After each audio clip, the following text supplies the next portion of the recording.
keep on out the decision that God during days every single until further notice. But the other says don't can't stand the heat. Stay out of the country for a couple weeks. They could actually break a daily record high every single day next week. As historic temperatures stretch from coast to coast, welcome to the heat dome.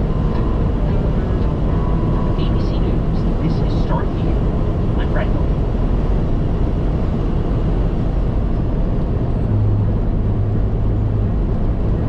This weekend was a weekend of gun violence. You can't imagine running into a scene where there's flip-flops and ice cream cones and children laughing and playing just minutes ago. In Michigan, at a playground where kids get run through sprinklers, authorities say a man drove up, got out of his car, and fired nearly 30 rounds from his semi-automatic handgun. He hit 9 people from ages 4 to 78 years old.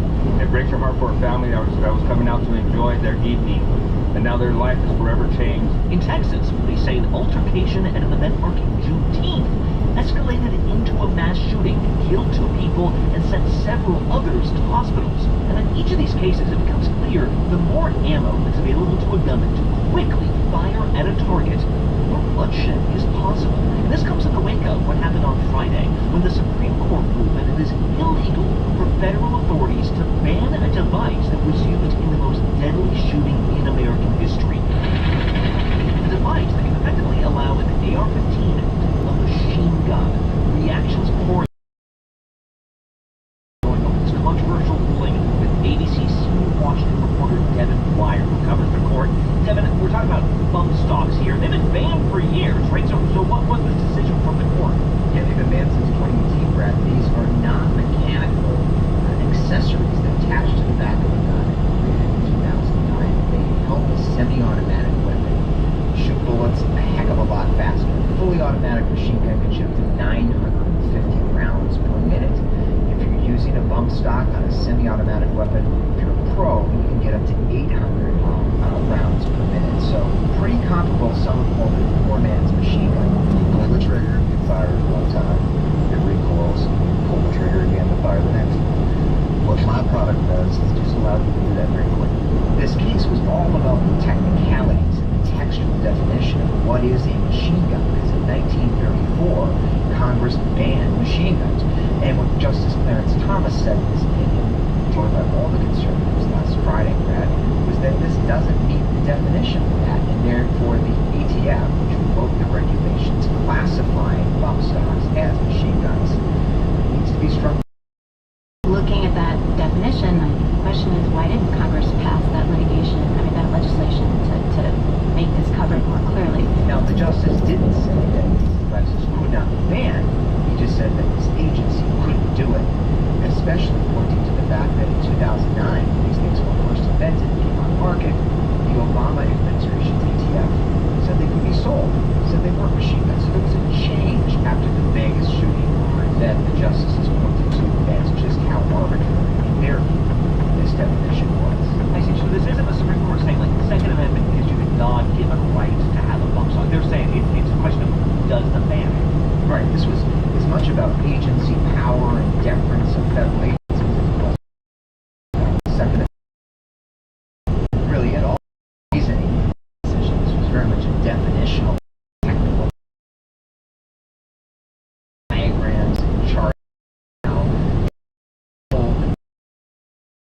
You would agree that the bump stock accelerates the wouldn't you take the further step of saying it changes the nature of the trigger in doing that? Because the trigger still has to reset after every single shot. What he said, and Justice Alito, in a concurring opinion, said was that, listen, if these devices are so unknown to the public, and they very well may be, there's a good reason bipartisan support behind banning. We also completed the process to issue a new regulation banning bump stocks. Remember, President Trump was the one who ordered this regulation.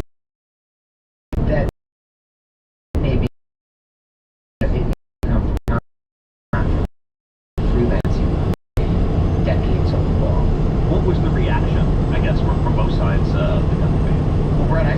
exclusive at the beginning of this case with the creator of the bump stock, Jeremiah Cottle. He's an Army veteran, food stamp.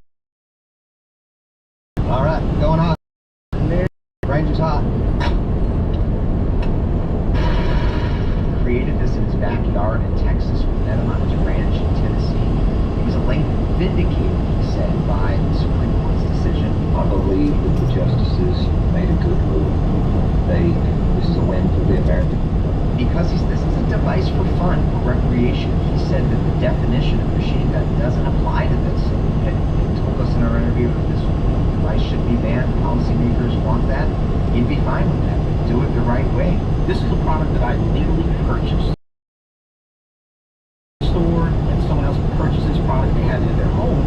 In 1.25 miles, keep left to I-69, then keep left. This is crazy.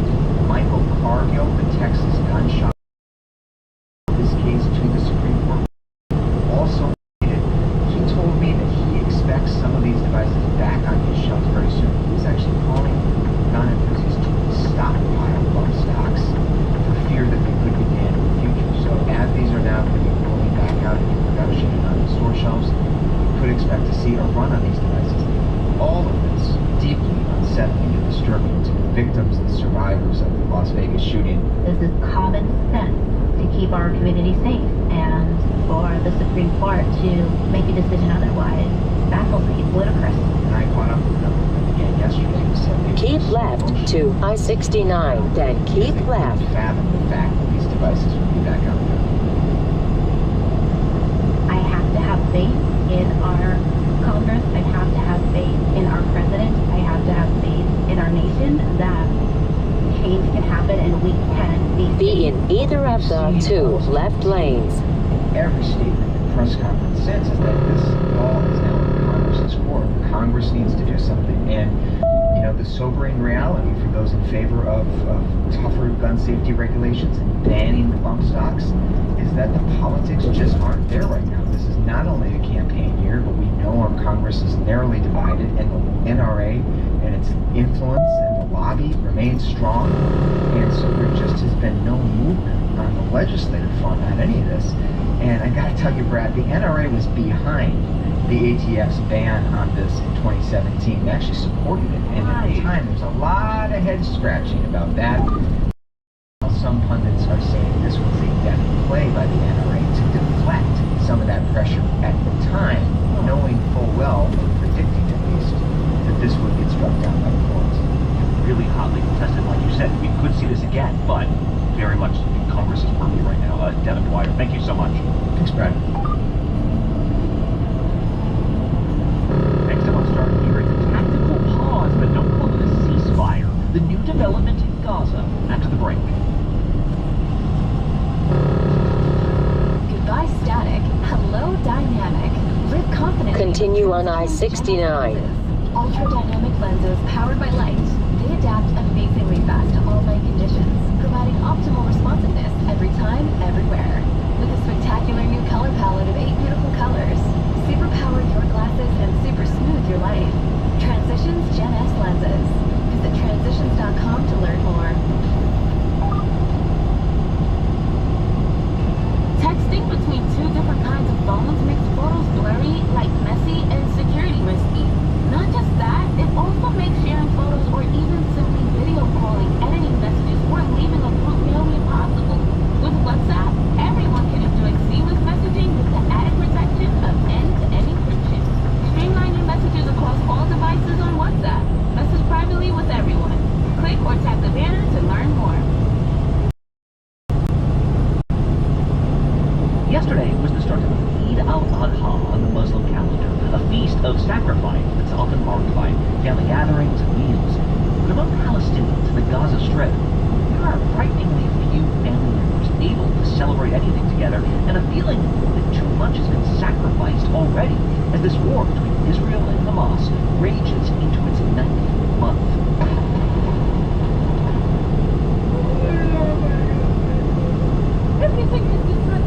This weekend, though, in a surprising development, Israel announced it was temporarily scaling back some of its assaults on southern Gaza. Let's go to ABC's foreign correspondent Tom Suki-Burridge, who's in Tel Aviv in Israel. Israel. Tom, they're calling this a tactical pause. What does that mean?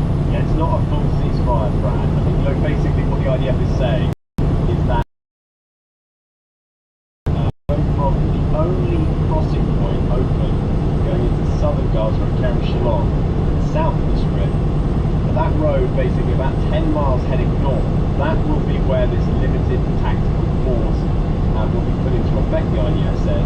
It will be during daylight hours, every single day, says the IDF, until further notice. The major caveat here is that the IDF and the Israeli government says that the major controversial ground invasion into the city of Rafah in southern Gaza will continue. I mean, why now, I guess, Tom?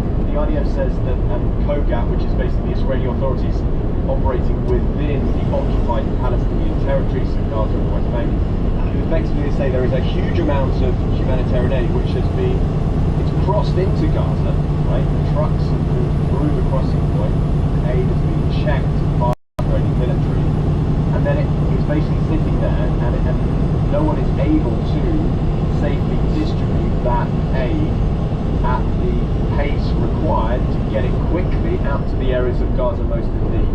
And this really strikes at one of the key problems that people might not understand, is that it's not just about how much aid you can get into Gaza, it's how well you can distribute the aid once it is in. And obviously a lot of that comes down to the fighting, the war. You know, aid agencies put the safety of their personnel right at the front. And so, yes, to a large extent, the ability of those aid agencies, mainly the UN, the World Food Programme being one of the main logistics operators inside Gaza right now, their ability to do that safely is obviously limited by continuation of the war, continuation of the fighting, and the risk that that poses to truck drivers and humanitarian aid workers trying to get the aid out to distribution centres and then on to people who are most in need. I see. That's interesting because, yeah, we've heard all this consternation that Israel, frankly, hasn't done enough to get aid industry. Now you've got international groups, not just within Gaza, but from around the world saying we've got to do something. Ordinarily, I'd be asking more about like the Prime Minister's role in all this, but it sounds like Prime Minister Benjamin Netanyahu is saying he wasn't part of this decision. How is that possible?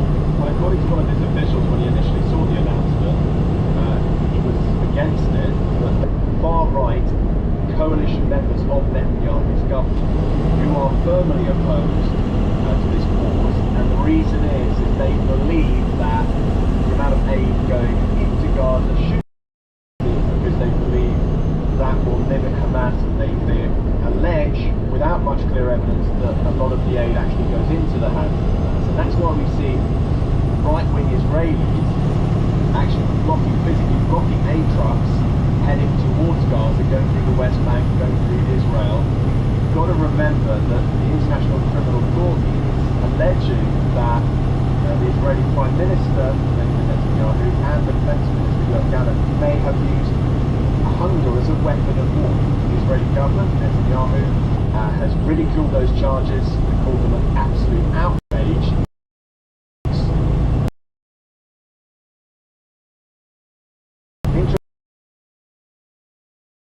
Everyone's talking about the looming threat of famine in northern Gaza. Young at risk. Normally, you easily be able because of this death now. Critical. Netanyahu's got two options. He's got the country saying you should not even allow civilians to eat in there. The world.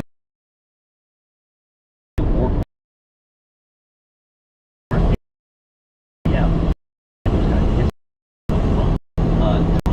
Fascinating development there in Tel Aviv. Thank you. Thanks, Brad.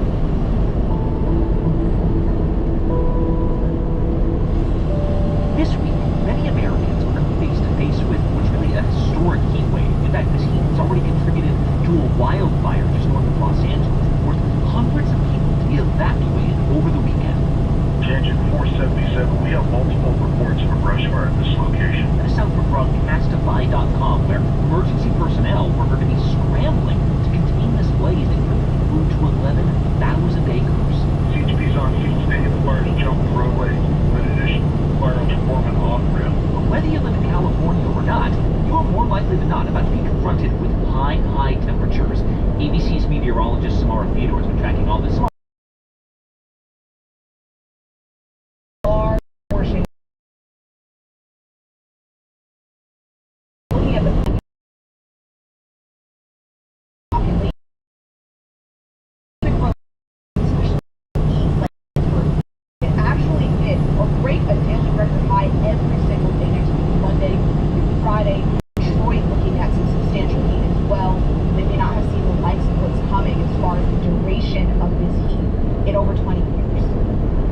heard this referred to as like a heat dome, right? Where like high pressure gets trapped, I guess, and that kind of continues to raise the ground temperature more and more, and it just kind of sits there. It seems like the difference here is just how much the country is being affected, right? How do you, like, what sticks out to you about this as a meteorologist? And yeah, you know, it's pretty prolific. It's early in the year. We're coming off of a few things. Warmest, all those coming.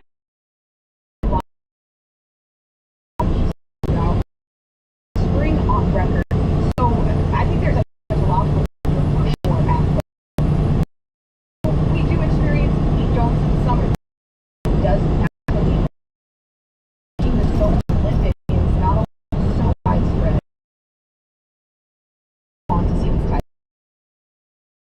Huge, which all aspect of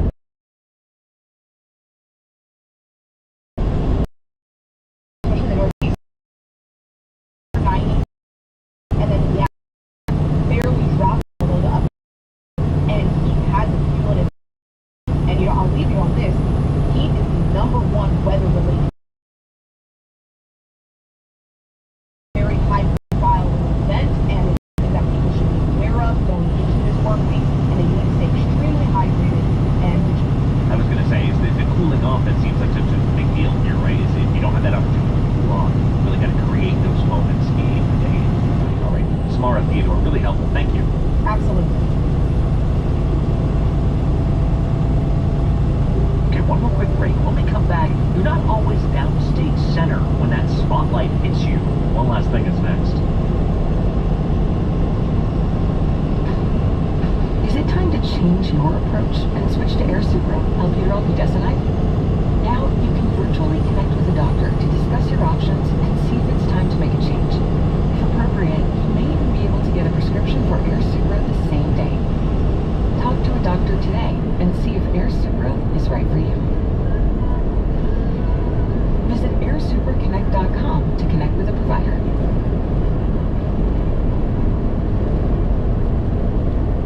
And one last thing. This night marked the 77th Tony Awards. It's known as Broadway's biggest night, but in many ways, this was a night celebrating much smaller theater groups.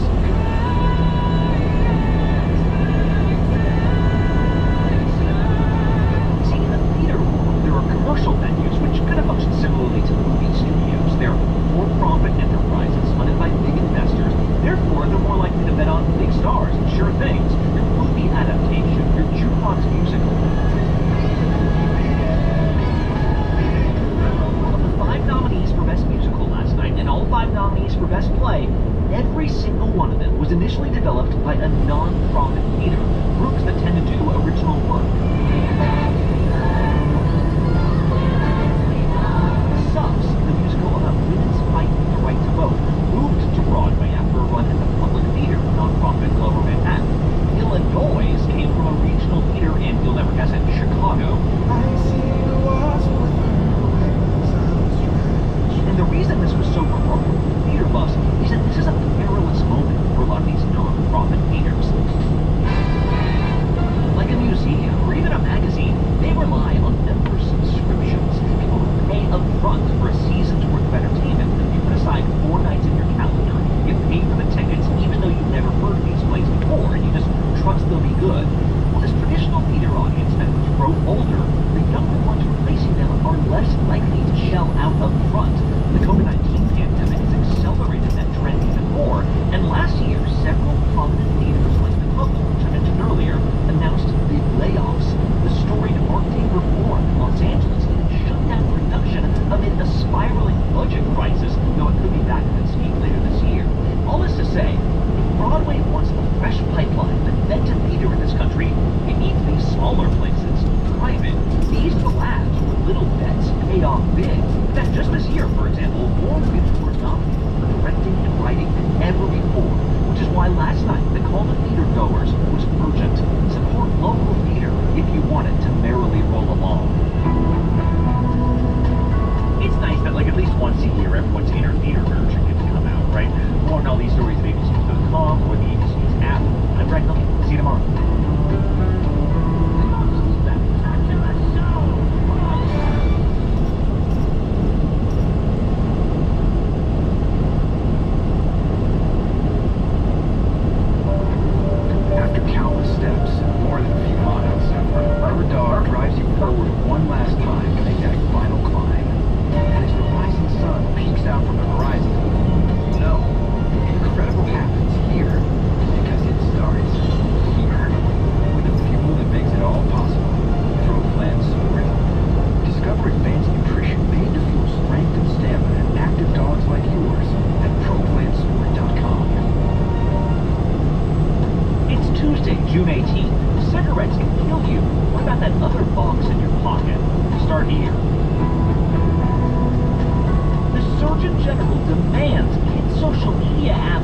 feature a health warning. It's part of addressing the broader mental health crisis that we're living through. But could this actually save lives? Some parents say absolutely.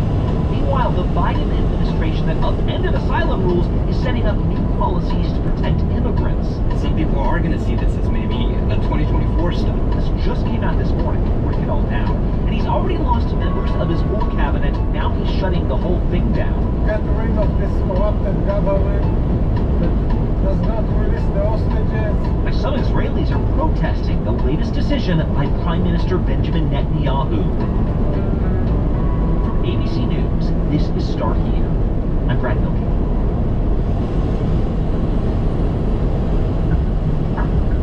Lots of items come with warning labels on them, right? Cleaning products, alcohol, music albums, bad words on them. Perhaps the most famous instance of warning labels, though, came when cigarettes started including dire messages about health risks. These did have a profound impact on smoking because A, cigarettes were being used by everyone, so any variable could make a big difference. B, these warnings came from the Surgeon General himself.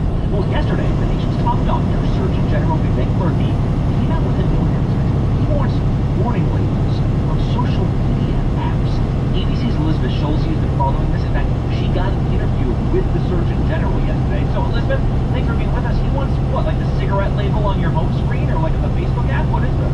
Yeah, I mean, that's exactly it, Brad. The Surgeon General wants there to be these tobacco-style warning labels on social media apps. And he says this is because of the moment that we are in right now that he calls a youth mental health crisis. Making social media safer for our kids, warning kids and parents about the harms associated with social media is urgent because it's part of addressing the broader mental health crisis that we're living through. The Surgeon General penned an op-ed in the New York Times early yesterday morning, and then when we talked to him, he said that this is the defining public health issue of our time because what he is seeing is that social media is increasingly linked to negative outcomes for mental health among younger Americans. Social media, number one, has not been proven to be safe for kids. And number two, there is mounting evidence of harms associated with social media use. So we want to make sure that parents and kids know that, and that's where a warning label comes into play. He pointed out data to us, Brad, that shows that teens who spend more than 3 hours a day on social media double their risk of anxiety and depression symptoms. And he says that the average time spent nearly 5 hours a day. I worry that there are millions of children who are currently at risk, and keep in mind all concerned. He is making the point that this is an urgent issue that needs to be addressed. In fact, he says the U.S. is already behind in taking steps to understand the impact of social media on younger Americans, and a warning label would be a necessary first step to try to raise awareness about the risks and also potentially limit some of the screen time from those users online.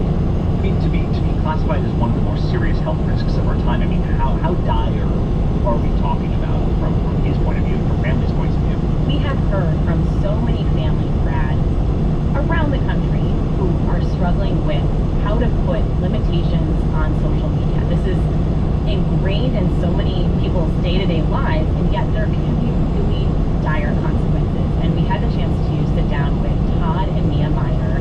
They're a couple in Maryland whose 12-year-old son tragically died a couple of years ago because he was trying a viral challenge on social media where you try to choke yourself. The idea is that you enter a brief state of euphoria while you are doing this challenge.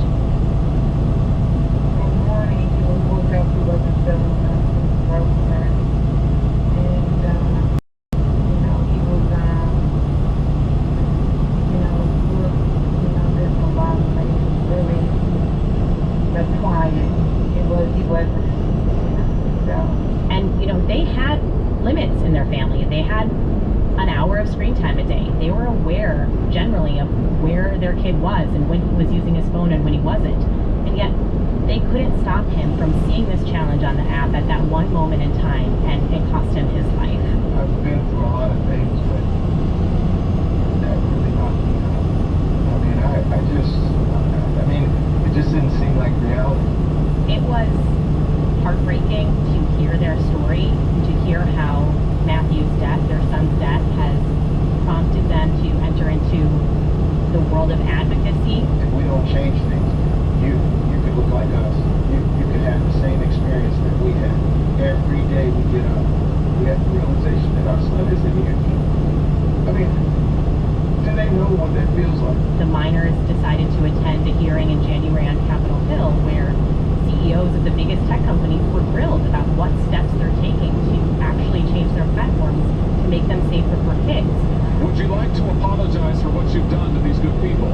In that hearing, there was a very stunning moment, Brad, where Mark Zuckerberg, CEO of Meta, turned around and apologized directly to those families.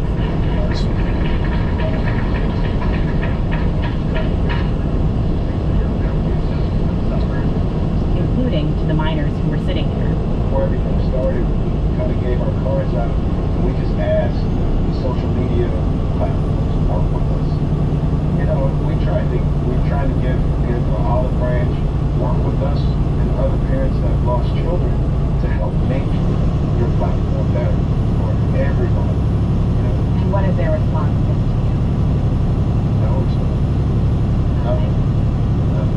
They hear that apology. They hear lawmakers say they want to do something about safety online, and yet nothing has changed. And at this point, what the miners told us, and I think a lot of other families say, something needs to change.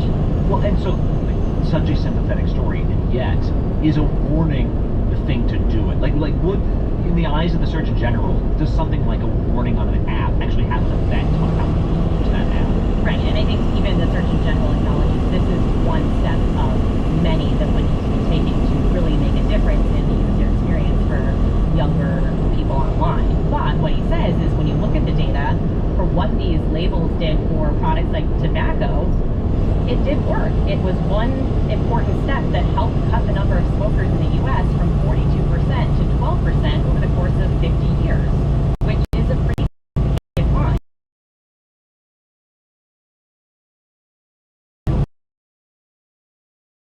That would, for example, force tech companies to change their design so they don't always send push notifications, auto scrolling, these features that hook people in and keep them on. Design them a little bit more intentionally so that users could be safer online, especially young kids. There's also bipartisan support for not having these companies collect the data on younger users. But, you know, is it going to make a difference? What the Surgeon General said is, we're already behind. We need to do something, and this is a first step. Like make the product healthier instead of just worrying about that unhealthy product, and yet the warning being the first step there. But on this particular thing, you said he wants Congress to do more in these other areas. Does Congress, he can't just implement this himself, it sounds like, right? Where does Congress stand on a warning label system like this? Right, this would need to be approved by Congress, and currently there isn't legislation pending, either the House or the Senate, that would put these warning labels in place. So this is the first sort of call to arms here from the Surgeon General. There is separate legislation, at least in the Senate, that would put some new limitations on big tech companies when it comes to the experience for kids and teens. That legislation has bipartisan support. It has yet to pass, and that is not something that's surprising in Congress. And even if it did pass the Senate, Brad, not totally clear that it would pass the House. So this is one of those issues. We hear lawmakers on both sides say they're hearing from families and their constituents about the need to do something about this mental health crisis that in part stems from social media. We hear this urgent warning from the Surgeon General. We hear the tech companies say they understand more needs to be done, and yet here we are, nothing has been done. I think the hope from the Surgeon General is this might at least reinvigorate the conversation a little bit. Well, and that's the thing, like from a parent's perspective, I feel like that's what's so frustrating, is you hear lawmakers sounding so unified, so bipartisan over this. You hear Facebook and X and all these social media companies saying, like, we care about our young users, and yet for some reason, when those lawmakers get together to actually vote on something, it does not seem nearly as bipartisan anymore, and the algorithms certainly continue, as experts say, to be very addictive to young people. All right, Elizabeth Schulte, fascinating interview here. Thank you so much. Thank you so much, Beth. Next up on Starting Here, Congress hasn't acted on immigration either. That's not stopping the Biden administration this morning. New executive action after the break. After countless steps, more than a few miles, your dog drives you forward one last time to make that final climb. And as the rising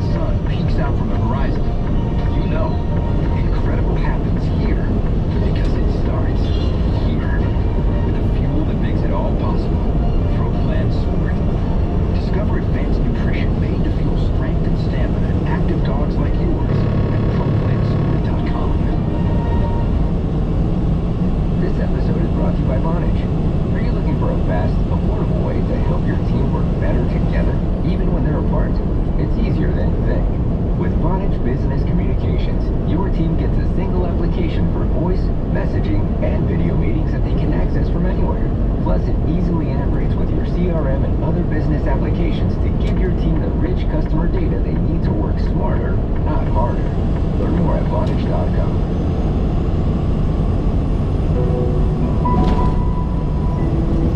Simple truth is, there is a worldwide migrant crisis. And if the United States doesn't secure our border, there's no limit to the number of people may try to come here. When President Biden made the decision to crack down on illegal border crossing this month by revoking the right to automatic asylum hearing for those who arrive on our soil, it was seen by many as an admission that our immigration system is indeed broken. Frankly, I would have preferred to address this issue through bipartisan legislation. Biden said himself that the reason we can't accommodate this many asylum seekers is that Congress has allocated too many resources to judges, lawyers, and border agents trying to process them. It was also seen by some as a political move to get out in front of Republicans who are running this fall on immigration. However, if this convinced some Americans in the center that President Biden is doing his best, it also infuriated immigration advocates who said they're always talking about people doing stuff the right way. Well, the U.S. has made the right way almost impossible. What are you going to do to protect hardworking migrants who come to this country, then contribute to it for years? As we post this, the Biden White House has just announced new actions to keep certain immigrants inside the country legally. ABC's Armando Garcia is our lead producer on immigration. Armando, can you explain this new announcement from the Biden White House? Hey, Brad, thanks for having me. The president is expected to announce 2 different actions that will provide immigration relief for undocumented spouses and children of U.S. citizens and some so-called dreamers and recipients. These are migrants who were brought to the U.S. as kids. Let's tackle that first announcement first. This new program will aim to facilitate the process in which undocumented spouses can adjust their status and apply for residence if they're married to a citizen. To be eligible for this program, the spouses of U.S. citizens must be present in the United States without having been admitted or paroled and must have lived in the U.S. for at least 10 years as of June 17, 2024. They also must have been legally married to a U.S. citizen as of the same date and must also pass background checks. Wait, Armando, spouses and children of U.S. citizens, I thought, get residency or, get immigration status, right? So how does this change from the current situation? Yeah, absolutely. But look, some of our listeners might be surprised to know that marrying a U.S. citizen is not a golden ticket, and most importantly, doesn't equate to a green card. Under these same existing laws, undocumented spouses who wish to adjust their status are sometimes required to return to their home country to apply for status, and they're susceptible to a 10-year ban from returning to the United States. So you can imagine, Brad, if someone without lawful permanent status marries a U.S. citizen, and now they're suddenly being told to return to Mexico or to wherever they're from, a country perhaps that they haven't been to in a very long time, apply for residence in the United States, but you might not be able to return for 10 years and reunite with a loved one. That is a tough pill to swallow, and I think that's exactly what the Biden administration is trying to address with this new action. Interesting. Okay, so it's almost taking existing law and saying, hey, everything is the same except you don't have to go back to your home country. You mentioned DACA recipients, also so-called dreamers. What is the Biden administration announcing there? So this is the second announcement that the Biden administration is making. It's an action that aims to facilitate the process of obtaining work visas for DACA recipients and other dreamers. I still consider myself a dreamer in the sense that I'm a DACA recipient, but I'm done dreaming. I want to reapply. What is your dream? Stability. That's what I want. And I don't have that right now because I'm living my life in 2-year increments. It aims to streamline the process to get certain work visas, such as H-1B visas. Perhaps that's what most of our listeners have heard of. But this could provide additional deportation relief and a possible pathway to a more permanent residency for DACA recipients and other dreamers. You've renewed your DACA status at least 4 or 5 times. You've spent, what, right close to $10,000? $10,000. Right, so I think it shows that the American dream has, in many ways left us out, unfortunately. The idea is that in order to apply, applicants must have graduated from an accredited higher education institution in the U.S. and have a high-skilled job offer from a U.S. employer that aligns with what they studied for. So when we think of H-1B visas, we often think of lawyers and STEM, but the administration officials that we spoke to say that this will not be limited to those fields, that it will encompass others. every tool at my disposal as President of the United States to preserve and protect DACA, keep fighting for dreamers. And so we're still waiting on some details about how this is going to play out. We hear that the State Department might issue additional guidance about who might be eligible. But look, the administration has basically since day one said streamers, these migrants in the U.S. Why not give them a chance to work here and contribute to the United States? I believe this is just another pathway that they're trying to achieve that.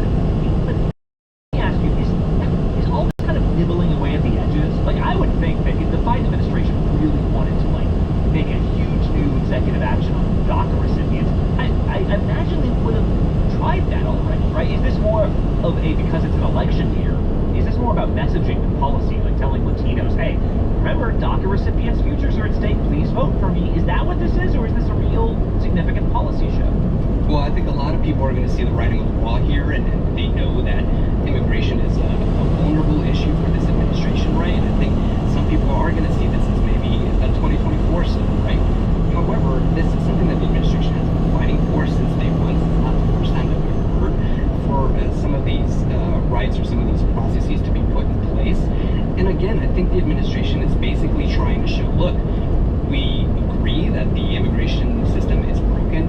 We agree that there should be more restrictions to asylum, but that there should also be legal pathways for gaining a residency here in the United States. So I think that that's something that they're trying to address. And I don't think we should lose sight of the fact that they might be limited into what they can do. For example, the Deferred Action Program, this has been something that's been sued into oblivion. For many, many years, it's been under litigation. It was repeatedly ruled unlawful. Right now, the program is essentially ended for new applicants. Only current applicants can renew, and this is a 2-year work permit, right? So a lot of these people are working under the premise that, look, in 2 years, if my deferred action status does not get renewed, I might face deportation. I think that this is just another pathway that the administration is trying to open up and to show their commitment to protecting dreamers. Really interesting. But yeah, you could make a bigger, like, executive action if you wanted, but it would almost certainly be challenged or kind of struck down. Maybe this is the safer route. All right, Armando Garcia covering immigration. Thank you so much. Really interesting. Thanks, Brian. Yesterday about a so-called tactical pause. Message 46. Proceed today at 10:43 protocol. I will be sticking out for it to should be at 1240 call. Cover building company. Message pre-cooled trailer rider.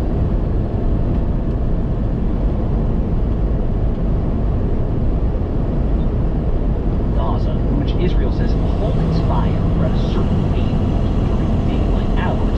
Yesterday, this policy appeared in effect, but on that same day, Prime Minister Benjamin Netanyahu made a policy shift within his own government. He disbanded his war cabinet. Let's bring in ABC's foreign correspondent Jordana Miller, who's based in Jerusalem. Jordan, can you explain this? What does this mean?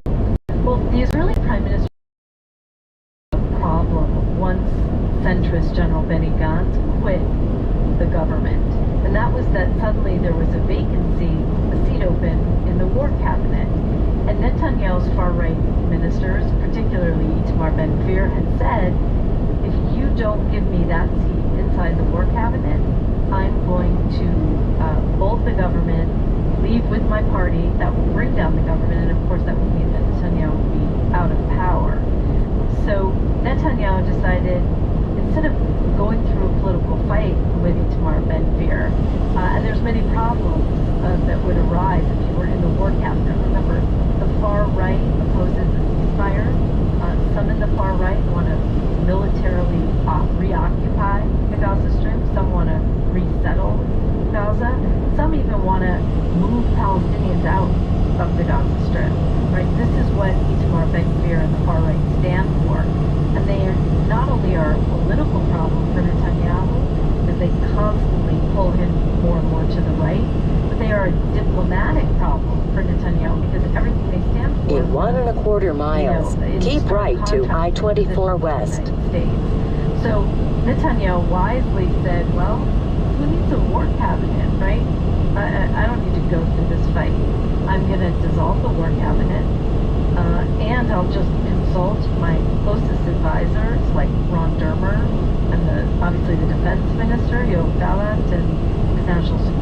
advisor, and those are the 3 or 4 people he will consult and make the most sensitive decisions for the war.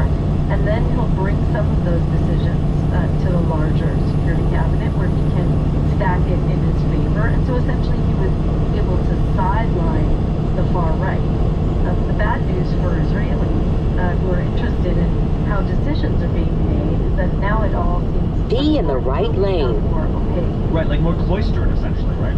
Yeah, there won't be, I mean, the advantage of having a centrist like General Benny Gantz in the war cabinet is that there were leaks and people found out what was being discussed, right? You know, Netanyahu's closest advisors are not going to be talking to the press as much or leaking, so it's going to be more difficult for Israelis to understand what decisions are on the table, how the decisions are being made, you know, and that gives Netanyahu, by the way, more power. He can control the decisions and the messaging of the war. So that, I mean, if we're talking about a smaller group of people making decisions, then even if they are closer to Netanyahu, what does that mean for the ceasefires? I mean, does that mean that he's more or less likely to go along with the deal? I mean, does it change the calculus here? Because Netanyahu is still given the continue on I-24, and of course the head of the Israeli army and the head of the Mossad. I mean, there still will be debate about what the next steps should be.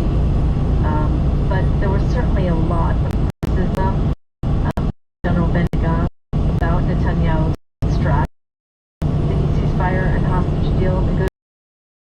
And in a way, you know, with him gone from the war cabinet, it may allow Netanyahu to continue in the path he's been taking, which some feel is doing enough to close that hostage deal and ceasefire. He hasn't given the mediators the kind of flexibility they've been asking for a long time.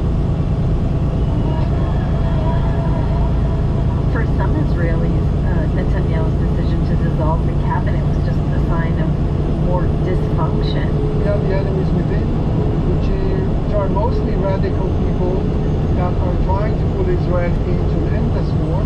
We've seen increasing numbers of Israelis taking to the streets, calling for early elections. Get rid of this corrupted government that does not release the hostages. Netanyahu has a 64-seat majority, and unless one of the parties pulls out or 4 people peel off and vote, you know, right now his government is still secure. Yeah, definitely a move of political survival for Netanyahu, and then we'll see sort of if this changes the calculus. The initial readout that appears to be no. All right, Jordana Miller there in Jerusalem. Thank you so much. Thanks, Brad. Okay, one more quick break. When we come back, it's how drive-through workers couldn't get any more confusing until computers tried doing their job. One last thing is next. You've seen the videos. This episode is brought to you by Snapple. Welcome to the Snapple Market Auditory Experience. Close your eyes. Imagine you're walking into your neighborhood store. You make your way to the back and reach for your favorite Snapple flavor. You can't wait. You take a sip. Whoa, that's a lot of flavor. What flavor are you holding? Now open your eyes and check out Snapple.com to find ridiculously flavorful Snapple near you.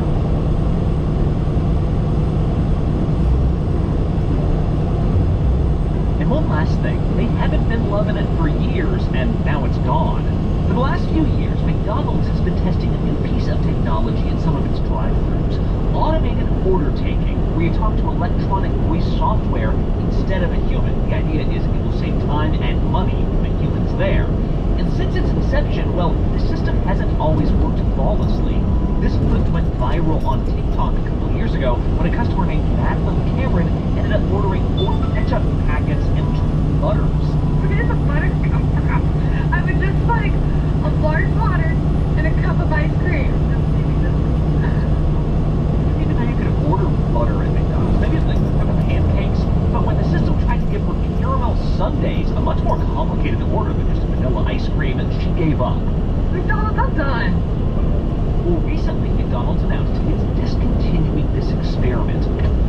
In a statement yesterday, they told us their automated ordering partnership with IBM will wrap up later this year. The trade publication Restaurant Business says this feature will likely be gone next month. US 45W is on I-24. Switch into a new route. In this new era of ordering, McDonald's has actually been among the more deliberate companies, perhaps understanding their failures will be much more public.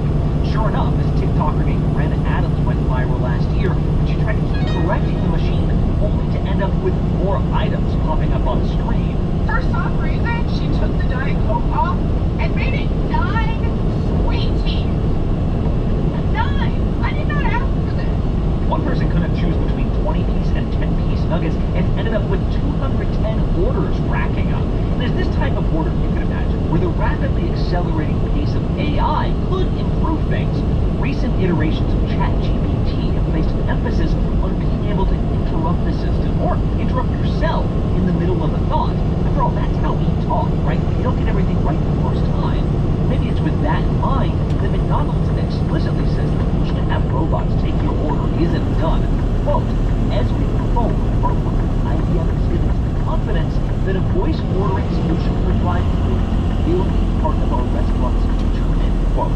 With the prospect of using fewer paid humans at the window, this clearly seems like the future of fast food, but might not come as fast as you thought. The statement yesterday also said they've captured many learnings, which is something I've never heard in a human conversation, so maybe they have learned a lot from these language models. More on all these stories at abcnews.com or the ABC News app. I'm Brad Milkey. See you tomorrow.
This episode is brought to you by In 1.25 miles, keep left to I-69 South. Only the highest quality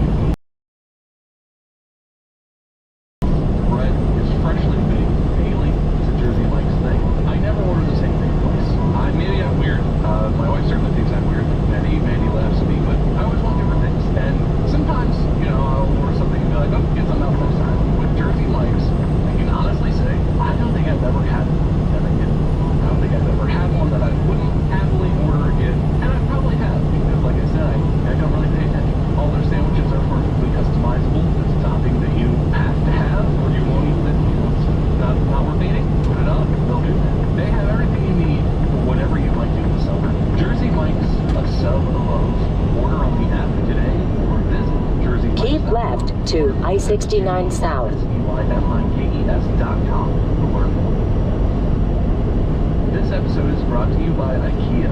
College is more than just a time for learning. It's where you go to learn about yourself. And with IKEA, you can find unique ways to express yourself. Whether you're a freshman or a senior, IKEA has Continue on I-69. or dorm room, your room in your house, your apartment, wherever you are, they have stuff you might need to use in the kitchen. They have stuff you might need to use in the bathroom. They literally have everything that you would need. It's there. They have some version of it. They probably have multiple versions of it. They probably have exactly the one that you want, so that it will look the way that you want, feel the way that you want. Every place I think I've ever been, I've had something from IKEA.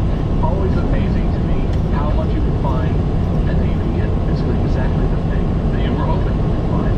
It's there. Shop now at IKEA-USA.com. That's IKEA-USA.com, or visit your local IKEA store to shop today. Good evening, gentle listener, and welcome to Destructible. This episode, the gentle gents righteously reminisce face to face as minuscule Mark misperforms magic, mentions Buckley, and his majestic mother makes an appearance. Ready to resist peer pressure is a lucky Luddite and gets stressed by socializing. Benevolent Bob loves the makeup department and vilifies veteran vegans. From nipple mics to fine dining. Yes, it's time for The Room Where It Happened.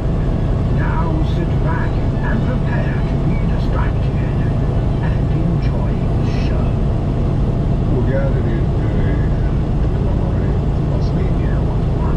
This is a big program for us. Is that an intro? Yeah, why not? Unless you want to be more formal than usual, but you're always fighting for the less formality. That's true. Yeah. Sure. Less formal. Sure. All right. Do I have to take my shirt off? Less formal. There. Oh. My bad. That's not your wedding ring, is it? No, this is my oral health ring. Right. Oh yeah. Mom's still with it. It works so good. It works so perfectly. We just exactly as I envisioned. We just have to not talk when we do it so they can cut out the word. Everyone shut up. I think they should get the full scraping ceramic sound experience. I think that we just gotta be Because that camera's picking it up, right? They can see the contraption we're using. Yes, they can see. Yes, they can see, yeah. There's ice in here. That's not clear. That's why this works so well. I want you all to know, they wanted a lazy Susan to turn this camera on. There is an ottoman 2 feet behind that camera on the ground that looks like it sits on wheels. That would have worked perfectly. But Mark instead got 2 plates, 4 small plates of saucers, and some ice.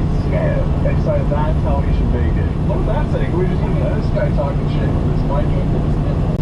It's really that sound, but look at this guy. Look at this guy talking shit with his nipple mic. Dude, I start lactating to be the first to hear it. Looks like it got rid of them. What if we put both of them on here, and then you got a reverse view, and then what's on me is just using the camera. That's the better camera. I'm just holding this now, I guess. The editors are definitely going to use 95% of that camera. And maybe this one if it's a moment. Where the person talking is actually on it. Yeah, whatever. When I hold this, I think of the scene in Star Wars whenever he's like, 3PO, shut down all the detention levels. He's like, hold levels. Luke, are you okay? This is too informal. Why is there one bean sprout? This is a travesty. This is your episode. You're the host. It's going to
They're all of them. There's ceramics.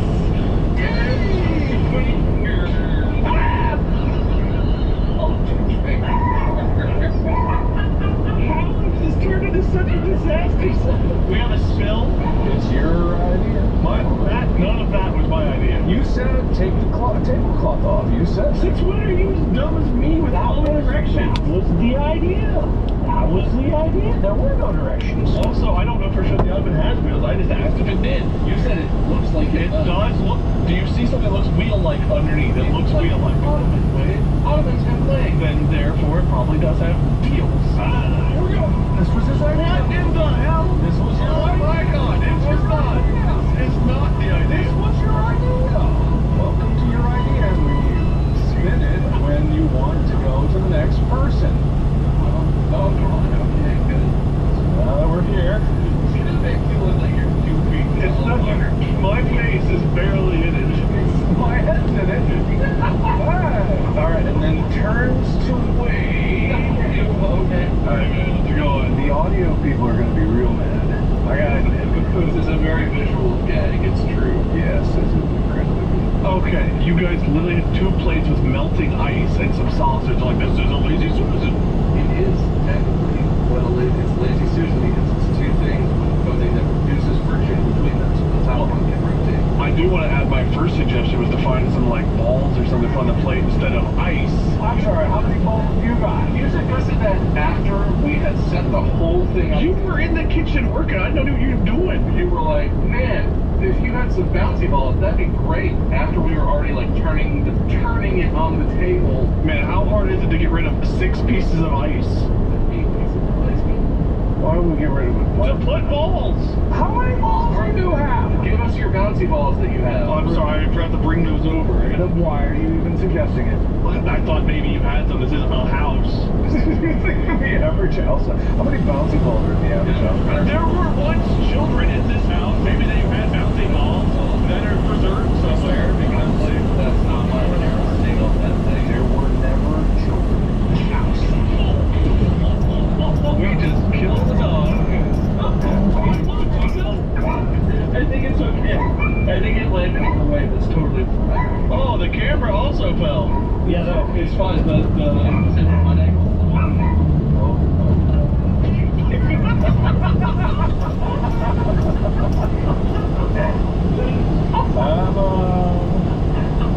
You just left it at a very opportune moment. Yeah, Mark's done a great job of picking great character notes.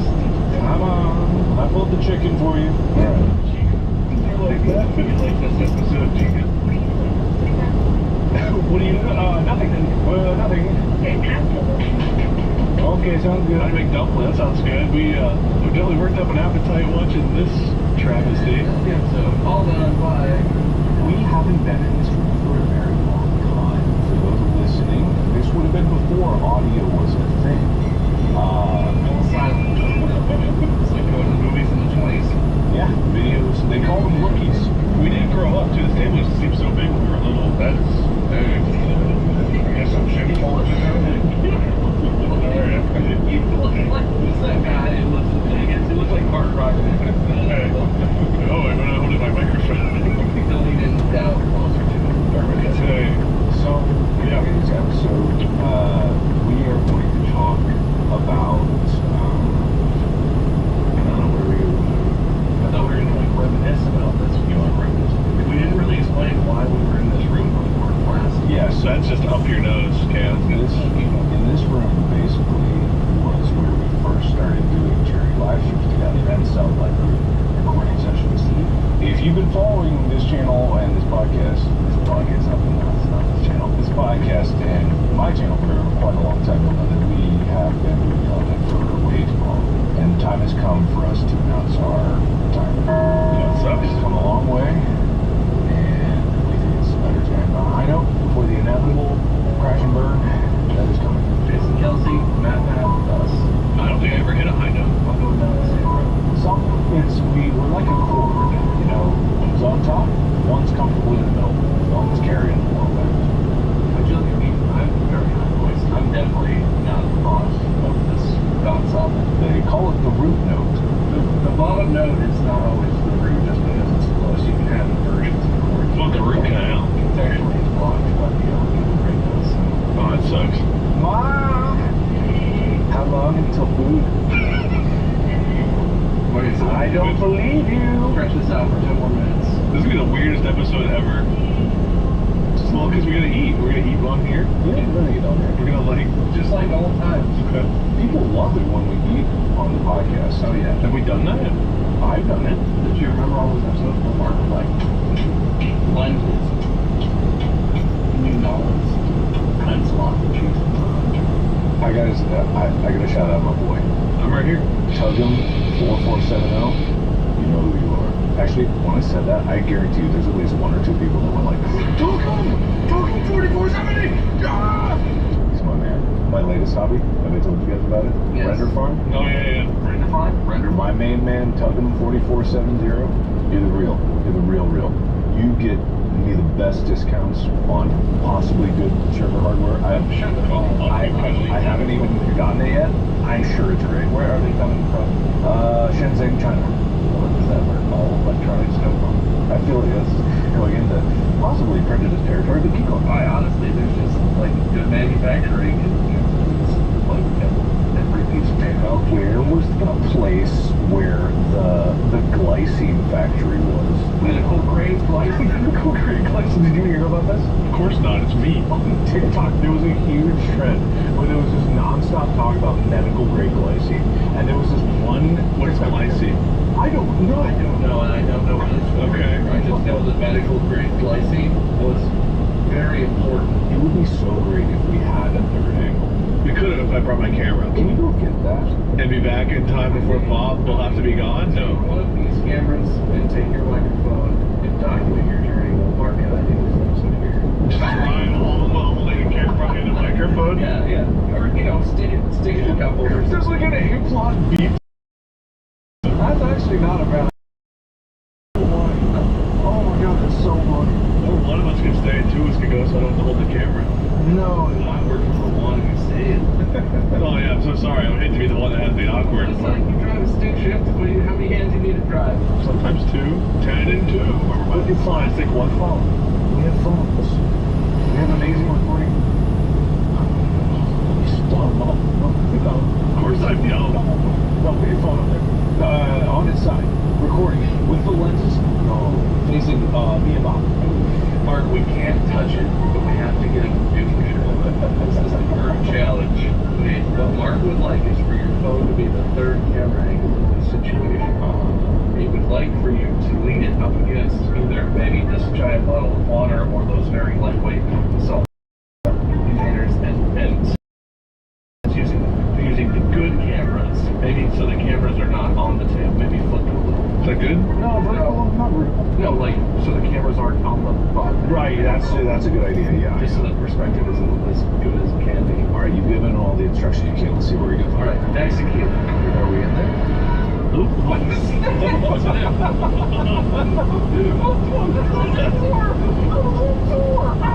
I'm holding the phone from slipping. I know, but I got tilted. Oh, okay. I see. He's like, you know what? Alright, you're both in there, but barely. So don't lean to your left, don't lean to your right. Alright, so, go on. Welcome to Distractable. I am your host. Thank you so much for joining us. We're 20 minutes in. Why are you doing the intro? I'm having a great day today, and so are my boys, Bob and Wade here. Hey. We are going to be talking about a wonderful topic, getting old. We haven't been in this together for about 9 years. No? Is that? It probably is. Like long enough, but also that's a long time. Yeah, probably about 9 or 10. Yeah, 9 years. It's at least 9. Now 20. I moved away in 2013. I visited here one time since then when Mark was here, but the three of us have not been here together that long. I'm also really thirsty. Now my water bottle is part of this contraption. Oh, go.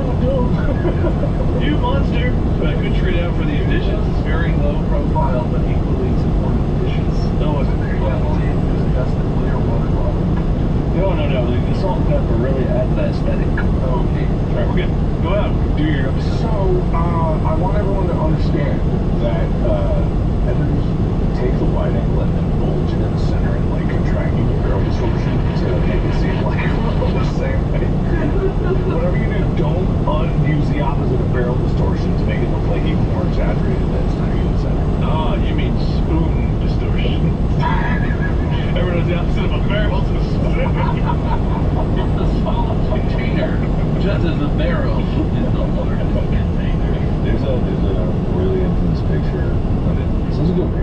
us right before I moved to LA. Yeah, we're right there with our charity shirts. Yeah. And that was the first time that people saw me compared to you guys. The natural assumption is that I am minusculely tiny, and not that you both are giant humans. You are kind of minusculely tiny. I'm not. We're average height. Yeah, Wayne and I are barely average at best. I'm 5'8".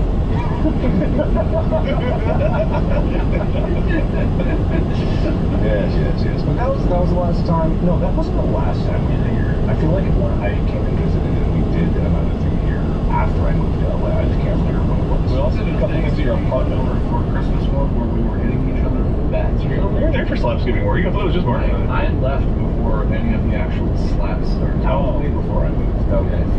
Well, you also had an apartment here for a while that I at least went to. I don't know if the three of us did. We recorded that process series and then we that wasn't the three of us together, that was just you two. Then we did a shit. We did do it the three of us, didn't you? Yeah, we had like a white couch. Yeah. It was something very red on the white couch at some point. I don't remember that. Maybe I I remember you used to do fan mail, and at your apartment we did a fan mail opening, and you pulled out like a taxidermied animal. Yeah. And the person who sent it was very offended that we were kind of like caught off guard. I was way more afraid of that than I should have been. Like, because it was just well, you're not expecting it, a surprise possum or, whatever it was. It's kind of like, you're like, oh, look at this drawing. Look at this, like, plankton they made. Look at this possum. Like, it's kind of different. Yeah, that got out of hand super fast. Yeah. The idea of doing, like, unboxings on camera, and, like, especially doing it on a live stream. Like, now looking back, I would never in a million years do an unboxing. Well, that's live on stream. Without knowing exactly what's happening. It's insane to even think about doing that nowadays. But back then, I was so stupid and it was so new. Like, why would I ever think that there's anything could happen? Not that anything bad actually happened. That's not what it's about. There's an incredible potential freedom for us. Violating GMS. Yes. Even though it's tier on its own. Yes. Although I feel like if someone sent like just a giant dildo, unless they're packaging it in a way that it doesn't look like it's going to be a giant dildo. You get enough, it'll be so wide that it'll be confusing that it's so wide and or if like there's a sex doll and it's like someone packages it and just but it's a disguise. It's actually like a GameCube. But you open up the sex doll, there's a dildo inside. Oh, they got me. Yeah. Anyway, that was back in the day. Now we're old. Hey, Mom, are we old?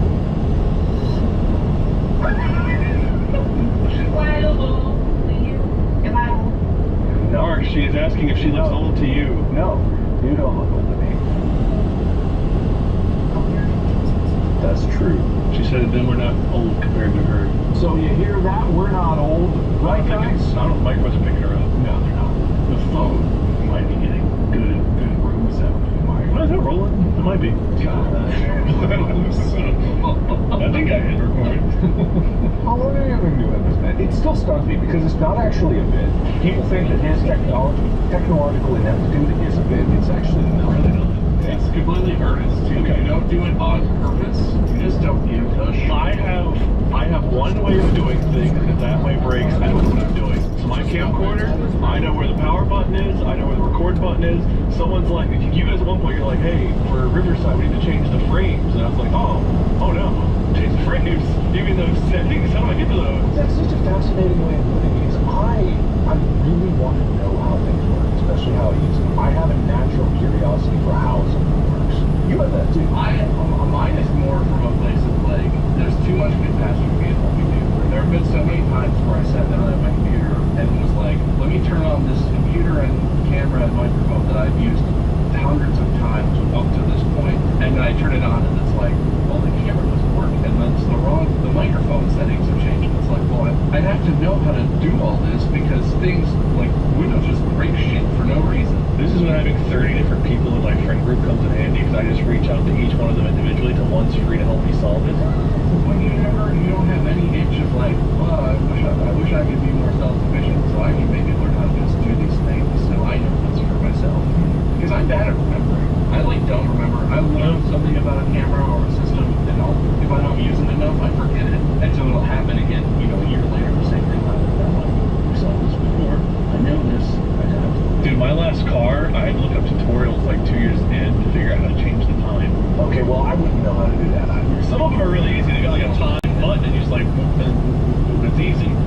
nothing was labeled time. It's a continuation. Okay, I can kind of get where he's coming. I'm not going to judge you for that. I do think that that's weird, given that you're in a very technological profession. But that's that's just like who you are. Yeah. I was at comfort level whenever I was working as a clerk, and I was down in like the basement where they didn't have technology yet, and I was just going through the boxes and moving them alphabetically. But then you could at the movie theater, you could work the box, you could update the box. They still have Excel and paper tickets. I'm going to give up the podcast, YouTube, and Twitch to unbox popcorn. Still do it. You have time to do both. Why did I really become a popcorn unboxer? Because you just sounded like you were the most content in your life. That's what you said. I said content. I understood things. It made sense. You couldn't live in the movie theater. It was simple. Like you could sleep in the projection booth. Watch. I don't like people watching. Like every now and then I'll be like, "God, look at those guys are weird," but like then I'm bored. You watch them. Creepy. Test. Like, look at those teens making out. That's weird. I'm weird. I'm weird too. Technology, camera. Yeah. So let's say for example, this movie, right? One of the things is VFX. VFX for a complicated mystery. Visual sound effects. That is so proud of himself for that. You realize that found right was sound, and sound effects is also a thing. Oh my god. He has so much joy in here. Just eyes. I don't ever make anyone laugh as much as I make mine laugh. I am always contested that. That's an old cartoon character that like the dog. That was exactly that guy's dog. Yeah. They do right. Yeah. That was amazing. I wish I could bring myself a bunch of noise. Dude, I entertain myself a lot. Alright, so visual sound effects. So there's certain things that you can do in CG. It's like video graphics, a lot of different sound rendering. But there's a whole world of like art there, and I know I'll never fully get. I won't be an expert at it, but at least the technology side, like okay, for the sake of I can render, and I can figure out how to do that. I can build a better farm, right? I know how to build a computer because I've done it before. I've done it for you. I look into it like a server can't be that different. And so this is where my brain goes. It goes from one to the other. I have a basis of knowledge. This is a problem that I'm facing. I think I can figure out, puzzle away to a solution using my knowledge. You never have any like desire to do that? My knowledge is to socially outreach and find someone else who can solve my problem. See, but I do that too. I rely a lot on the expertise of other people because, like, I know Mark knows a lot of shit about cameras and sound stuff that I haven't learned yet. But I do that in an effort to like broaden what I know, or at least a little bit. I think I've also given up. So I've gone through and I've done something with the XLR. I don't know how many times now. So I've done different. I just switch out XLRs. I've done like 2 or 3 computers since I got the first XLR, and I've gone through steps. People like figure out how to set it up, how to get it sounding right, this and that. But like then I don't do it for a year and a half. All the knowledge is gone. I don't remember anything. Nothing. I don't remember how to find the button to like the mic. Right now it's in my head because I just did it recently. But clicking the mic button to find the gain. People are like, "Wait, you're quiet." And I was like, I have no idea how to fix that. Really? Yeah. You dead serious? Yeah. Dead ass? Dead ass. I had to have someone tell me where to go on the XLR to find the gain. Is your memory? No, it's terrible. It is actually terrible. Like scarily terrible. If there's one thing I question about my health, it's not the physical health, it's my memory. It is just non-existent. Oh. Things go in one ear and I'm like, okay, I really need to remember this. 5 minutes later, I will have no idea what it was. That's kind of cool. Not cool.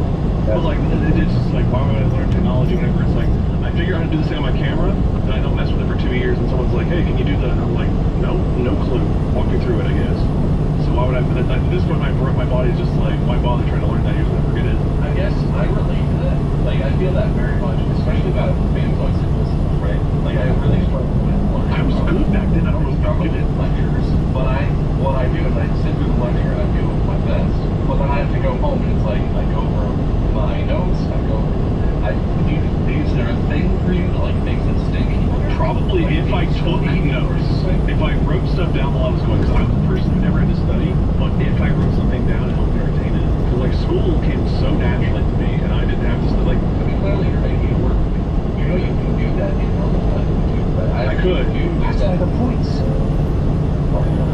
Man, we're all in so much constitutional I don't know about you guys, but I haven't had to host one, so it's not up to me. Oh God. The car kept dragging once I was setting it in. It's almost like the Constitution bullshit. But anyway, my point is, I do still use those strategies that I know where it's like, if I really need to know something, I physically write it down somewhere, and I go into that where I put, like, I'm not saying you have to do that, but do you ever do that for stuff that's actually really important? The most I do now is I'll put things in my calendar on my phone. That is the step I've taken because I got so many like different streaming collabs that people invite me to do things that I'm just like, I triple booked myself one day and I had no idea I did it until the day of. And then I went live and I got a text like, hey, you ready to join for that thing? And I was like, and then another person was like, hey, where you at? And I was like, I felt so horrible. I was like, I'm going to start using the calendar to remind myself of when I've got things because like I can't do that to people again. You can't do that to people again? You miss one session and you're like, I can't betray them ever again like that. No, like socially, like my social obligations are where all of my like stress and stuff go. It's like I want to. More than once, but you guys remember the last time I didn't show up to a recording and you were like calling me and then calling like Rin, I think, yeah. You were like, and I showed up like an hour or 2 hours later or something. Yeah. That was in my head constantly. I've been awful about that. Well, Mark's done it a couple times. Like I show up late. I do guilty about it, but not in the same way of where it's like I just straight up write that down or remember that we had and you guys are just sitting there like. See, that kind of stuff I'm a lot better about because I put it in my phone or else I just like I either will remember those things or I'll put it in my phone as like a calendar thing. I feel some guilt because I do it a lot though. And I feel bad because you guys will send me like one text and then I think you're just like, you must have got something. And then No, we'll sit there for like an hour and a half. Really? Yeah. Now I get that. There's definitely been days where Bob and I have sat there for like an hour and a half. We're like, oh, I guess we'll just chat. Case, you know, especially with the movie. Yeah. It was like Mark has 4 free hours this week, and this stretch is like 3 of them. So even if he has to show up late, like, we should make sure we have to record the show. I can't wait for how open my schedule is going to be. And I am so excited.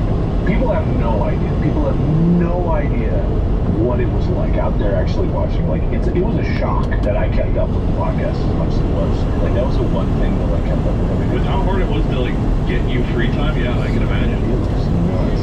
And I keep thinking like, man, it didn't have to be this way. Which is why I pursue these problem solves. And that's why I'm not building a Reddit farm out of like, let's build it. It's a spite. Or it is. It's spite. It's because every single problem that I've run into that has taken my time, I never want to run into that problem again. That's why I pursue so many things and try to learn things. It's like I feel this unbearable itch that's like it didn't have to be that way. I want it that way again. So all the harder I've said that's because I never wanted to deal with the problems again. The less that is like I never wanted to deal with that problem again. The Renaissance, I deal with that problem again. I never so that I social status obligations. Social status. My social obligations, my friendships, you know, the people that I want to spend time with. I wasn't home. I can't imagine what it was like for you. I know I can't speak for one either, I suppose, but for me at least, like there were days where you were like, can't make it, let's do Thursday. And I was like, man, that 6-month dermatologist appointment was Thursday, but I know it's the only day Mark has, so guess that's getting moved. Like there was a graduation I had to miss for a family. Like there were some compromise where I was like, man, we gotta get that episode done. Mark's like, oh, what's that? In the hospital, in the delivery room. Oh, can we do that right now? Mandy, hold it in. I need him. Hold Speed, like I know Mark wouldn't just do that, so I know it was his schedule, but like we all kind of felt it a little bit, so I can't imagine how severe it was for you if it like pushed up on us like that, not that much, but that much, you know. There was times when I was like, man, I just haven't been home. Like that pet's passing away here, and like my grandma passed away, but I was there for that. That was a nuts week. You were in Texas, and then the next day you were in Korea. Yeah. And then 2 days later we were like recording, and you were back in LA or something. Like that whole stretch must have been unreal for you. with like flying and all the stuff happening. And then I got my ear infection while I was over there, and I had to go to... We'll start with the eyes, too, because you were not supposed for your eyes right before that, too. Yeah, that was right before that because I got shingles. Yeah, it's the shingles. Yeah. The shingles. Yes, like, man. Then you had the blood eyes, the shingles, then, yeah, the ear. Yeah, oh, yeah, it was the shingles. And then the shingles was also spread to my eye, but it caught early. And then I got blood in my eye. And then, actually, it wasn't blood. Like, I can't even talk about why. People think it was like, oh, he got some fake blood in his eye. That's not it. That's not it.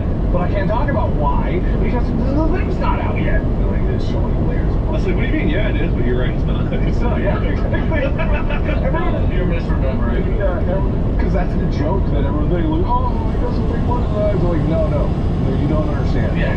You have no idea what went on in that time, but I can't talk about it. So once it's out, there's gonna be so many stories I don't actually talk about. But all of it spills down to like this constant cavalcade of like, I won't let this problem happen again. I had problem after problem, and that's the thing about the movie making process is that it is a series of problems that you need to solve. Life and what you're doing, like even this is a comical way of problem solving. This camera right here is a comical problem solving. If you can make it in a funny way because you know you can fix it, it's like that's a good way to do it. But with movies, the stakes are so high, yeah. The problems are so profoundly big that you have to have a huge paradigm shift to be able to solve them.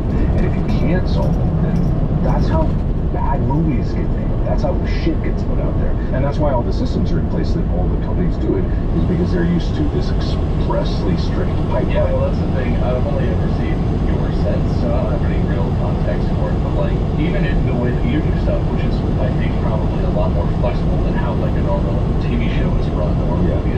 It still is like, we're on set today, here's the schedule. Maybe the schedule moved around a little bit to accommodate something, but most of this was decided 6 months ago. It was like, these people will be here, this person can only be here this day, you need to shoot this person needs to build this thing, which needs to be in this location. Like, there's all this shit where it's like, you can't, it's not like you have buddies and a camera and you're making a YouTube video where you're like, we'll come back tomorrow and look, it's like, well, you were mostly... This entire set we need to make this shot work, it's destroyed, it's just butchers tomorrow. But they're against this right now. Massive stuff. You can't just like, we'll do it another time. Because it's not that flexible. I have to imagine it's way worse. I didn't have for production, but you will what, hundreds, dozens, hundreds of people. There was about 50 to 70 people on set any given day. Yeah. And then, the post-production side is still huge with the effects house. Is that for the movie you're talking about? Yeah. Okay. Yeah. And some other productions where you have, the camera teams getting people around the world, thousands of people touching them. Yeah, like this, the scale of, say, Game of Thrones with its multiple camera crews in different parts around the world. Like, movies are complex things, organized chaos. Even with what I'm talking about with the render farm is a visual effects thing. Even now, you have, let's say, there's a shot that needs a physical simulations, like cavities and water structure. Exactly, you need fluid simulations. To make it takes on even good artwork can take days. And then you look at the result and you're like, oh, we fucked up. Do it again! Days later, those are the kind of problems that will destroy an output and have and did. File transfers of the 90 terabyte range take up to a day to transfer. Sometimes 2 days.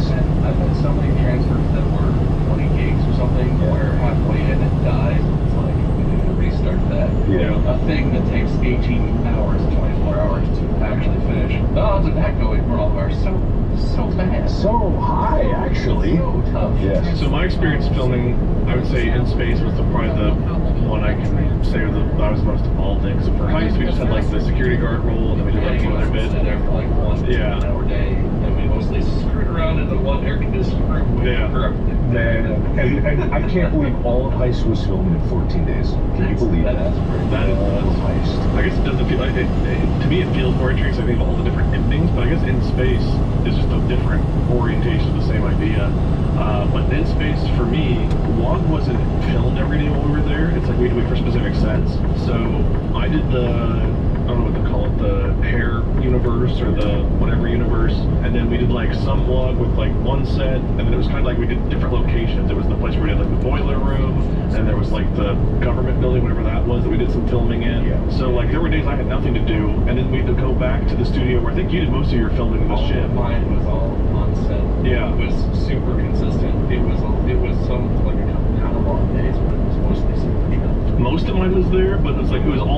We had like a 10-hour log day where I just wore the suit all day to do book shit. That's crazy.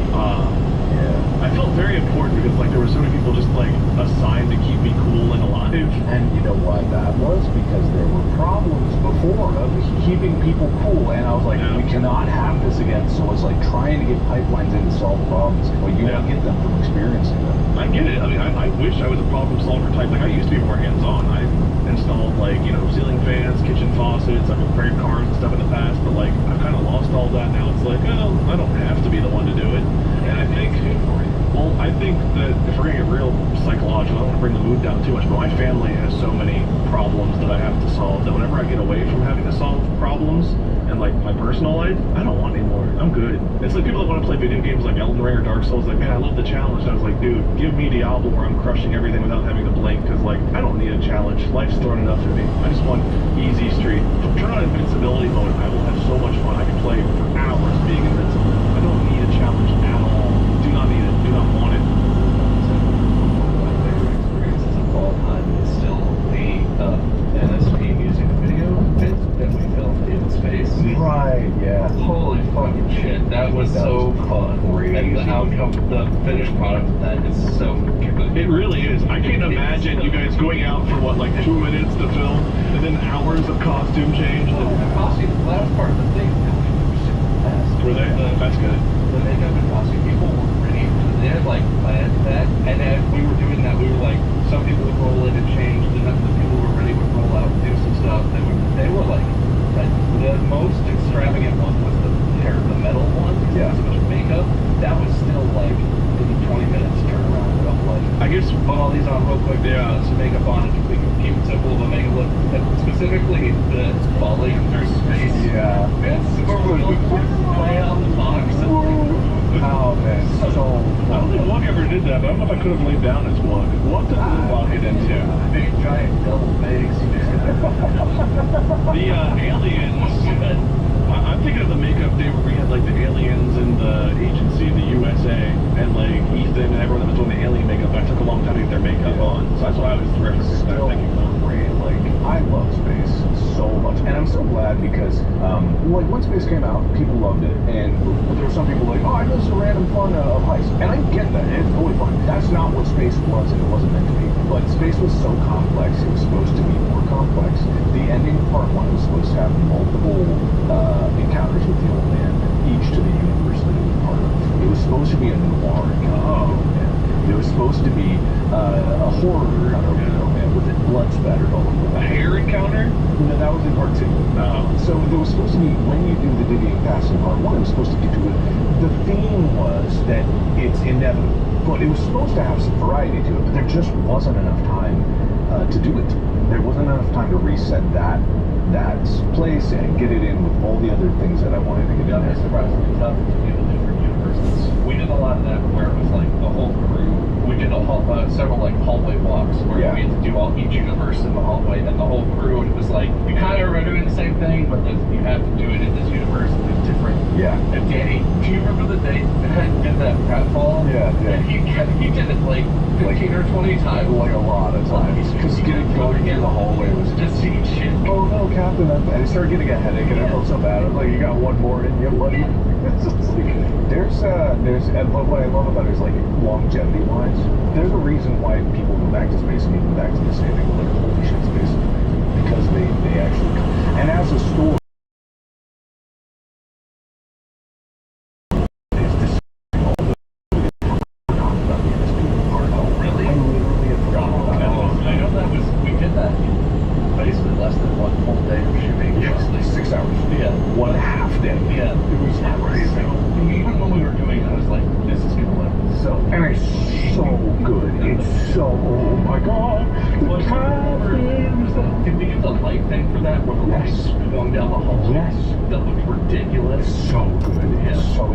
Some people haven't even seen that because you haven't seen it. Find it. I watched every reaction video I could find of its space, and so many people get to the point in part one where like they can decide whether or not to. I forget what the decision is, but ultimately they end up in noir, and they're all so confused. Yeah. They're like, I guess we're wearing hats now. The hat universe. Damn. Yeah. There were some people that didn't even realize in the beginning of it that when you die, you're supposed to keep going forward. Some people would reset and go back to the beginning instead of flying forward because they didn't realize it was changing. It was that subtle in some inches. They weren't realizing it, so they were like, oh, I'm lost. But the whole thing about space is to be lost. That is kind of the theme, is that you're lost in infinity. And you like, there are people that give up, and that's part of the whole scheme. That's what I intended. Is like people get lost and give up and come back later and jump in a random place because it's a never-ending infinite cycle. I can't believe I lost the ending to that stupid game. We lost it, comrade. It's probably good. It beat you? Oh, yeah, it didn't want it, so I mean, it beat us, comrade.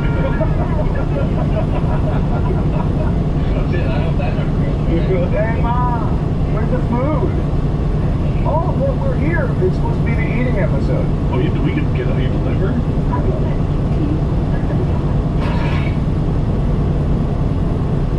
So, have you ever had kimchi? I've never had like kimchi and like that green barbecue kimchi. Do you have a little lazy soup? Yes, Maybe it was supposed to have like a layer of ball bearings or something. That, yeah, oh my god. I have before, yeah, it's been a long time. 10 years. I've had Mark's. Maybe that's what it was. Maybe I had yours. Yeah. Oh, it's this one. This your recipe. I mean, it's been 10 years since I've had them. I can't remember which one you made them. Maybe you made an LA ones. Yeah, I probably have. Thank you. Especially this chicken. I think so. Alright, I do, actually, no. Here. Sure. You want mostly broth, chicken? Whatever you give me, I will. If you don't like it, my mom will hate you forever. I love it. How deep are we in this? Are we wrapping up like actually to eat, or are we eating the whole thing? Because I'm holding a microphone. More enjoyable than not. You know, you put it. Don't figure out that drip. I don't want to drip on it. I'm a drippy eater sometimes. It's under your chin. I don't think you look worried about it. Attach it to your fork. Hey. Yeah, there's a big pot blocking the thing. That's okay. Okay, I'll just put it on the stove. Oh. Alright, you're right. Just lock that down. So that's good. No, it's good. Cheers. Hey, cheers.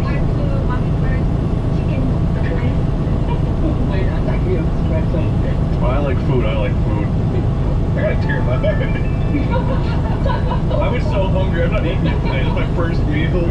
Oh, no. We were sitting here and I was like, man, that food, I hope we could eat so I'm so hungry. It's very hot and I keep burning my mouth, but I don't care. Come in, I'll eat. Thank you. Well, 10 points to you. You don't have to try to kimchi if you don't want to. Kimchi is that's so much more like. I'll try. Usually kimchi just kind of tastes like gochujang paste. Kimchi is like, it's a very strong taste, and that's something that Koreans like. It's like powerful flavors. They're strong. Yeah. Mm-hmm. But you don't have to eat all of it. You're gonna make this kimchi. No, Mom, what brand kimchi is this? Is it Ichongyang? Oh, Gangnam. Spicy. But anyway, so everyone was seeing distracted, but we're just like back to my mom's house. It's where we all started, pretty much. So if you enjoy the videos that we make together in the podcast, you know, this is where it all began. After the contentious episode, which Bob and I both got canceled, depending on what time you looked at the subreddit, we decided to bring it back down to earth and start from scratch. You are. We used to always be nice to each other here. We always, yeah. We were always nice to each other. Is that true? I don't remember. You didn't tell me anything. And then literally, some stuff we didn't hear. It's not the air of the show up late. Yeah, that is probably our core jokes. Well, I think about physically in this house. I don't know if we were meeting each other in this house. Yes, we're usually slapping the shit out of each other. Well, yeah, but that was for charity. No, it wasn't.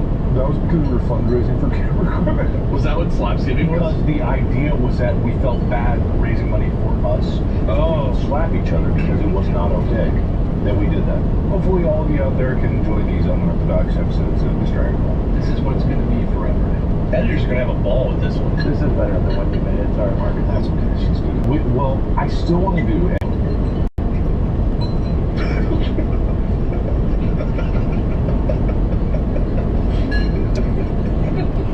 That's actually offensive. Is it? Yes. I thought it was hilarious. So did Bob. He laughed. That's good for you. Don't you laugh? I wasn't laughing at your joke. I was laughing at you. Thank you. Hello. How's it going? We're recording right now, just so you know. Come on in. No, the water's fine. Yeah, you're fine. Look at him. Get him. Zoom in. After we finish up this meal, and the sun sets on this podcast and our era of making content on the internet comes to a close. So much for being a part of this experience. I think there's no way to end this better than here, where it began. Well, so much on my shirt. See, that's what I was worried about, man. So, any last words? What is the deal with this? Are we like deleting your channels, or how serious is this? Because Loser deletes our channel. I have a good feeling about this one. The last words, what you said?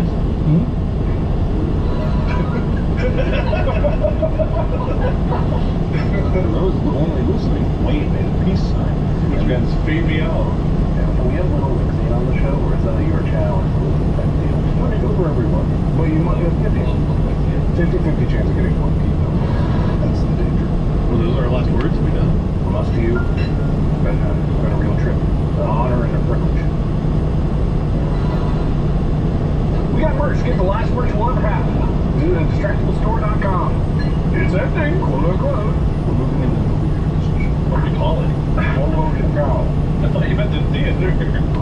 Oh. Imagine a Brazilian steakhouse movie theater where churrasco, like the servers are coming through, carving people meat in the theater. You're laying face down in the massage table. Churrasco is on bungee, on rail systems, laying sideways with the sorts of meat hanging underneath you. They slice it off, stick it in your mouth through the massage table face hole. What if it's like the old, like when you go to a play, there's an intermission in the movie where you eat? Because if you have everyone eat at the beginning, the theater's going to smell awful after 2 hours. Why? You know in Cincinnati, where they have the train station where they did the movie theater for IMAX stuff, you know how it was inclined because the screen was projected up in a dome? Yeah. Why don't movie theaters do that where you're reclined and you're watching it up so no one has a bad view? Yeah, everyone has good seats. Let's just build one. An Omnimax theater? No, a better movie theater. Let's design an regular theater. Well, Brazilian steakhouse or vegan options if you're into that. No. I mean, we could, but I'm not. Very non-exclusive. If you're going to eat a person, would you eat a vegan? I'm not going to eat a person. We had a whole episode about this. I'm not going to do it. Yes. Why did we do that? Because you guys have a weird opinion about it. Just invented the best marketing scheme ever. Grass-fed beef, big deal. Even more exclusive, vegan beef. Beef. No. Beef bad. Beef, no. Vegan. I don't want vegan. Alright, when we build this ultimate movie theater, you guys are going to see that it's the greatest thing that ever existed. And when there's a Brazilian steak on and an unlimited salad bar. What you really raw spices, raw. That's now you're there is a spine stew in Korea.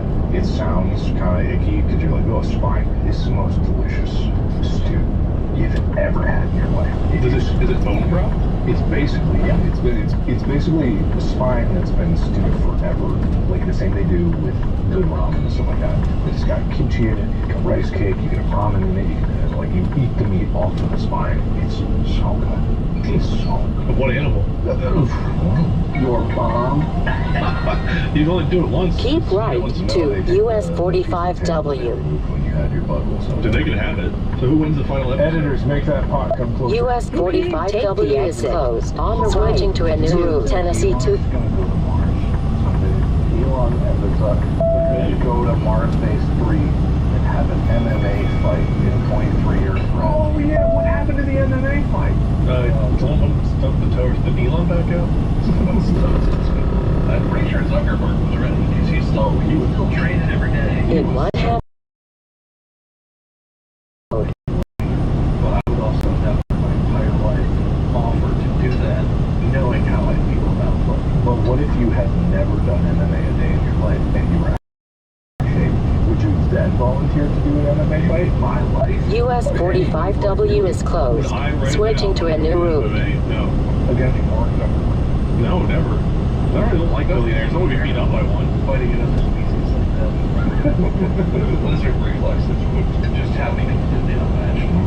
As much as I have grandiose opinions about the world around If I ever get to the point where I think I'm important enough to start, that I need to change the world, like I have to, like I have this compulsion, like I'm destined to, if I ever start talking like that. Continue on US 45W.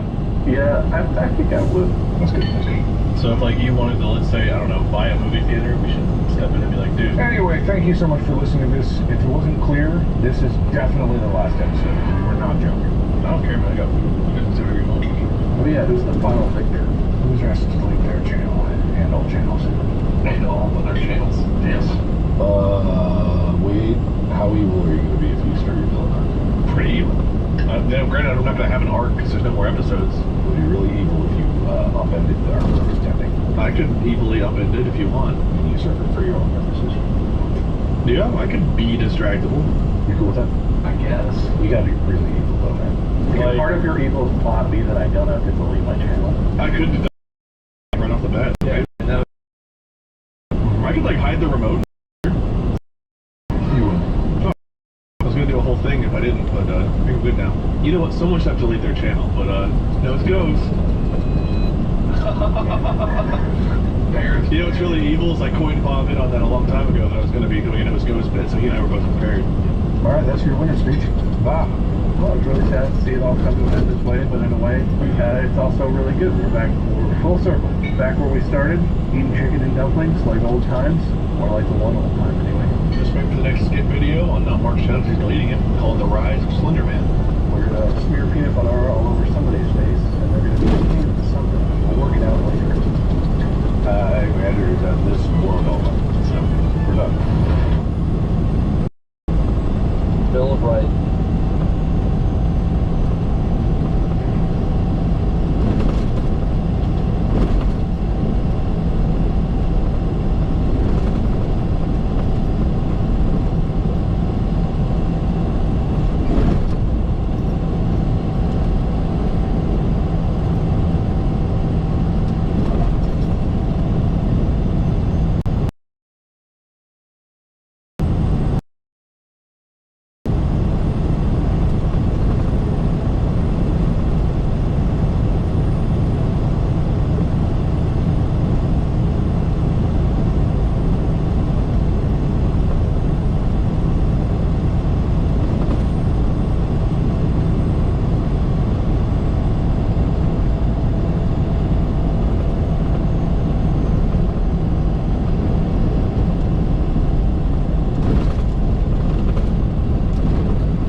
Presentation of our standoff in 20. Marked in that debate about the power of a listener. This episode contains references to adult language and contains material that some might find offensive.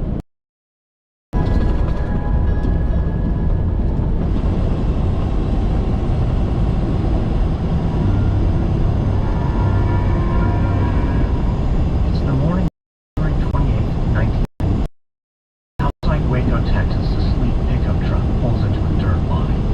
The truck door opens and the rustle.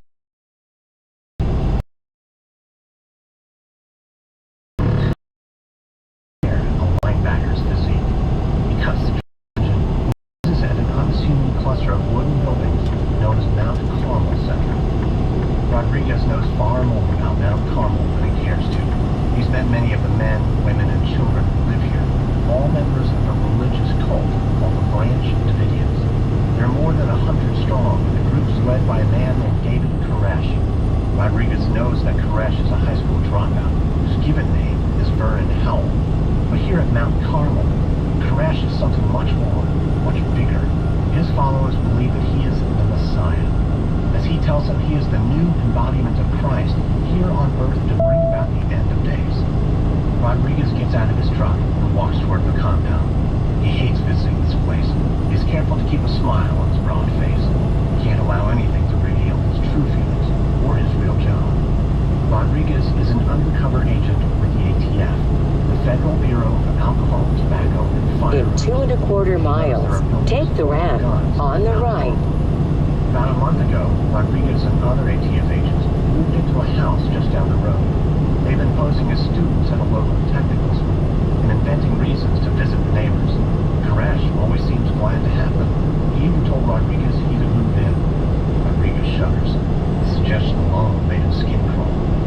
But with any luck, today will be the last time he ever has to visit this place. Already, a mile-long convoy of ATF and National Guard troops is on its way from nearby Fort Hood. They're armed for a full-scale assault, prepared to take Koresh into custody. So today, Rodriguez has one last crucial task. Take a final look around Mount Carmel. If he doesn't see anything that's out of the ordinary, the raid is on. Rodriguez knocks on the door of one of the buildings. He exhales sharply, trying to steady himself. The door opens. Koresh himself stands in the doorway. He's thin, with curly dark hair, wire-framed glasses. He beams when he sees Rodriguez. Robert, great to see you. Hi, David. Brought you a copy of that paper. Made the front page again. More lies, I'm sure. Koresh takes the newspaper. Thanks, Robert. Come on in. Rodriguez enters, and the two take their seats next to each other. Rodriguez gets ready for what's sure to be another rambling speech about the Bible. Then they're interrupted. One of Koresh's followers bursts through the door. He spots Rodriguez and then hurries into a back room. A moment later, he calls out, In 1/2 mile, take the ramp on the right. You're right there. Sorry, Robert. Just give me a second. Koresh gets up and leaves the room. He's only gone a couple of minutes. But when he walks back in, his entire demeanor is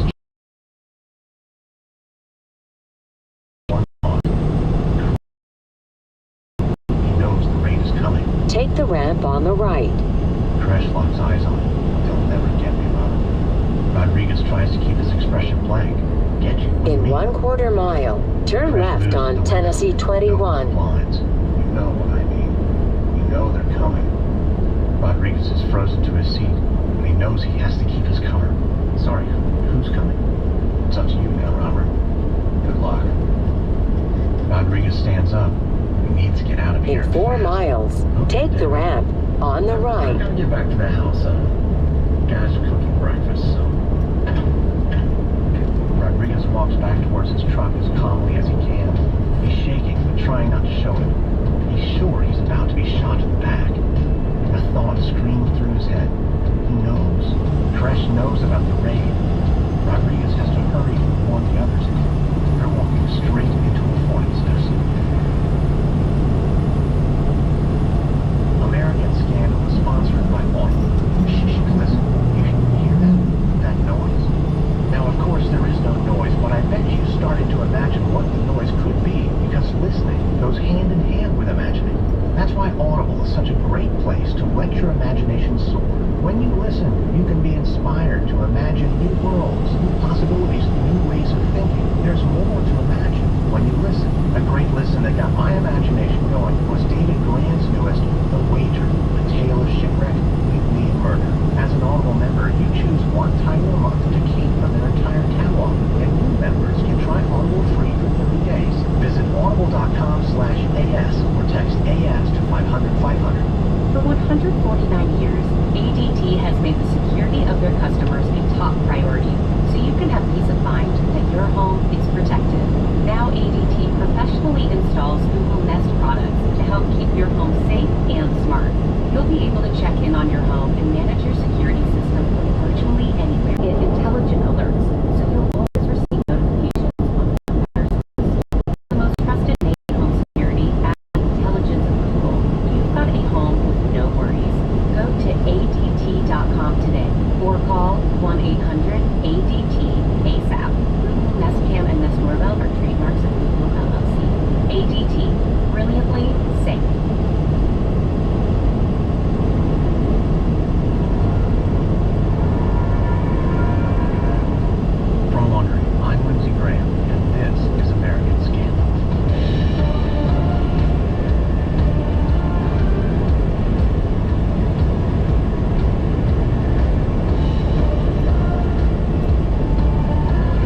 Take the ramp on the right. A religious community to pay in blood for their constitutionally guaranteed protections.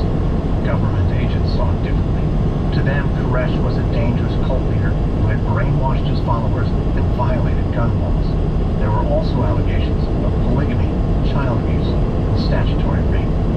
In this 6-part series, take the ramp on the right. And its tragic ending might have been averted. Part of the answer in 1/4 mile, turn left on West Main Street. He was the self-proclaimed savior who was born Vernon Howell, but became known to the world as David Koresh. This is episode 1, The New Messiah. It's mid-August 1968 in Richardson, in Texas. 1/2 mile, take the ramp on the right. Waiting to pick up her son from his first day of class. He's in the 3rd grade, and his name is Vernon Howell. Haldeman sees the teachers exit the building. They're followed by a neat line of students. Haldeman smiles. It's only the first day, but the teachers already have the kids over. It's a welcome sight. She's glad they were to such a good day outside town. Take the ramp on the right. But Vernon sure hasn't been easy. She was only in 1/4 mile, turn left on East Old Troy Road. Son has put up with sense. It never worked out with Vernon's dad, and she married the next guy pretty quickly. But that didn't work out either. Her new husband had just left prison, and he beat Vernon every time he cried. The boy was just a toddler. It got so bad Vernon had to live with his grandmother. When Haldeman's life got a little more stable, Vernon moved back in with her. But the trouble is, her newest in 1 mile, take the ramp on the right. Yelling at the boy, telling him to be a man, and he beats him. Haldeman sees Vernon walking towards her across the schoolyard. His head hangs low. There are no other students around him. Haldeman frowns. He's usually so full of energy, and so good at making friends. Vernon opens the car door and she sees that he's been crying. He slumps into the passenger seat and blurts out his terrible discovery. He says he's in a class for kids with intellectual disabilities. Haldeman lays a hand on his shoulder. In 1/2 mile, take the ramp on the right. As he stares out the window, Vernon's mom asks him why he would say such a thing, but she already knows the answer. She's finally got him into a special ed class. She just never thought to prepare him for the change. Then Vernon tells her what happened at recess. His class got take the ramp on the right. They were running to the playground. That's when the other kids started shouting insults at him, making fun of him for being in special ed. In 1/2 mile, turn right on US 51. All the confidence that usually makes him so popular, it seems like it drained out onto the floorboards. She tries to reassure him. He just has a little learning disability, that's all. She sees him frown. In 1/4 mile, turn right on US 51. God made you very special. This seems to perk him up a bit. Vernon does love church. It's thanks to his grandma, who started taking him to Seventh-day Adventist services. Vernon thinks for a moment. Turn right on US 51. He tells her she's right. Maybe God has a plan for him. It's a warm summer night in a grassy field outside Dallas in 1970. Continue on US 51. Vernon Howell was taught at his elementary school. Tonight, Vernon Howell lies on his back in the bed of his pickup, looking up at the stars. 19 years old, and for months now he's been living out of his truck. It's better than staying under his mother's roof. That's especially true when his stepfather is drinking. These days, he's been talking a lot to God. Usually the Lord answers back, but lately he's been silent. Howell feels lost without God's instructions. What he wants more than anything is to understand God's plan for him. There was a time when he felt he'd found his place in God's kingdom. He thought maybe he wasn't so stupid after all. He finally learned to read, and by middle school, he memorized parts of the Bible. In high school, he even preached to his classmates, but that was before he dropped out to earn some quick cash in the Texas oil field. Howell discovered that he had a knack for machinery and fixing cars. He also learned how to play guitar. He was the first girl he'd ever been with. He was 18, she was only 16. Howell knew he could get in trouble with the law, but he couldn't resist Linda. So he followed her to her bedroom while her dad was asleep. In a way, it really bothered him, the fact that he couldn't resist her. It only got worse from there. When Linda called and said she was pregnant, he panicked. He lied and said the baby couldn't be his, that he was sterile. The memory causes Howell to wince.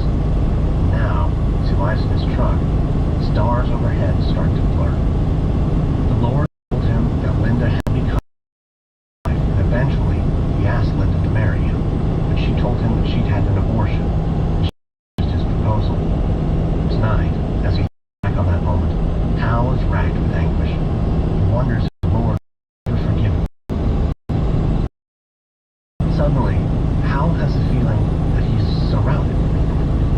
He bolts upright in the truck bed, peers into the darkness. No one is out. It's like he's being watched.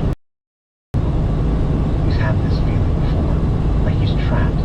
Now he was 12, and a group of older boys pinned him down and sexually assaulted him. This is like that, but it's different, because the God enters Hal's mind. The Lord's presence is always terrifying in its power, but tonight, his message sounds merciful. Vermin, my son, I see you are hurting. You loved her, and now she's turned her back on you. She's rejected you. Hal tries to answer, but he's overwhelmed by pain. Fills his entire body. Vernon, for 19 years I loved you. For 19 years you've done little to show your love to me. You rejected me. You never changed. Hal feels sick with remorse. At that moment something begins to shift inside him. Suddenly Hal knows God again. He'll follow the path with afford to lose God the way he lost Linda. You haven't lost her forever, Vernon. Use your gifts to reveal the truths of the Bible. Serve me faithfully, and I will give her to you. The world rushes back. The voice of God is gone. Hal is left quaking in the truck bed. He now knows the Lord has big plans for him, and he must do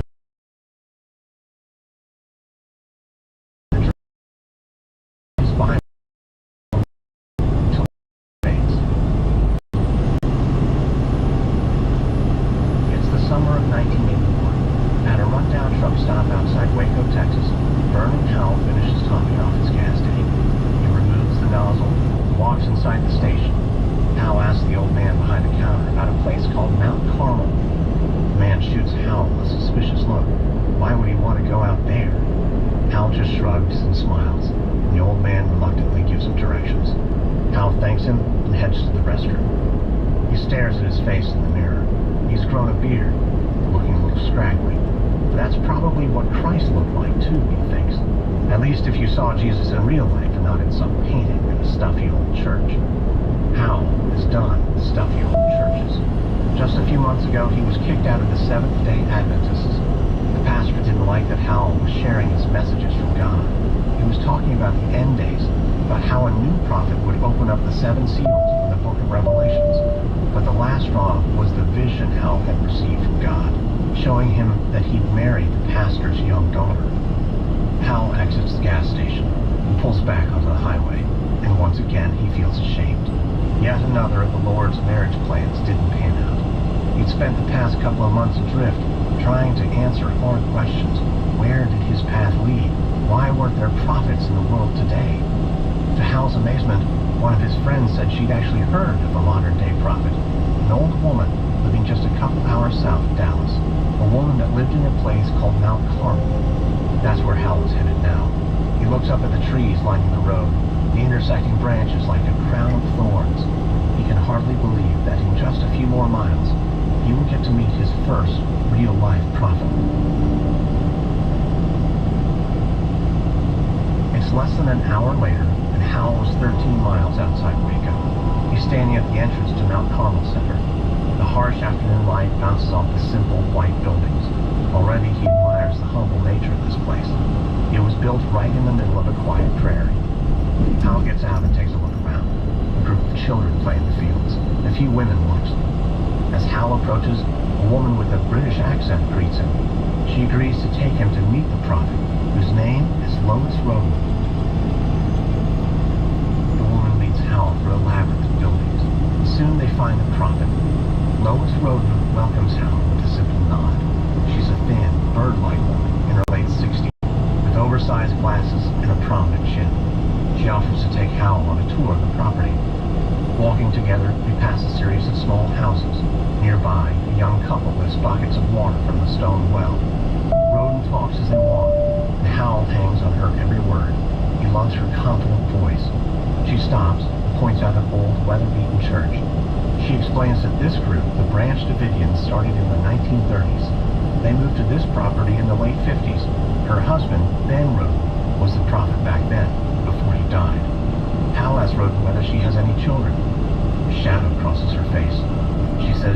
son, George, but he wasn't with the community anymore. Just then, a man hurries past, wearing a postman's uniform. Roden explains that many people at Mount Carmel have jobs outside the community. They don't pool their money, but they do live together and share a simple life, and they're bonded by the same goal. Together, they await the coming of the new Christ at the end of days. Hal can join them if he's devoted to their message, and if he can manage to live as simply as they do. Hal already knows his answer. All his life, he's been searching for this sort of community. He will join the Branch Davidians, and he will follow Lois Roden. Or at least, that's where he'll start. Because lately, Vernon Hal has been hearing more from God. God has been sharing his plans with Hal. The plans suggest that Vernon Hal might play a bigger role at Mount Carmel than anyone could ever imagine. Life is full of personal wins. Whether it's cleaning your house, getting that dream car, or checking off your to-do list, winning at life is a great feeling. And with the State Farm Personal Price Plan, you can keep winning when you create an affordable price just for you by bundling home and auto. So give yourself a round of applause. Talk to a State Farm agent today to learn how you can bundle and save with a personal price plan. Like a good neighbor, State Farm is there. Prices are based on rating plans that vary by state. Coverage options are selected by the customer. Availability, amount of discounts and savings, and eligibility vary by state. Ryan Reynolds here. With the price of everything going up during inflation, we thought we'd bring our prices down. So to help us, we brought in a reverse auctioneer, which is apparently a thing. Mobile Unlimited Premium Wireless. And then you get 30, 30, then you get 30, then you get 20, 20, 20, then you get 20, 20, then you get 15, 15, 15, 15, just $15 a month. So give it a try. Mintmobile.com/switch.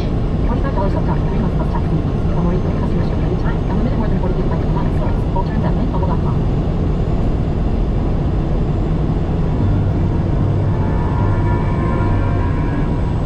It's August 1983 on a drowsy afternoon. Vernon Howell walks confidently among the people of Mount Carmel. He greets the adults and smiles at the children. A group of girls have drawn a game of hopscotch in the prairie dirt. He stops to watch for a moment, then continues on. When Howell first moved here 2 years ago, he was nobody. At first, he was assigned to clean dishes in the cafeteria. The community treated him like an errand boy, but Howell was always good at making friends, and Mount Carmel was no different. He started fixing people's cars, he helped repair their houses, and slowly began to gain their respect. But the biggest change was in his relationship to the prophet herself.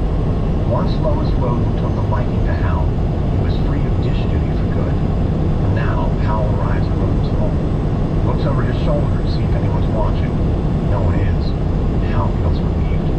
Because a few months ago, God told Hal that his relationship with Roden should become more intimate. It would fulfill a biblical prophecy that she, the prophet, would bear a son. He had told Roden about his vision. She agreed that they had to act on it. They needed to be discreet. While Roden is in her late 60s, they're fortunate to have the Lord's favor. Together, they're sure to conceive a righteous son. Hal pushes open the weathered front door without knocking. He finds Roden sitting on her old plaid sofa, but she looks troubled. Hal joins her on the sofa, puts an arm around her. He asks what's bothering her. She says it's her son, George. Hal fights to mask his anger. It's always George. Hal has never met Roden's estranged son, but she's told him plenty. How George wanted to take over Mount Carmel when his father died. How he left, full of rage, when she wouldn't allow him to preach. How George still wants to take Lois's place when she's dead and gone. Hal has a different. It's become increasingly clear to him that he should be a prophet. Keeps telling him to wait. To Hal, it's obvious why she won't let him preach. She's worried about her son, George. Hal looks into Roden's eyes and smiles. He reminds her that George lives way out in California, doesn't know what's going on in Texas. True, she says, but he'll find out eventually. Once he hears someone else is preaching from the Mount Carmel pulpit, he'll come back, and he'll cause trouble. George is violent, she tells Hal. He has guns. He'll kill Hal if he finds out they're sharing a bed.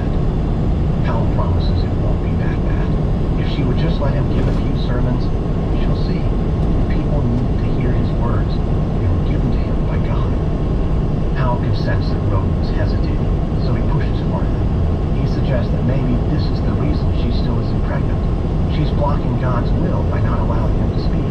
So why would God allow her, an older woman, to bear a child and fulfill the prophecy? Roden looks down, her features softening. She doesn't say anything, but Hal can tell his words will hit home. He knows she'll relent soon, and then he'll finally get his chance to preach. It's the fall of 1983. Inside the small church of Mount Carmel, Lois Roden waits for Vernon Hal to make his debut as a prophet. She stands at the back of the church and watches as her followers enter and file into the pews. It's strange seeing them gather for someone else's sermon. Usually when the service starts, she feels calm as she awaits God's inspiration. But today all she feels is anxiousness. Hal's sermon today will set her flock on a whole new course. It's the first public sign that he will be Roden's successor. As the last of her followers arrive, Roden notices the floorboards creak. The church's foundation has been sinking. An aging church to match her aging body, she thinks. And as Hal keeps saying, it's time for fresh blood at Mount Carmel. Roden watches Hal launch into his sermon. He speaks of sin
and Stetson hat is tipped back, and a pistol gleams in his hip.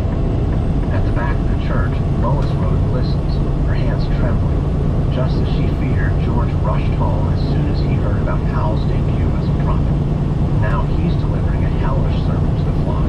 The subject of the sermon is Vernon Hal. Lois looks over at her young lover, sitting in the back of the church. Hal gives her a contemptuous look.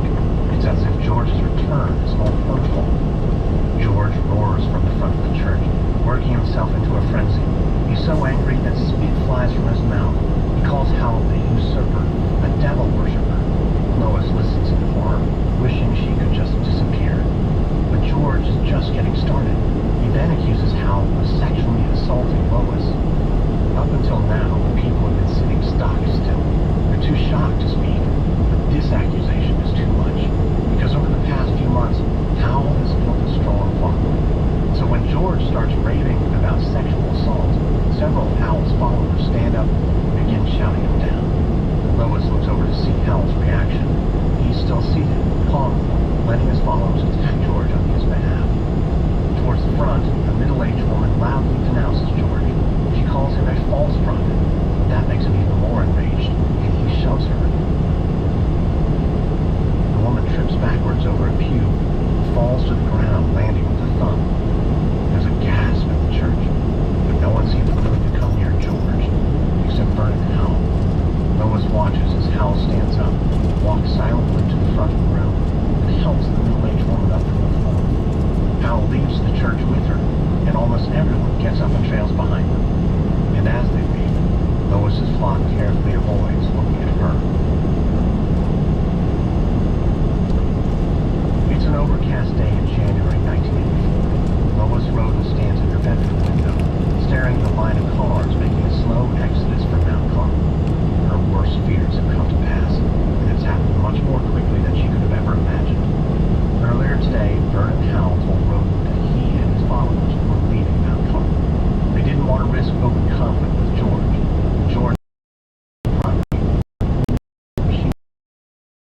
begged Hal to read her. He grew angry.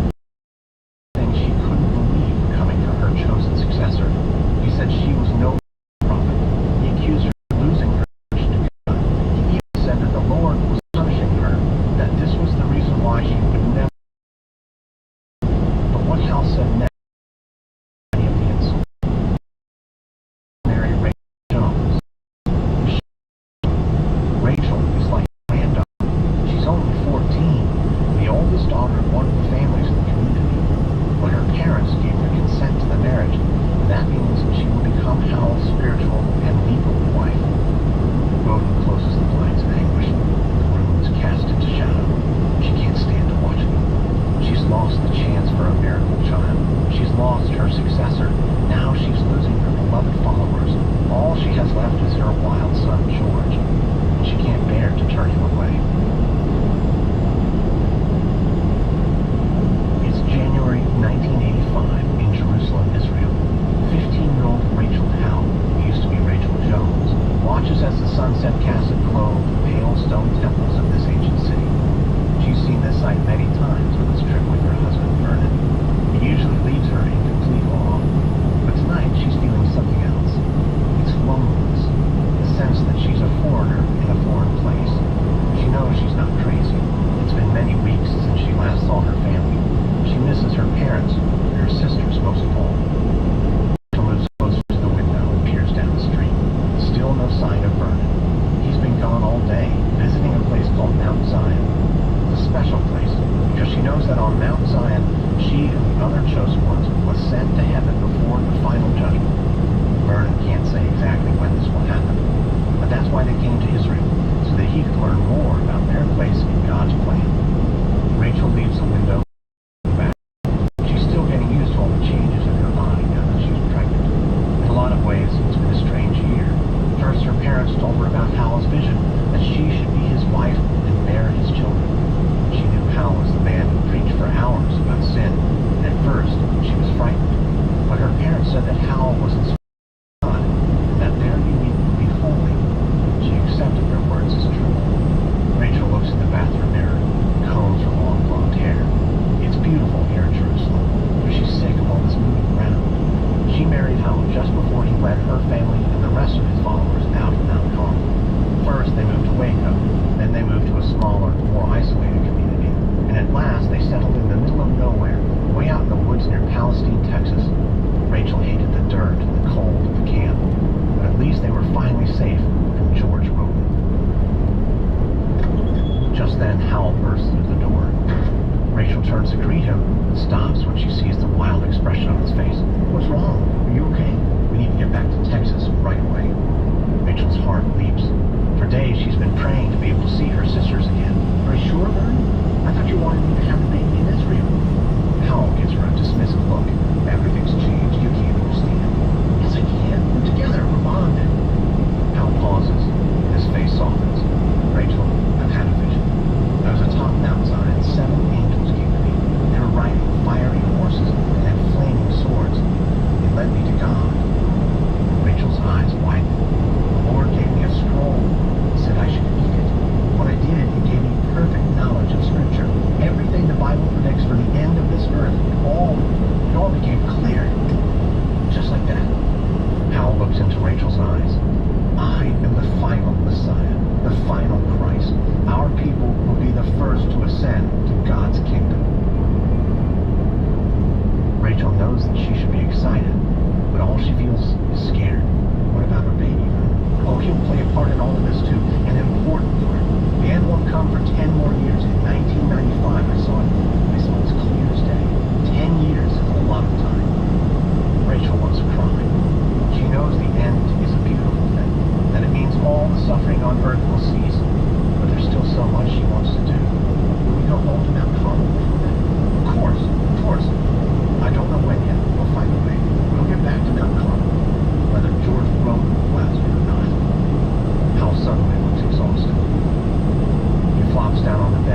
death also created a problem. Now, George Roden has fully taken control of the property. He's even renamed it Rodenville. There's little chance he'll give it up easily. As Howell continues to survey his camp, a man arrives and asks to speak with him. He says he's one of the few who's still living at Mount Carmel. He tells Howell some big news. George Roden wants to have a showdown, a way to prove who's the new prophet once and for all. The man explains how this battle will work. George has dug up the body of one of Lois's followers from the Mount Carmel cemetery. Whichever one of them can bring the woman back from the dead will be the next prophet. Howell laughs at the messenger. He knew George was crazy, but this, he had no idea George was so out of control. He shakes his head and says, "No, tell George I'm not in the resurrection business." But as the man leaves the camp, a thought occurs to Howell. George's latest scheme may be crazy, but maybe it's exactly what Howell needs. A way to push the last rival prophet off his perch. Days later, inside the McLennan County Sheriff's Office in Waco, Texas, the deputy sits at the reception desk, slowly filling out a crossword puzzle, waiting for a shift to end. The deputy hears the door open, looks up, and sees a small group of men heading toward him. The curly-haired man in front stops at the desk. The others arrange themselves behind him, almost like bodyguards. "Can help, boys?" "Sheriff, I'm Vernon now. Remember me? Call about the corpse that's being desecrated up at Mount Carmel. The deputy sets aside his crossword puzzle. "Sir, I told you that's not something I'm going to bother with if you don't have any evidence." Howell reaches into his backpack and pulls out a stack of photos. "I've got the evidence right here. Take a look." He drops the photos on the desk, and the deputy begins flipping through them. They show a coffin draped in a decaying Israeli flag. The coffin sits at the front of what looks like a simple country church. Yeah, I can see that's a coffin. So are you going to go out and arrest George Roden?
Howell finds himself staring at a familiar, worn-down structure. It's Lois Rhoden's old house. Hal swallows hard. He's almost certain her son is living inside. Hal motions to two of his followers. They should sneak across the yard. Suddenly, here's dogs start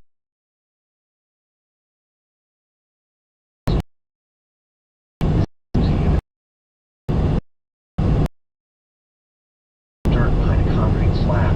George begins spraying bullets over their heads. Hal breaks cover and levels his rifle. George sees him and ducks behind a gnarled pine tree. Hal then fires round after round into the tree, hoping to keep George pinned down. That's when he hears the siren. It's the flashing lights of 3 sheriff's cruisers racing toward him. Deputies get out with their guns drawn and shout at everyone to drop their weapons. George drops his submachine gun. Hal sits down his rifle and puts his hands over his head. The deputy forces Hal into handcuffs, telling him they're taking him in for attempted murder. Hal barks and demands to know his property.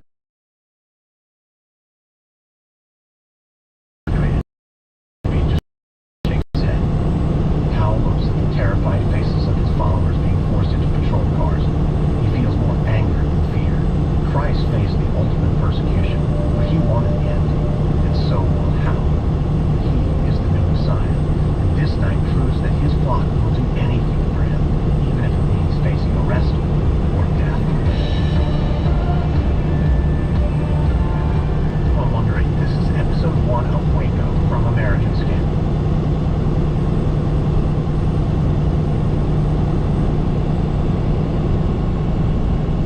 This is a special encore presentation of our series on the standoff in Waco, Texas, which originally aired in 2020. It's an investigation of a shocking story that sparked a national debate about religious freedom and the power of the federal government. We hope you enjoy. A listener note: this episode contains references to adult content and language, and contains material that some might find offensive.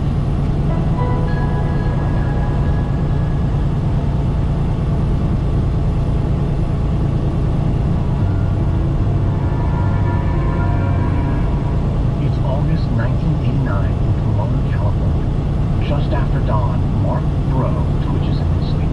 He's curled up in a bunk bed inside a dimly lit garage, surrounded by beds and sleeping people all crammed into this one tiny place.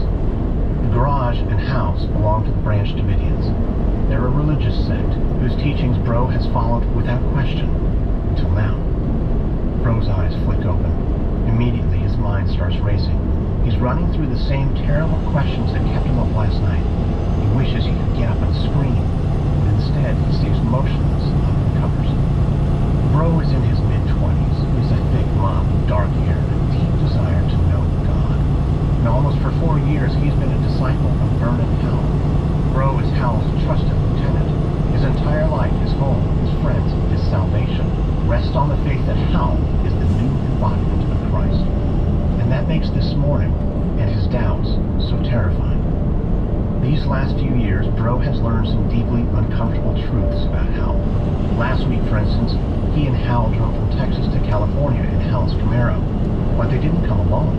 Hal also brought the 13-year-old daughter of one of his followers. They stopped for the night at a hotel, and Hal and the girl shared a bedroom.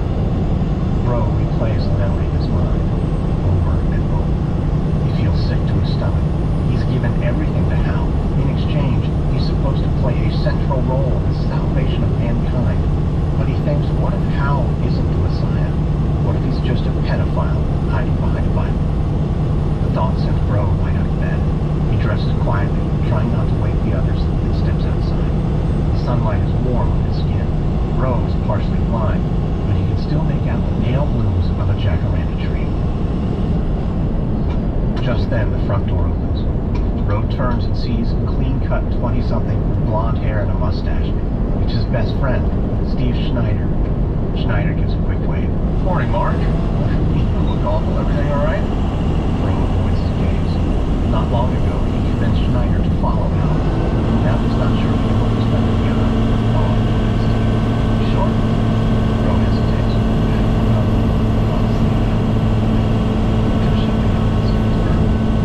Schneider gives a slight nod. Enough encouragement for Bro to continue. He's been acting erratically, continuously saving people for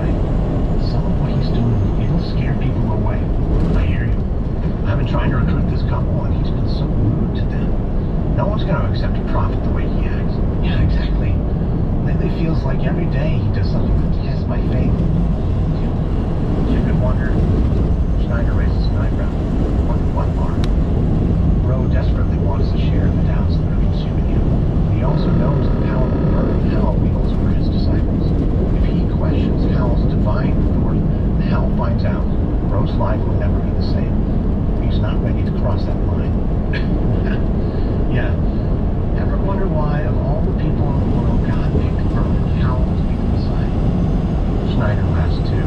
Bro can feel his broken attention. Yeah, the Lord works in mysterious ways, Lord. I should probably get back inside. I'll be right there. Bro watches his friend walk back into the house.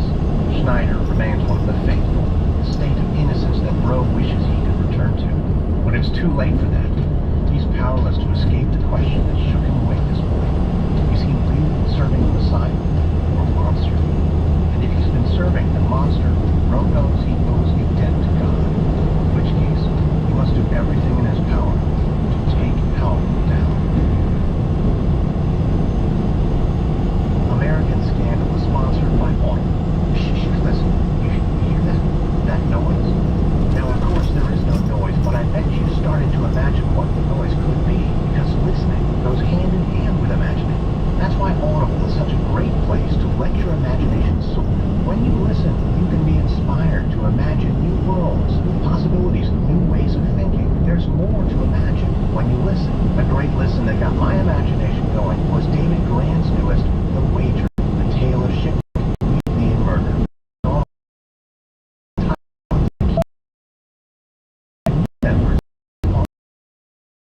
Visit audible.com AS or text AS to 5500. For 190, ADT security of their customers top priority. Find their home protected. Now ADT professionally installs Google Nest products to help keep your home safe and smart. You'll be able to check in on your home and manage your security system from virtually anywhere. Plus, with Nest Cams and the Nest Doorbell, you can get intelligent alerts, so you'll always receive notifications on what matters most. When the most trusted name in home security adds the intelligence of Google, you've got a home with no worries. Go to ADT.com today or call 1-800-ADT-ASAP. Nest Cam and Nest Doorbell are trademarks of Google LLC. Brilliantly safe.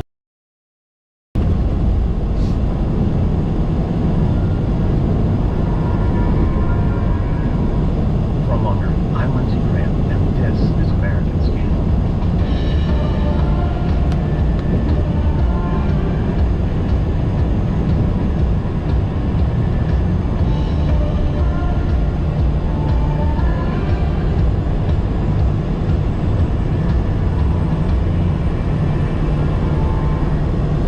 In the 1980s, a young man named Vernon Howell arrived in Waco, Texas.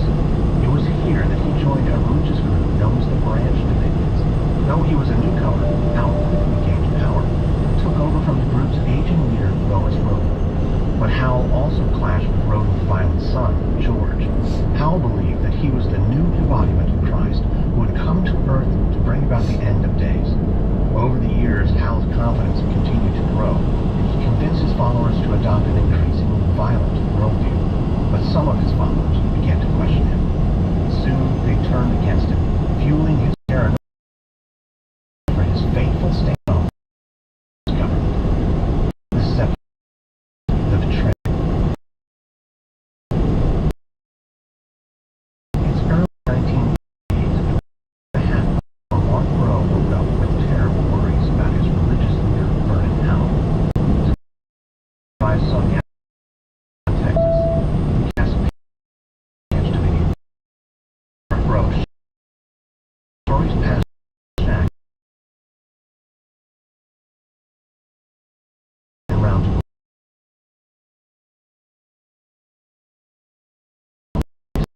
He's beaming because today is special. Vernon Howell isn't just Bro's Messiah, he's also the leader of their rock band, and the two are about to head into Waco for their very first recording session. Bro reaches the van. He opens it up, sets the music equipment carefully in the back. Then he jumps into the passenger seat. Vernon Howell is already at the wheel and flashes a grin. Howell wears thin, wire-rimmed glasses and a rock and roll mullet. Whether it's a jam session or a Bible study, Howell always suggests a world of exciting possibilities. The two drive into town, and Howell isn't his usual talkative. But Bro is only half paying attention. He stares out at the Texas landscape blurring by, and he thinks about how strange and how wonderful it is riding shotgun next to this sign.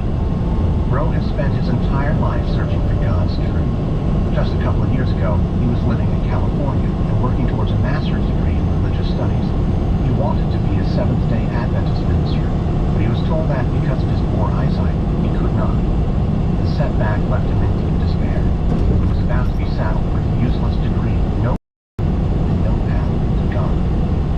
Then Bro met Vernon Howe. Howe took him in. He gave Bro a deeper understanding of God and the Bible. But it didn't stop there. With Howe's instruction, Bro had vivid dreams and even visions. He'd had them since childhood, but now they felt stronger, more connected to God. At first, Bro was skeptical that Vernon Howe was a prophet, but the Bible was full of stories of prophets. Why couldn't the same thing happen in modern times? And why couldn't he be a part of that story? Howe pulls up in front of the Big Planet recording studio in downtown Waco. Two men step out of the van into the crisp air. They haul their instruments inside. Once they're settled, Howe talks through the first song they're going to record. It's called Bad Man in Waco and tells the story of Howe's shootout with George Roden at Mount Carmel. Howe recites the lyrics and Bro nods along. Bro didn't take part in the raid itself because of his poor eyesight, but Howe's upcoming trial for attempted murder is at the center of Bro's world. Howe could go to jail, and that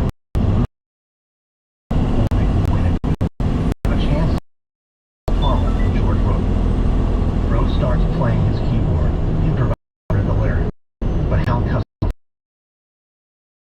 it's wrong. Howe's in control, and it's been Bro changed. Instead, he became Howe was under a mile. Backing up. Let's hear them. It's all Bro can hope for.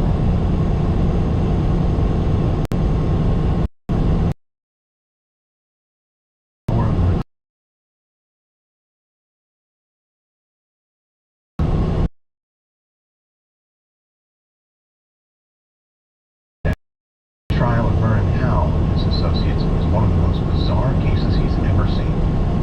Fitz eyes the prosecutors. They look nervous. On paper, this case seemed airtight.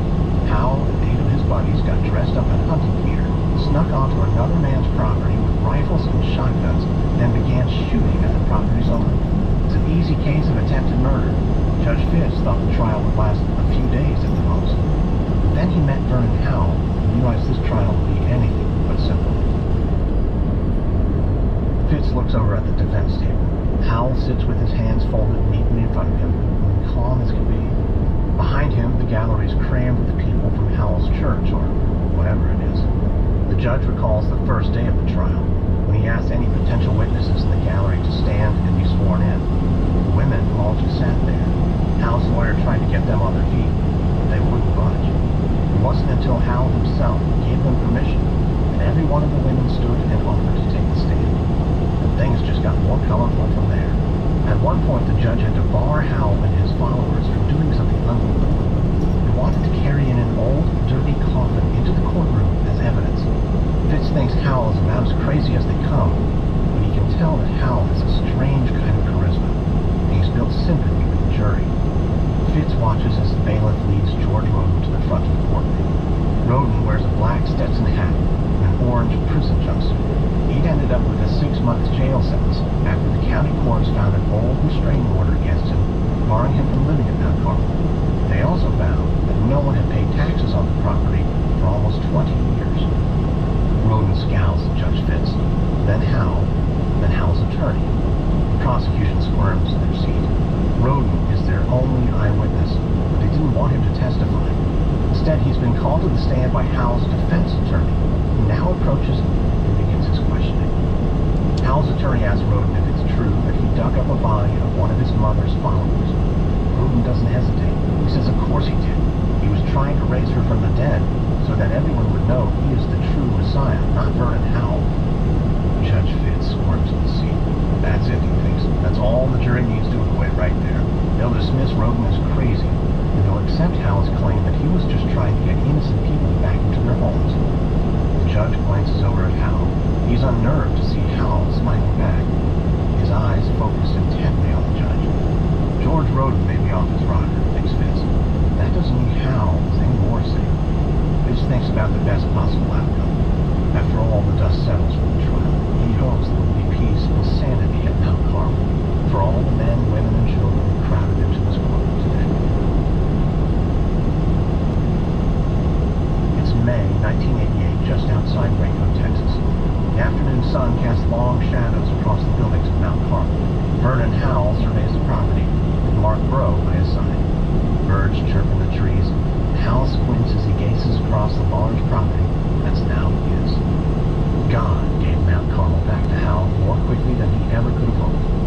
trial ended with a hung jury, and each of his followers were found not guilty. They were all let out free and clear, and their weapons were returned. Even better, it's George Roden who's stuck in jail. Hal is ecstatic. For years, he and his followers had to live in a makeshift camp in Palestine, Texas, but now they can finally reclaim their rightful home. But as Hal makes his way through Mount Carmel, he can tell they've got a lot of work to do. Mount Carmel is hardly ready to be a training ground for the end of days.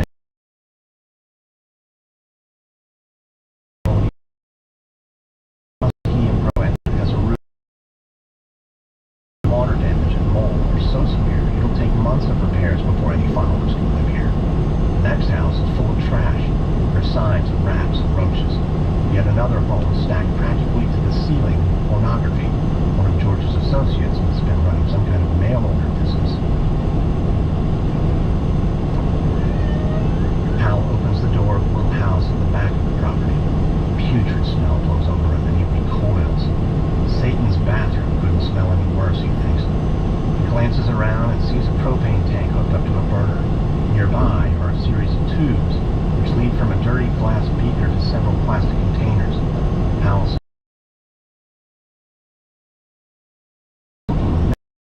much sin on this property. Meth? Still, I wouldn't put it past George. We'll box up the lab and take it to the sheriff. You think that's a good idea, Bert? Of course it's a good idea. We want them. We're on the right side of the wall. We'll just tell them that this is all George's job. We don't want him coming back to bite us. We've got bigger things to do. Bro looks around the filthy room and sighs. Yeah, you're right. I just thought it'd be a little more triumphant to be back. We've been talking about it for years. Well, when you listen, I never said it was going to be a paradise. We're building an army for God. This is our fortress. A place for pure people who don't need comfort. They'll come flooding back once they get my message. Of course. So that means we're stepping up recruitment. Yes, exactly. You get back to California. We'll send Steve to England. I'll make another trip to Australia. I've had good luck there. Okay? Well, I'll head out just as soon as we clean up George's mess. That's going to take a while. Hal can feel his agitation rising. You know, we don't have much time more. It's already been 3 years since on Mount Zion. We're getting closer and closer, and soon I'll unlock the 7 seals. I know. Believe me, I know. Bro picks up the propane tank and exits the house, shoulders slumped. Hal returns his gaze to the decaying room. They'll clean it up just like they'll clean up Mount Carmel. And not forms in the stomach. God has tasked Hal with bringing so many people into the light. How can he fulfill the prophecy without an army of devoted followers? He knows he needs to look calm. His flock needs to see that he's in control and self-confident. But when he's by himself, the worries set in. He hopes he'll find enough souls to save on his recruitment missions. But if he can't, there's always plan B. The Lord has already spoken to him in visions, and he's revealed other ways for Hal to grow his flock. There's a lot to say when buying a new home or car, but only one thing to say that can help you protect them. Like a good neighbor, State Farm is there. Just like that, a State Farm agent will choose the coverage you need, no matter where you are in life. When you need coverage options, your State Farm agent is there to help, on the phone or in person. Like a good neighbor, State Farm is there. Hey, I'm Ryan Reynolds. At Mint Mobile, we like to be the opposite of what big wireless does. They charge you a lot, we charge you a little. So naturally, when they announced they'd be raising their prices due to inflation, we decided to deflate our prices due to not hating. That's right, we're cutting the price of Mint Unlimited from $30 a month to just $15 a month. Give it a try at mintmobile.com/switch. $45 up front for 3 months plus tax and fees. Promo for new customers for limited time. Unlimited more than 40 gigabytes per month. Slows. Full terms at mintmobile.com. In 1 mile, take exit 1A on the right to I-55 South. April 1889. Elizabeth Barrington looks out the window as her plane descends into the Dallas-Fort Worth airport. Her heart is pounding with anticipation. Barrington is an Australian in her mid-20s with dark brown curls and a toothy smile. She's flown across the world to see 2 men. One is her Messiah, Vern Howell. The other is her fiancé, Mark Rowe. She saw Howell fairly recently, back when he was on one of his recruiting trips in Melbourne. But she hasn't seen Rowe in 2 long years. They fell in love while she was living at the Davidian camp in Palestine, but then her visa ran out. She was forced to return home. She hopes that on this trip, Hal will finally give them permission. Take exit 1A on the right to I-55 South. Bro and Hal waiting for her at the gate. She rushes to embrace Bro. He's thinner than she remembers, but he's still got the same gentle eyes and loving smile. It makes her feel like nothing has changed between them. When she turns to Hal, he nods at her coldly. She's not sure. Did he expect her to greet him first? The three of them walk outside the terminal. Hal grabs her heavy bags and loads them into the trunk of his red Camaro. He tells Bro to get into the back seat, so Baranyai can sit up front with him. As they pull onto the interstate, Baranyai reaches a hand into the back seat and feels Bro take it. Feels good to hold his hand again. And Hal doesn't seem to notice. He's too busy asking about the followers in Australia. Baranyai was his first convert there back in '86. But made more Baranyai looks out the long flight, and her jet lag feels like a heavy weight. She knows how upset Hal will be if she falls asleep while he's talking. He's going on and on about the improvements. Continue on I-55. New paint, new roofs, new buildings. And soon they approach the renovated site. Hal pulls off the main road and a cluster of beige buildings. Baranyai's heart lifts. Finally, she gets to see her old friends again. They approach a roadside shack and Hal slows the car. A man steps out, a shotgun in one hand. Baranyai freezes, unable to speak. Then it happens fast. The man with the shotgun sees Hal and gives a nod. And they pass through. Baranyai remembers that back when she lived at the Palestine camp, sometimes there were guards, but at the time they were under threat from George Bush. She thought Mount Carmel was a simple place where people lived for God's truth, not a fortress with armed guards. Baranyai squeezes Bro's hands tighter, but his grip has gone slack since they passed into Mount Carmel. In front of the main house and setting out towards her away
Schneider died in the man. She notices her matron of honor, eyes spread with guilt, until her hunger gets the better of her, and she begins eating as well.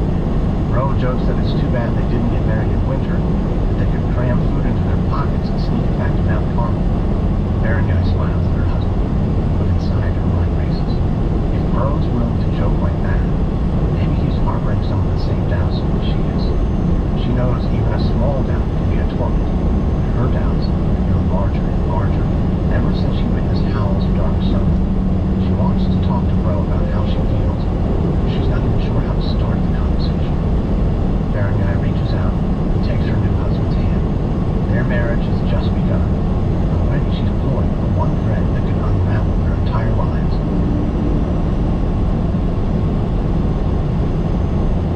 Late that night, Mark Roe gazes adoringly at his new wife. His eyes trace her profile as she stares up at the low ceiling. They've laid out blankets in a tool shed at Mount Carmel. This threadbare space is the best they could manage for a honeymoon suite, away from their respective dormitories. Still, after years of waiting, Roe feels like their lives have finally been set in motion. If only Berenyai's visa were expired. Probably they only have another week together as we weighing heavily. He wonders if that's why Berenyai is so quiet now. Listen, Liz, I don't want you to leave. I know, Mark. I just wish you could come back with me. Yeah, that would be incredible. Berenyai turns and fixes her eyes on Roe. Why don't you? Roe stammers. A small part of him had hoped she would ask this question. Now he has to answer it. I'm alone. Instead of leaves me here. Building an army. You know, for Berenyai cuts him off. Vernon's changed, don't you think? His message is different. It's darker, angrier. I don't doubt that he's the Lamb of God, but after hearing him preach, I'm not sure whether his path is mine to walk. Roe is surprised to find himself nodding in agreement. And sometimes I ask myself the same thing. But just saying these words aloud, Roe feels his stomach drop. It's like a void is opening up in front of him. He has to take a step back from it. But let's just forget about it for now. I think about Vernon Howell all day, every day. Can't it just be the two of us here tonight? Roe is gripped by fear of the darkness of the tool shed. Berenyai has given voice to something he's refused to admit even to himself. His steadfast belief in Howell's message has started to crack. The thought is terrifying. Losing faith would mean losing everything. His home, his friends, his place at the right hand of Messiah. He prays for reassurance, for something to assuage his doubts. But one thing he knows for certain, whatever path the Lord reveals, he and his wife will travel together. It's nighttime in July 1989. Mark Roe is in the office at Mount Carmel typing on the computer. He's working on a letter to his mother in Honolulu, but it's hard to know what to write. He's on a knife's edge between saying that everything is normal and that everything has changed. It's been nearly 3 months since Berenyai returned to Australia, and the doubts his wife stirred in him have only grown. In the time since, he snuck off an application to immigrate to Australia, but even if it goes through, Roe isn't sure whether he'll act on it. So much depends on Vernon and Howell. Just then, Roe hears a heavy thud, looks up at the ceiling. Howell's bedroom is just above him. Howell said he was going to pack for the recruiting trip in California, but from the sound of it, he's probably up there cleaning his AR-15 rifle, getting ready for the final earthly battle. Roe sighs. Berenyai is right. Howell's message has grown darker. But Roe also knows that God's word is continuously revealed. Who is he to question when God is leading Howell? Just then, Roe hears the office door open. In walks a 13-year-old girl. She lives at Mount Carmel with her parents. Roe is especially fond of the family, in part because they're Australian. Being around them reminds him of his wife. But he wonders, what is their daughter doing here, this late at night? The girl hurries past Roe without acknowledging him, and watches her walk up the stairs that lead to Hal's bedroom. His mind starts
Branch Davidian's house, but at the moment he's only pretending to read. He can't concentrate.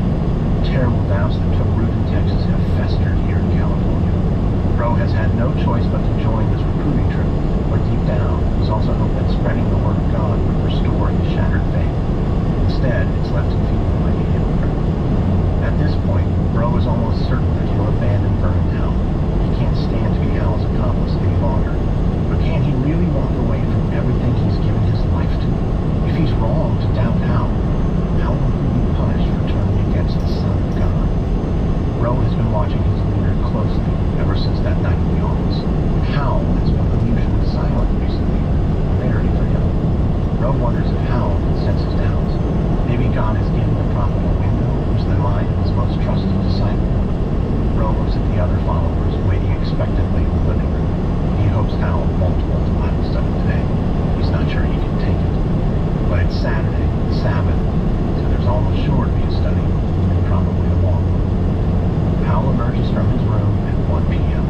He always sleeps late, and he says the study will begin soon. Bro watches as the 13-year-old Australian girl peeks her head out of the bedroom.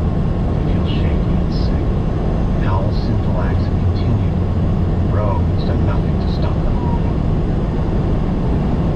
Bro scoots to the far edge of the couch as people gather for the Bible study. Howell walks to the front of the room where he's surrounded by followers. They're seated on couches and sitting cross-legged on the floor.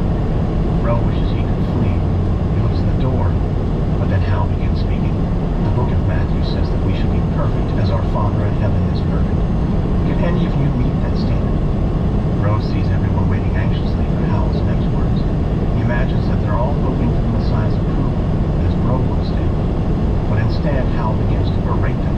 If God were to judge you according to that scripture, none of you would stand a chance. God would shake out most of you. You'll be rotting fruit falling from the tree. Howell casts an angry look around the room and stops to stare directly at Bro. You claim to be led by the Spirit, when you're actually led by the devil. Bro feels a rising panic. Does Howell know that he's going to leave?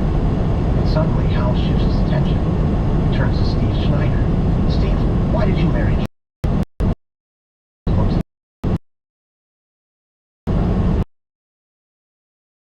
You had a feeling between your legs. You wanted to satisfy it. You had lust in your heart. You didn't really love your wife, did you? Bro sees Steve and Judy's faces turn loving marriage to be like they imagine the pain and confusion now. All of you loved your lives the way the world feels love. Now it's time to love them the way God, and I am the inheritor of all things. You all married my wives. God gave them to me first, so now I am taking them back. Bro thinks of Berenjai. She's far away in Australia. That doesn't mean Hal can't get to her. His heart starts pounding. He has to say something. Vernon, stop this. What you're teaching is adultery. Hal's eyes are full of rage. How dare you? How dare you accuse me? How dare you try to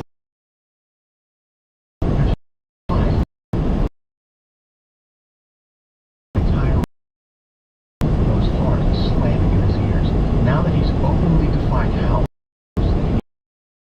his Savior, he's given everything for his salvation. It slipped through his grasp. Bro cries out. Hal stares at him. Bro shuts his eyes and imagines himself alone on a patch of earth, surrounded by the fires of hell. When he opens his eyes again, he realizes he doesn't care anymore. He's finished with this false Messiah. Never again serve Vernon Howell. It's January 1990. Cold rain falls in Mount Carmel, darkening the earth. Judy Schneider walks out of the home she used to share with her husband, Steve. She's hoping she'll find Vernon Howell alone today. She has something important to tell him. It's her new spiritual. It's a new name. Judy has no disciple.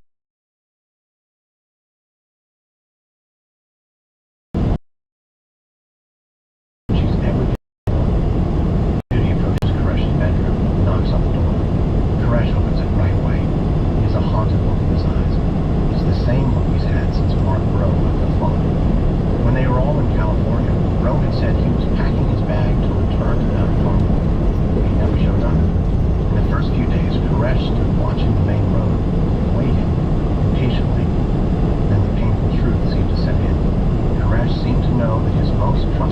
disciple was never coming back. And that's when the shouting and tirades began. Eventually, he settled into a tired misery. Judy steps into Koresh's living room, and the two sit down together. Koresh immediately launches into his lament. She's heard it a dozen times. He blames Elizabeth Baranyai for the loss of his closest disciple. He says that Bro couldn't accept the Lord's truth, and he loved his wife more than he loved God's wisdom.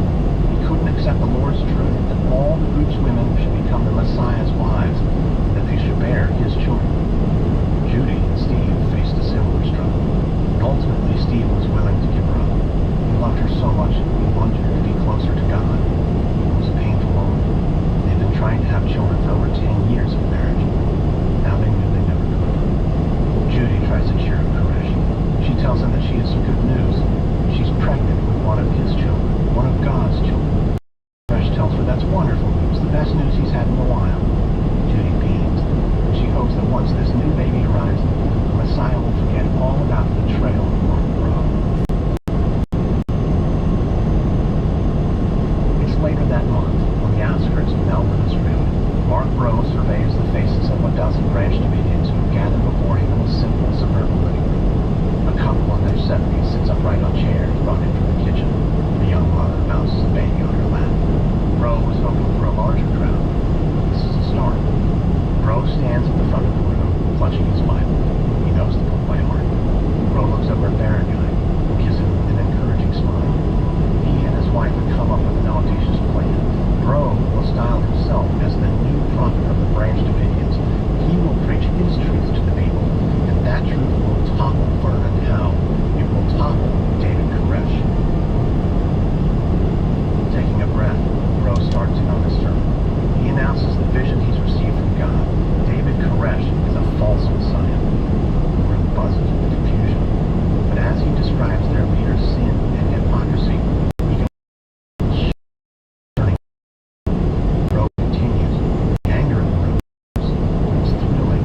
He knows by the end of this meeting, he will have his Bible flood. Koresh has long prophesied a battle against earthly powers. Bro has decided he'll help bring about this vision. He and his new followers will gather proof of Koresh's crimes, and they'll give this evidence over to the authorities. If Koresh wants a battle with the forces of Babylon, that is exactly what he'll get. From Wondering, this is episode 2.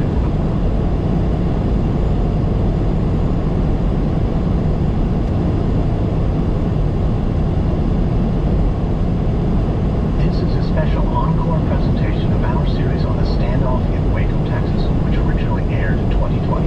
It's an investigation of a shocking story that sparked a national debate about religious freedom and the power of the federal government. We hope you enjoy. A listener note, this episode contains references to adult content and language, and contains material that some might find offensive.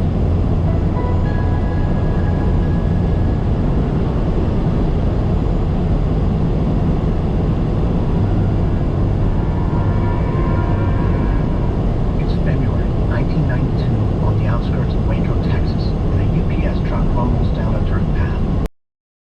Comes very guilty. The UPS delivery man shifts the truck into park. He glances out the window, seeing the winter sky fading into twilight as he gazes at the center. Gilbreth lets the engine idle, and soon a guard comes out to greet him. Gilbreth has been making deliveries to Mount Carmel. The place still looks romantic, but the guard there comes to the fortress. It's a shotgun.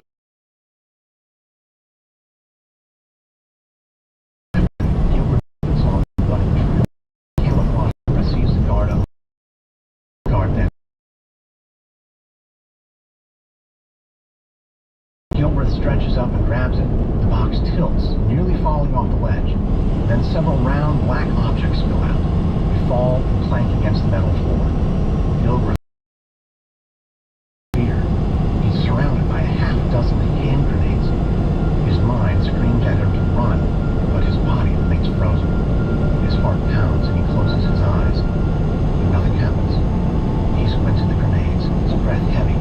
Then he reaches down and gingerly picks one up. It's a hollow casing and surprisingly light in his hand. Gilbreth exhales a relief.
Deborah makes a phone call, Gilbert starts out front. The way they commando style across the prairie, like he can't even make it from battle. His body suddenly goes tense, and his forehead feels damp. He wonders, what are those lunatics planning out there? He shakes his head and looks at Deborah. She's right. Something awful could happen in Waco. And whatever it is, they need to try and stop it.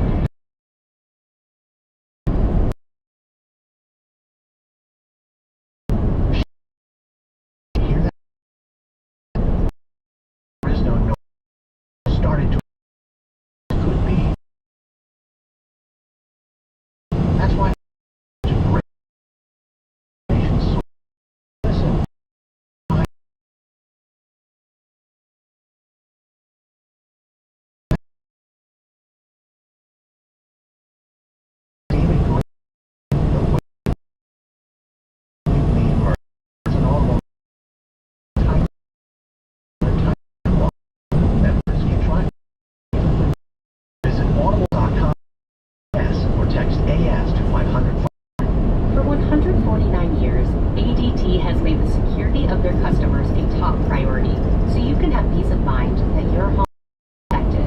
Now ADT officially installs Google Nest Safe and Smart. You'll be able to turn on your home and manage your security system from virtually anywhere. Plus, with Nest Cams and the Nest Doorbell, you can get intelligent alerts, so you'll always receive notifications on what matters most. When the most trusted name in home security adds the intelligence of Google, you've got a home with no worries. Go to ADT.com today or call 1-800-ADT-ASAP. Google Nest Cam and Nest Doorbell are trademarks of Google LLC. ADT. Brilliantly safe.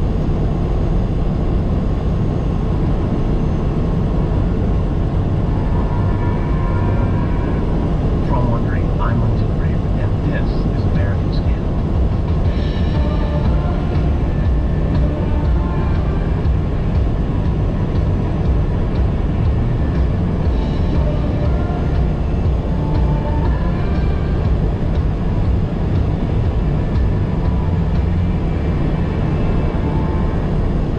By the early 90s, David Koresh gained almost complete control of the Branch Davidian community at Mount Carmel.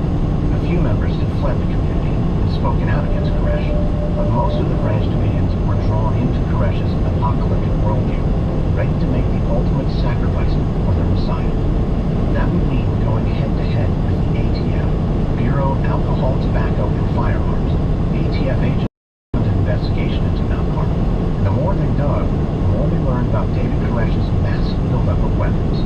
The agency began to view Koresh as an imminent threat.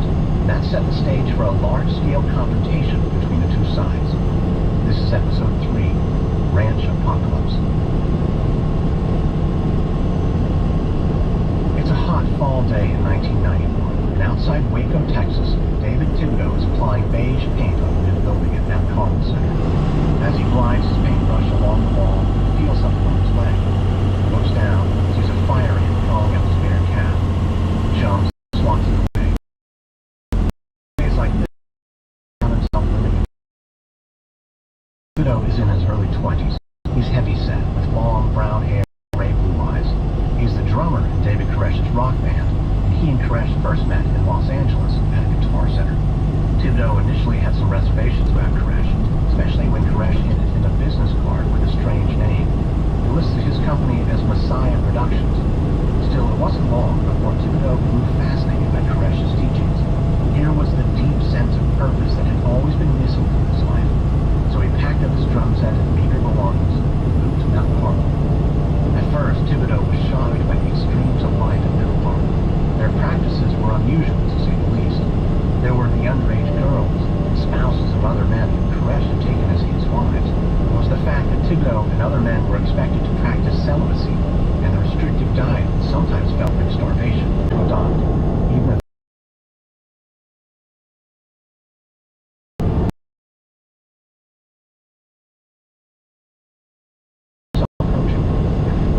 Thibodeau looks up and sees Koresh walking toward him with a smile on his face. Hey, Thibodeau, what did you hear from? Thibodeau sets down his paintbrush and greets Koresh with a quick, excited wave. He loves loves how Koresh seems like just one of the guys. Fun, loves music, even if he's a preacher. But by the look on Koresh's face, you can tell there's something important to talk about. Absolutely, David. What's up? I've been thinking about something. He pauses and looks away as he weighs his words. How would you like to marry Michelle?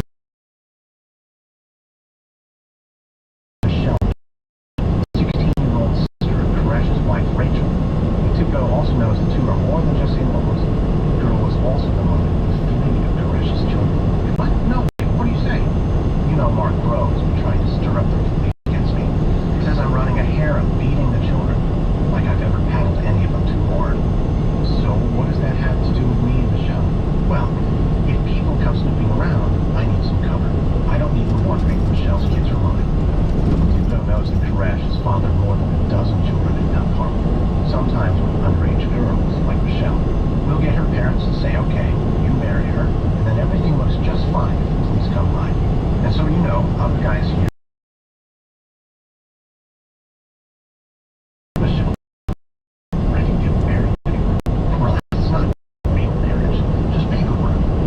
Sleeping solo in the next door. Thibodeau winces. It's been incredibly difficult. Koresh enforced. At this point, Thibodeau feels like he's already given up plenty for his thing. I'm sorry. This is crazy. I'm just not cut out for marriage. Koresh looks Thibodeau dead in the eyes. Thibodeau, you're never going to fit in here if you don't get with the program. The waters are rising. All of us are making sacrifices. Thibodeau pauses. The Texas sun beating down on him. Maybe he should take the plunge. Maybe it's time to buckle down and commit to something for once. He's been looking for structure, discipline. He looks back at Koresh. Okay, David, I'll do it. Good. You have made the right choice. I'll go tell Michelle. As Koresh walks away, Thibodeau feels the weight of this new reality sinking in. It's a reality his instincts tell him to run from. But whenever he considers leaving Mount Carmel, he thinks about how lost he'd feel without David Koresh and his teachings. He's already spent enough time chasing dreams and ending up with nothing. Koresh may sometimes be unhinged, controlling, but at least he's building something that will last. It's February 27th, 1992. Joy Sparks knocks sharply at the front door at Mount Carmel. She's flanked by 2 sheriff's deputies whose eyes are hidden by mirrored sunglasses. Sparks is a social worker with the Texas Department of Child Protective Services. She's in her mid-30s with blonde hair and a disarming smile. Yesterday, Sparks had an unsettling phone call with a man named Mark Bro. He was calling all the way from Australia. Bro said he was a former member of what he called the cult at Mount Carmel, and he recounted horrific stories about the way the children were treated at the compound. Sparks was shocked, so she came out to see for herself as soon as she could. The door opens, and standing there is a woman in her early 20s with long blonde hair. She eyes Sparks with the deputy. Introduces herself. She explains that received to speak with the children, and also wants to talk with the man. David is in California right now. She suggests Sparks should return some more time. Sparks shakes her head. Unfortunately, that isn't an option.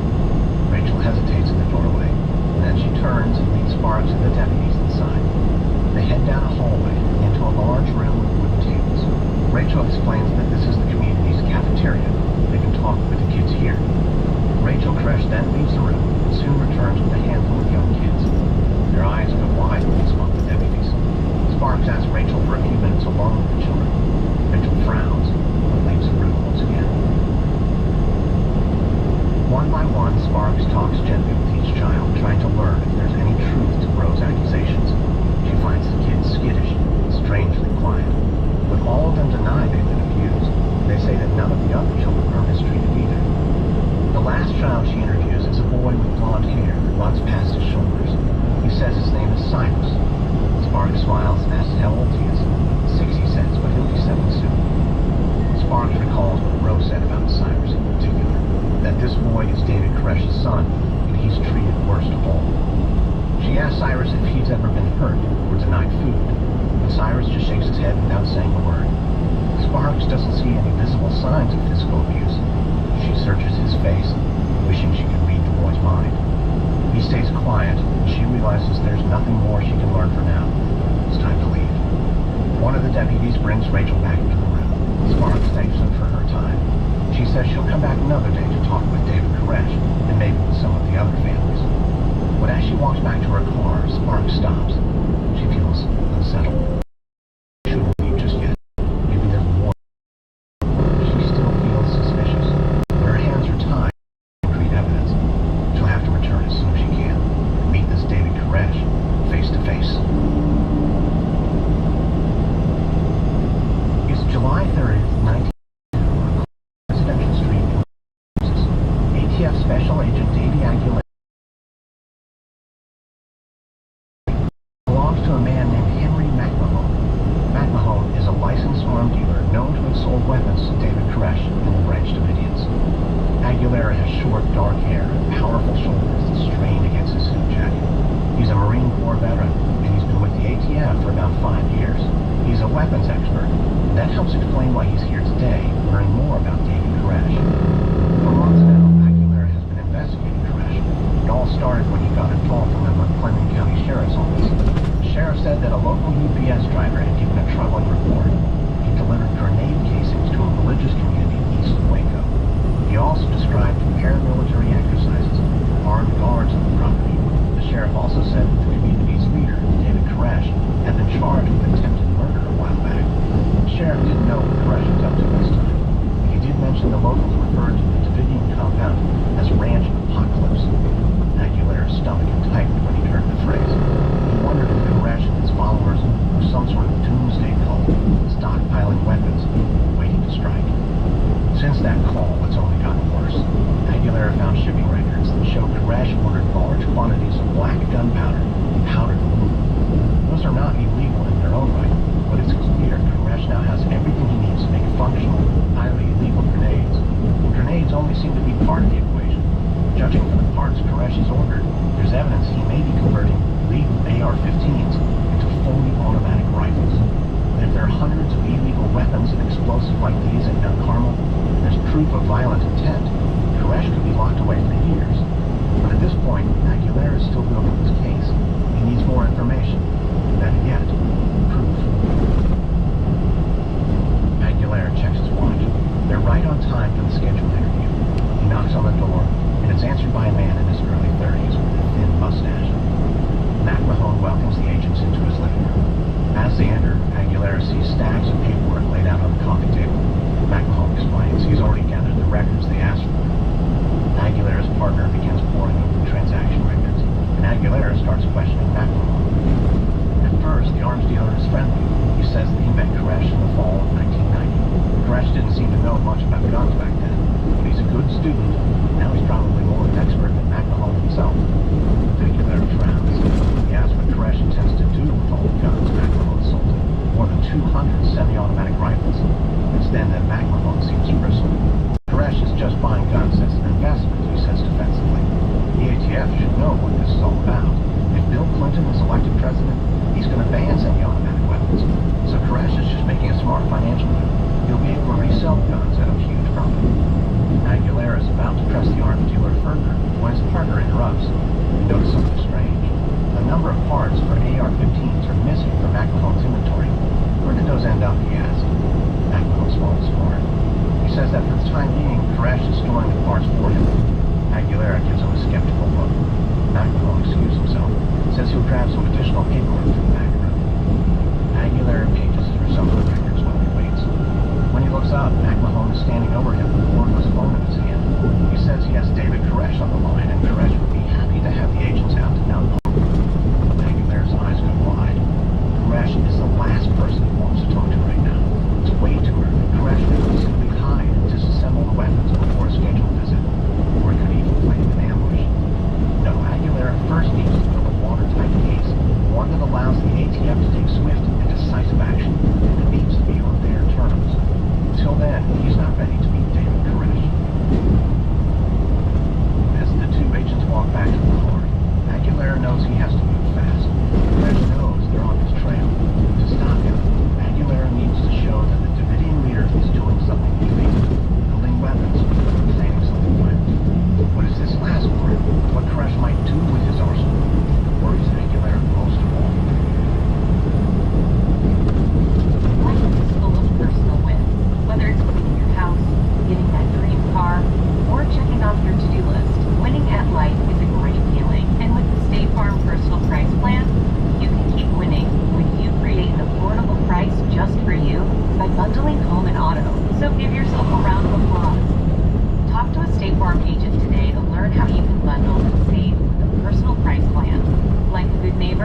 form is there.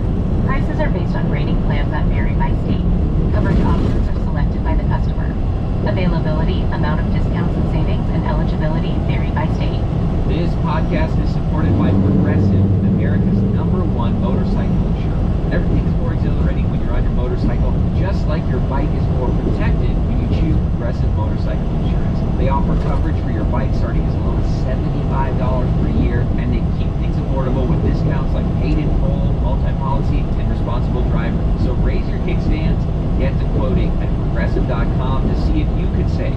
Progressive Casualty Insurance Company and affiliates. $75 premium is for state minimum coverage. Not available in DC. Discounts not available in all states or situations.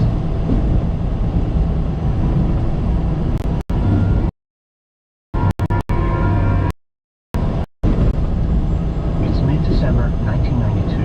Just before dawn in Melbourne, Australia, the ringing of a telephone breaks the silence in a dark bedroom. Jolts Mark Broke from his sleep. He turns over and sees that his wife, Elizabeth Berenguy, has picked it up. She turns to Bro and covers the mouthpiece with one hand. She says it's a call from America, someone named Davy Aguilera with the ATF. As soon as he hears this, Bro is wide awake. He and Berenguy have been trying for years to get the government to take action against David Koresh. A call from the ATF can mean only one thing. Koresh is finally under investigation, and by an agency powerful enough to take him down. Bro eagerly takes the receiver. This is Mark Bro. Hello, sir. This is Agent Aguilera. I'm calling to ask you some questions about David Koresh. Yeah, I've been waiting for a long time for someone in the government to take my warning seriously. Listen, Bro, I'm glad we're speaking. If you don't mind, get right to it. How long has it been since you've lived in Koresh during that time? What else? I see.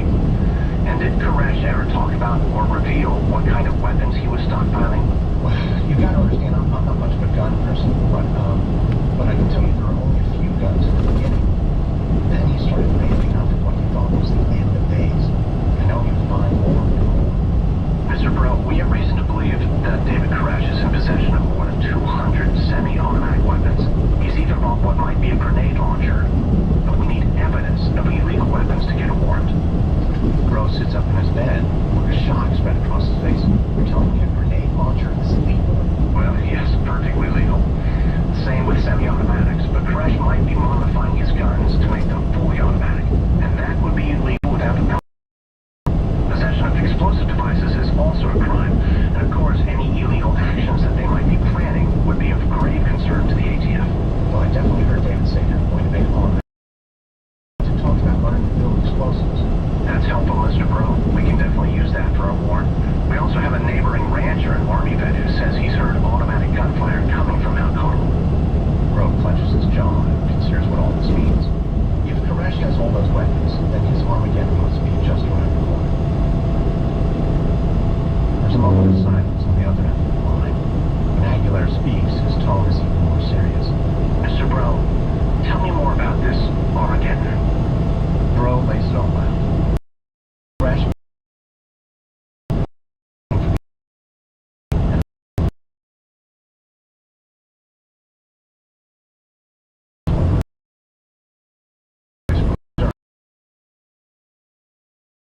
careful about trying to arrest Koresh at Mount Carmel. You gotta learn him out somehow.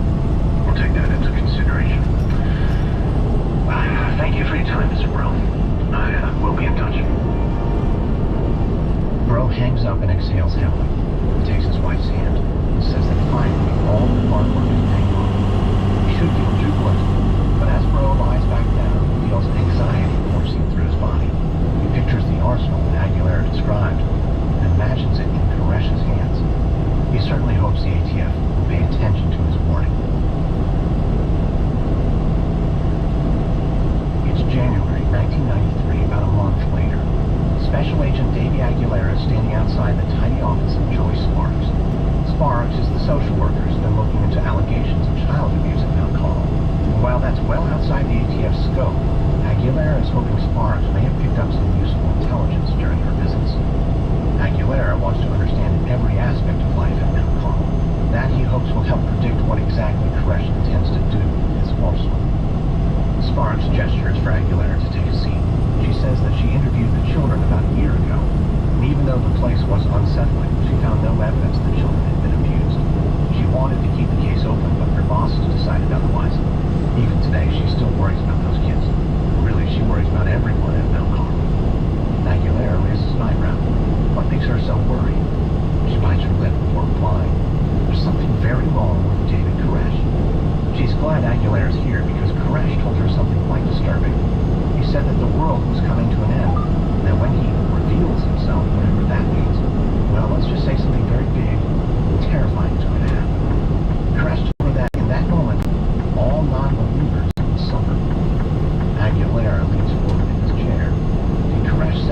when this event would happen? Spark replies no, but it seemed a ways off. Koresh was talking like it was some distant fantasy. Aguilera nods thoughtfully, but he isn't so sure. It's time to speak with his superiors. The ATF has a closer eye on Mount Carmel. They need to understand just how imminent a threat this really is.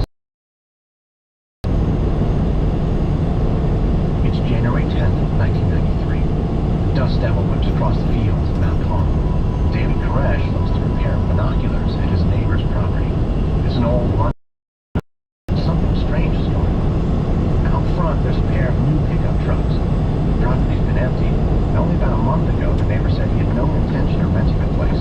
But now, for some reason, this derelict ranch house has a couple of shiny trucks out front. Earlier, Koresh sent a few of his followers to meet the newcomers. They tried to give a friendly welcome, came bearing a cold six-pack and fresh pizza. But according to his followers, the early guy opened the door and didn't invite them in. He just accepted the pizza and beer with a quick thank you, and firmly shut the door. Maybe nobody taught the guy manners, Koresh thinks.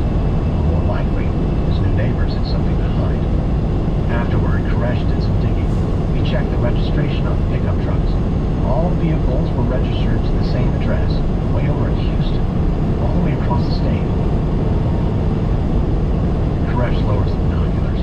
Beside him are two of his closest followers, Steve Schneider and David Thibodeau. Koresh hands the binoculars to Schneider so he can have a look. Schneider doesn't mince words. He says that the newcomers are definitely government agents. It's just not clear who they're working for. Schneider suggests they might be with immigration, but Koresh shakes his head. No, sure, some members of the community are not American, and they have expired visas. You can't picture immigration agents staking out the compound, renting a whole property. For what? Busting a few people on expired tourist visas? No, Koresh says. These guys must have bigger fish to fry. It's January 17th, 1993.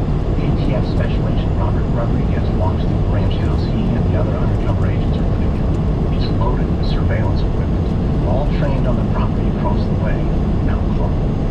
In the living room, Rodriguez grabs a custom AR-15 rifle from the gun rack in the monitors. Today, he's going to visit Mount Carmel. Branch Davidians invited him to visit, and together they're going to practice on the group's shooting range. Rodriguez hops in his truck and makes a short drive to the compound. At the gate, he meets a guard with his undercover name, Robert Gonzalez. The guard waits him through. Rodriguez was nervous when he got to the site. The higher-ups of Agent Aguilera needed first-hand evidence to build a case for a warrant. Rodriguez wasn't sure he'd be convincing going undercover. He'd have to spend some time with a bunch of cult members, pretending to be interested in their crazy talk. But it's gone okay so far. He feels like he's gaining their trust. Why else would Koresh invite him over to the gun range? Still, Rodriguez can't say he's thrilled to spend an afternoon firing assault rifles with a man who thinks he's the son of God. Rodriguez steps out of his truck, and he hears a steady volley of gunshots coming from just over the rise. He slings the AR-15 over his shoulder and makes his way towards the west. Rodriguez heads to an open field where he spots Koresh holding a semi-automatic rifle. All of his senses going on high alert. The religious leader turns and waves him over with a smile. There's something eerie about it. Koresh wears that same expression when he invites Rodriguez to Bible studies. Rodriguez hopes Koresh will skip the Bible talk today. All he wants to hear about is something about illegal guns, something he can actually use for Aguilera's case. Koresh fires his last rounds at a newly drawn target. Then he invites Rodriguez to take a few shots. Rodriguez squints and takes aim. He tries to forget all his training and look like an amateur. Ever since he met Koresh, he's been playing dumb, asking questions about guns. He hopes Koresh will screw up and reveal something he shouldn't. Rodriguez feels Koresh watching him closely as he purposely sends a few rounds high off the target. Koresh pats him on the back, tells him he might want to consider using the scope on the top of the gun. Rodriguez tries to laugh. He says he just bought that thing. He offers the rifle to Koresh, asks if Koresh wants to try it out and see what he thinks. Rodriguez is hopeful this will lead to something. There's nothing like swapping guns in a shooting range to get people bragging about their own firepower. The kind of illegal guns they're itching to use if they ever get the chance. Koresh grabs the weapon.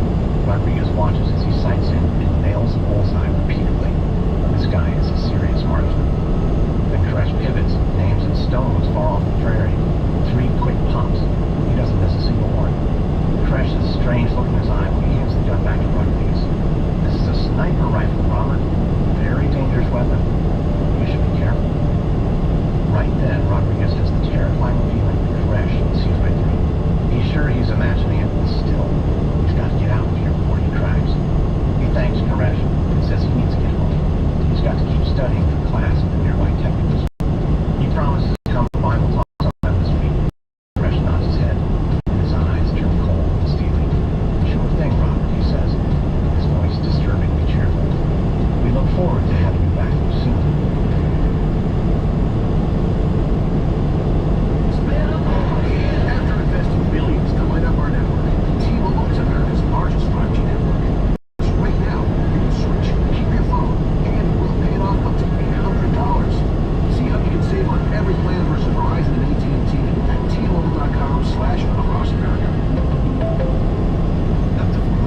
Alert health monitoring cat litter with your furriest feline in mind. Here's the inside scoop. Litter plays an important role in your cat's health, happiness, and well-being. Tidy Care Alert uses pH technology and color-changing crystals that are gentle on the paws to monitor your cat's health and alert you of any potential concerns. It's the perfect tool to help you ensure your cat gets the care it needs. Put your mind at ease and let Tidy Care Alert help you keep an eye on your cat's health.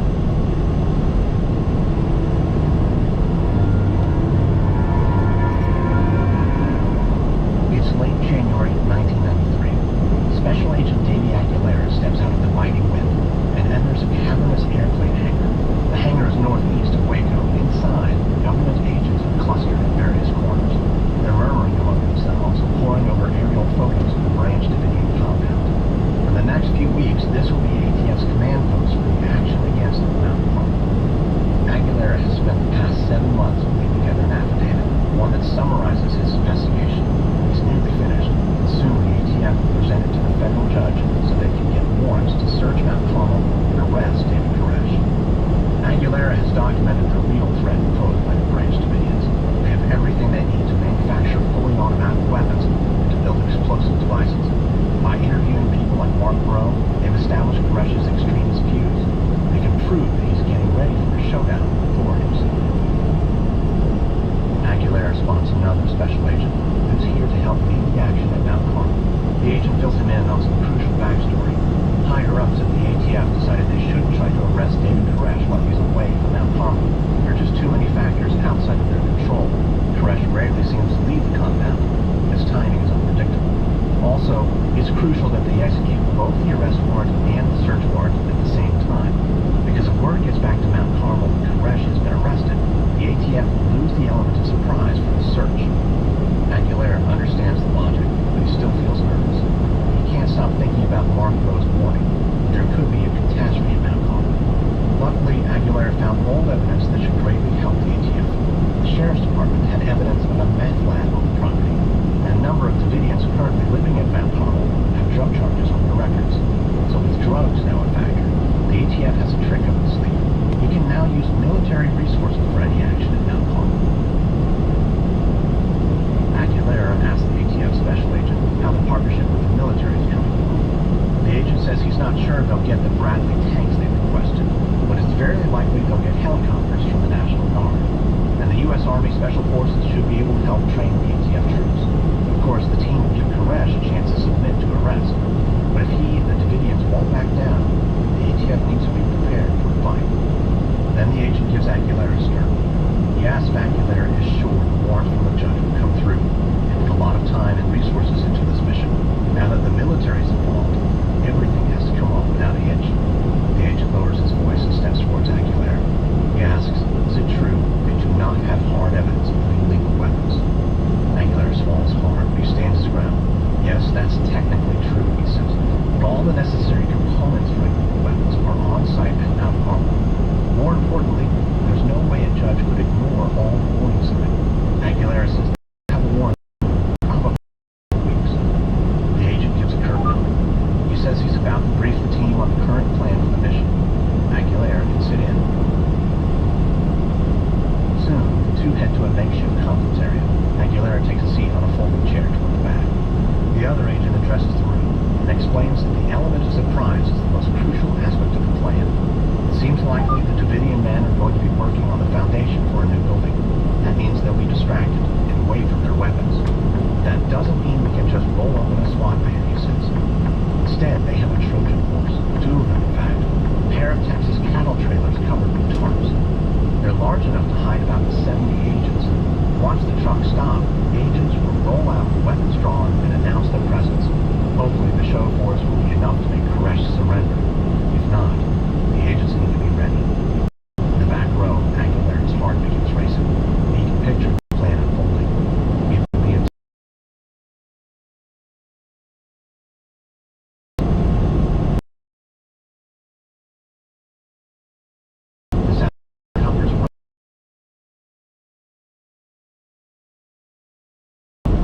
This isn't the first time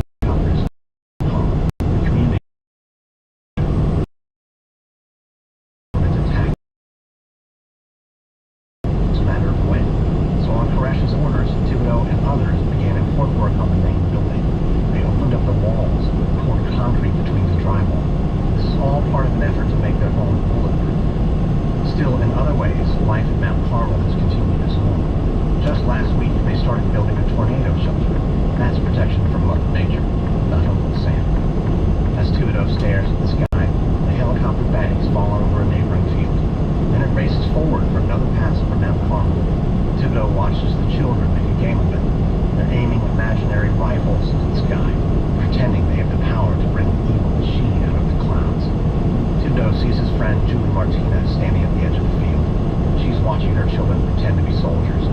He smiled sadly. Thibodeau has had a crush on Martinez since she arrived here over a year ago. He appreciates that she didn't come from the religion, but because she was at the end of her rope with a bad drug habit. Her mother lived in Mount Carmel, so she could live here rent-free and have all her children. Thibodeau approaches, his eyes on the children. Hey, Julie, your kids seem to be handling all this better than I am. Oh, don't worry. My mom says David's been talking about this battle with the government for years. But I don't understand why it's all more likely to happen this time. I don't know. There's helicopters in the sky. These guys moving down the road. It's got me freaked out. Martinez shrugs, smiles. I say you've got more important things to work out, like how to celebrate next week. Thibodeau can't help but grin. He's turning 24 next week, and he's touched that Martinez remembered. Just then, David Koresh comes out of the yard, calls everyone in for a study session. Something about this sounds urgent, though. So Thibodeau and the others quickly file into the chapel. At the front of the chapel, David Koresh stands with a broad, otherworldly smile on his face. He looks possessed, almost rapturous. He begins to preach. We are the peculiar people spoken of in the Bible. The people that the world's powers will never understand. I tell you, it's good to have you peculiar people with me here today. There are a few appreciative laughs around the room. Suddenly, Koresh's mood turns solemn. Yes, we are the peculiar people, and the obliteration of our community is inevitable. The forces will come, but fear not them which kill the body. They are not able to kill the soul. Thibodeau's heart sinks, because once again, Koresh is saying that their salvation lies in sacrifice. He watches his leader. What we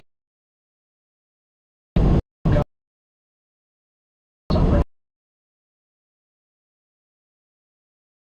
Find out.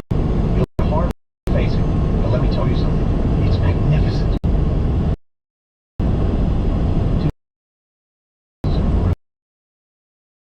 Ages, the closest thing to a community he's ever known. He looks at Julie Martinez and his friend Steve and Wayne, and his legal wife Michelle, who sits with her 3 children. He faces a strong tug in his heart. If Koresh is right, and all these people are going to die, he may have to accept his fate and stand side by side with his community. He hopes he never has to make that decision. It seems like the nightmare day is approaching. He'll soon have to choose his side.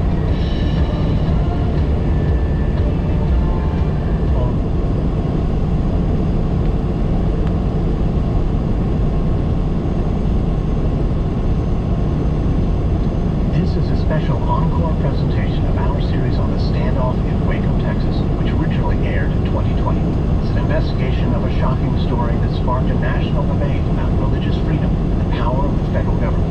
We hope you enjoy. A listener note, this episode contains references to adult content and language, and contains material that some might find offensive.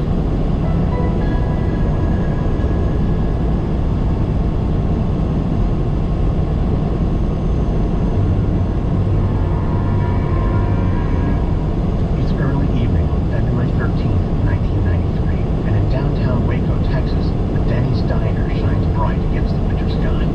The glass front door opens, and into the diner steps David Thibodeau. He squints, his eyes adjusting to the bright light.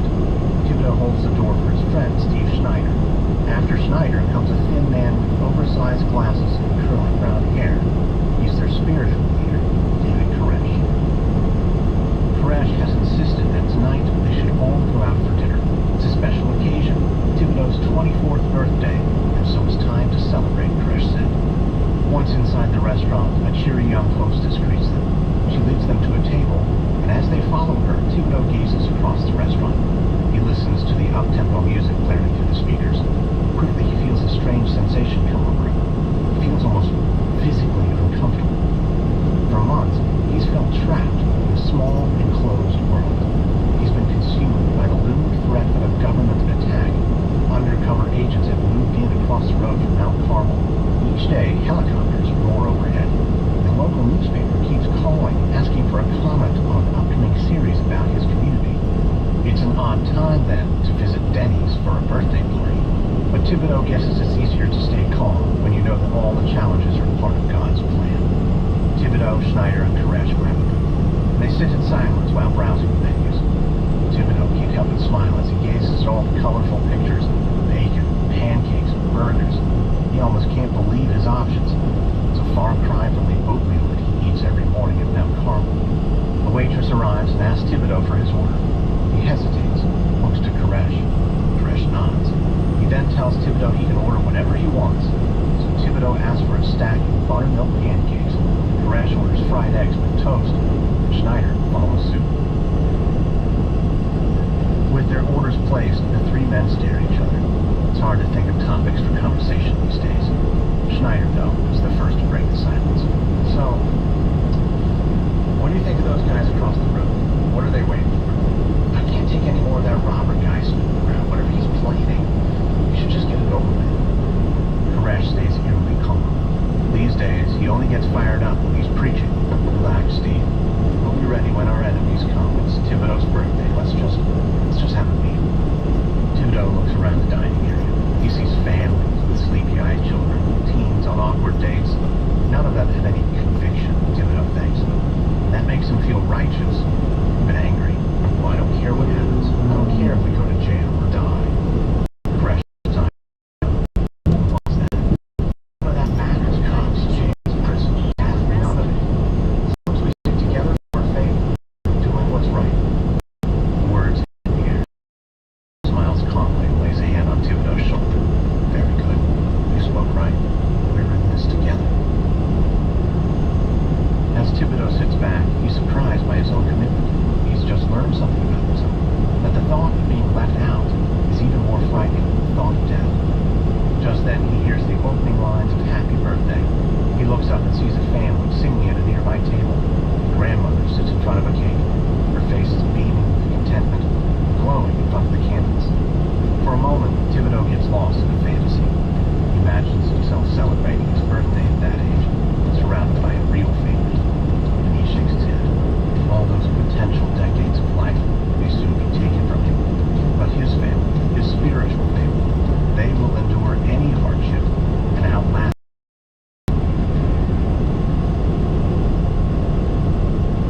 Americans gave a great place to Voyager, the tale. For 104th Earth, you'll be able to check in as the intelligently safe.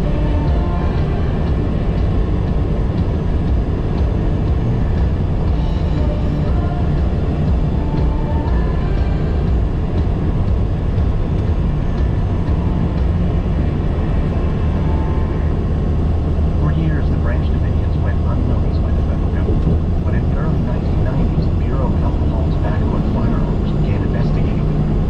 The evidence was highly concerning. It suggested that David Koresh was amassing an arsenal of illegal explosives and guns. Koresh, it seemed, was preparing for Armageddon. The ATF started planning a raid in which they would seize the weapons stockpiled at Mount Carmel. They would also take David Koresh into custody. But such an attack would fulfill Koresh's long-held prophecy that he and his group were destined to face off against the government. This is episode 4, The Raid. It's February 27th, 1993. ATF Special Agent Bill Buford looks across a vast training area where a group of agents run yet another series of drills. The group is training today at Fort Hood, an Army base in central Texas. They've been training here for 2 days straight, ever since the news came in. A judge reviewed Agent Davy Aguilera's affidavit and issued 2 warrants. One was for the search of Mount Carmel, the other for the arrest of David Koresh. The federal raid is now officially on. Today, Buford is wearing a black baseball cap and a black vest. He carries himself like the former Green Beret that he is. He's been with the ATF for years, and he's here now with a team from New Orleans, helping to lead the Waco operations. Buford knows that this will be a complicated and difficult mission. David Koresh's arsenal is formidable to say the least. On the day of the raid, the ATF will have to surprise the community at Mount Carmel. That shouldn't be a problem. They have a solid plan in place. Buford is still worried for his people's safety. Buford approaches a maroon and white pickup truck. He's impressed with what the Bureau has put together. It's kind of a Trojan horse. This, along with another pickup, will look right at home on any ranch in Texas. Each will tow a cattle trailer, covered by tarps and bungee cords. Except tomorrow their cargo won't be cattle. Each trailer will contain 35 federal agents, armed and ready to go. knows that once Koresh sees this show of force, he'd be a fool to try and resist it. Buford reviews the plan again in his mind. First, an advanced team of snipers will position themselves around the property. Then, the cattle trailers will arrive. A squad of ATF agents will approach the compound door. They'll deliver the warrants and attempt to take Koresh into custody. Buford and the New Orleans team have a specific role. They're going to carry aluminum ladders and charge forward at Mount Carmel. They'll use the ladders to gain entry to a second-floor window. That window leads to David Koresh's bedroom. Buford's team will secure the room and a nearby gun. Buford orders his team to run through the scenario again. They have less than 12 hours to go before the raid. Tomorrow morning, everything must be perfect. It's just past 8 in the morning on February 28th, 1993. David Jones drives down a rutted back road in his yellow Buick. The words U.S. Postal Service are emblazoned on the side of the car. Jones is David Koresh's brother-in-law, who works as a local mail carrier. Sunday is his day off, and right now he's returning from an errand in town. But as he heads down the empty road, he spots a Chevy Blazer. It's parked on the side of the road and bears the logo of the Waco TV station. A man stands beside it and looks over a large road map. He seems lost, so Jones pulls over, hoping he can help the man find his way. Jones approaches the man, but the man steps back, startled.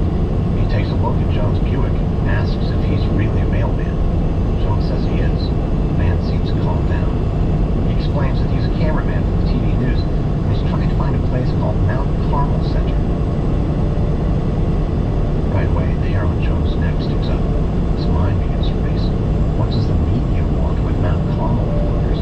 If Koresh was expecting a news crew, Jones would have heard about it. He's just about to ask what's going on when he sees the newsman staring past him at the road, his eyes wide. Jones turns to see a white Suburban zoom past. He catches a glimpse of the passengers, all of them wearing combat helmets and black bulletproof vests. Jones' mind races. TV news truck, men in full combat gear. It can only mean one thing. The day Koresh prophesies has come. Mount Carmel is about to be attacked by government forces. Without another word to the cameraman, he jumps back into his Buick and pulls away. He has to get back to Mount Carmel and warn David Koresh. Inside Mount Carmel, David Koresh sits in the entrance hall, his Bible open on his lap. A group of followers are seated in a half circle around him, waiting to hear today's lessons. And they've just been joined by a burly man with thick black hair. It's their new neighbor, a government agent who calls himself Robert. Koresh doesn't know who exactly Robert works for. Every time Robert asks to visit, Koresh says yes. He figures it's the best way to discover what the government is up to. He even hopes he might convert Robert to his message. This morning, Robert had a new excuse for visiting. He said he wanted to bring over a copy of the Waco Herald Tribune. Koresh only glanced at the headline, which referred to him as the sinful Messiah. Then he quickly set the paper aside. He knew it was just another round of lines from his former lieutenant, Mark Bro. He turns his attention away from the paper and towards his preaching. His followers gaze up at him, awaiting God's message, but Robert's eyes dart around the room, looking anywhere but at Koresh. Just then, the front door of Mount Carmel shoots open. Koresh turns and sees his brother-in-law, David Jones. Jones is flushed and looks panicked. He's about to speak, then he notices Robert. He closes his mouth abruptly and hurries into the back room. Koresh frowns. Something's up. A moment later, Koresh hears Jones calling his name, saying that there's a telephone call from England. Koresh excuses himself from the group. Koresh walks quickly to the telephone. As soon as the door closes, Jones begins talking rapidly. He tells Koresh everything he's seen in the TV news van, combat soldiers. He says the media must be here to film a government attack. It's happening. They're coming for Mount Carmel. Koresh lets the words sink in, and he feels his body begin to shake. He's been waiting for this day for so long. It was 8 years ago that the Lord spoke to him on Mount Zion and revealed his plan for the end of days. But now that that day is here, Koresh finds himself filled with nothing but cold anger. Anger that the government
says the forces of Babylon are coming. Everyone was ready. Koresh runs to the chapel. He tells her to gather the children and hurry upstairs. The walls up there are reinforced with concrete. Then he heads to the gun room and grabs his AK-47. A number of the young men file in behind him and take up their weapons. Koresh can tell they look scared. The children finally learn the terrible truth. He knows that right now what they need is a leader. That's what he'll be. Koresh barks at them to take positions at the windows. They shouldn't fire until he gives the order. He wants to talk with the authorities when they arrive. Maybe it's all a big misunderstanding. If so, Koresh can reason with them. But there's another possibility. Today could be the prophesied day when the earthly powers come to attack God's people. And if that's the case, Koresh is ready to fight. Inside his truck, ATF agent Robert Rodriguez clutches the steering wheel. He steps his foot on the gas pedal. The pickup goes faster and faster. He has to hurry. A single thought loops in his head. David Koresh knows. He knows the raid is happening. Rodriguez flashes his headlights rapidly as he pulls into the driveway of the surveillance house. He hopes the agents inside are picking up on his emergency signals. They need to call off the raid. They need to do it now. The ATF troops will arrive at Koresh's front door within the hour. If they lose the element of surprise, they will be targets in Mount Carmel's shooting gallery. He sees the agents in the head and turns toward the noise. Koresh knows we're coming. We gotta call off the raid. Rodriguez races to the rear of the house and grabs the telephone. He dials his superior, Chuck Serafin, the ATF command center. He glances at the monitors. Carmel looks strangely calm. This is Serafin. Chuck, it's Robert. Look, they know the raid is coming. Abort. I repeat, abort. Well, hold on, Robert. Koresh is a top priority. We can't just call off the mission. There are protocols. What? This is the protocol. My assignment was to take the last look around and make sure everything was okay. And it's not okay. Call it off. Slow down, Robert. Jan's guys have a checklist. We have to follow it. A checklist? You need to listen to me right now. This is serious. I hear you, Robert, but I need to follow protocol. A bead of sweat drips down Rodriguez's forehead. He wants to scream, but he knows that won't get him anywhere. Fine, go on. Okay, first question. Did you see any weapons? No, negative, but trust me, they'll be locked and loaded by now. Okay, negative on weapons. Next, was there a call to arms? Why would they do that while I'm still there? I'm telling you, they know who I am. Got it, negative. Did you see them make any preparations? Their entire lives are preparations. Koresh has been preaching about a government attack for years. Last question, Robert. What were they doing when you left? In 1.25 miles, take exit 8. Right to west. Right. Pray. Well, that's the checklist. We'll take all of this into consideration. Rodriguez slams the phone. He knows he needs to. He runs to his truck. Roars the line toward the ATF command center. The commanders will soon be boarding helicopters to get a bird's eye view of the raid. Rodriguez knows exactly what will happen if he fails to stop them. You can see it as clear as day. David Koresh standing at a window with an assault rifle, waiting for the agents to step foot in his yard. Rodriguez arrives at the airport hangar. The ATF has set up its command center, but as he pulls in, his stomach sinks. The tarmac is empty. Take exit 8 on the right to I-40 West. Flying away in tight formation toward Mount Carmel. The sound of the rotors grows more distant until it fades to silence. He slams his fist on the steering wheel. It's too late. Life is full of personal wins. Whether it's cleaning your house, getting that dream car, or checking off your to-do list, winning at life is a great feeling. And with the State Farm Personal Price Plan, you can keep winning when you create an affordable price just for you by bundling home and auto. So give yourself a round of applause. Talk to a State Farm agent today to learn how usability vary by state. Will be lost forever, only $9 a ticket. Here's how low shop their $9 tape sale. That's Continue on I-40. 9:45. Mount Carmel. Behind the helicopter, Lady Aguilera adjusts his headset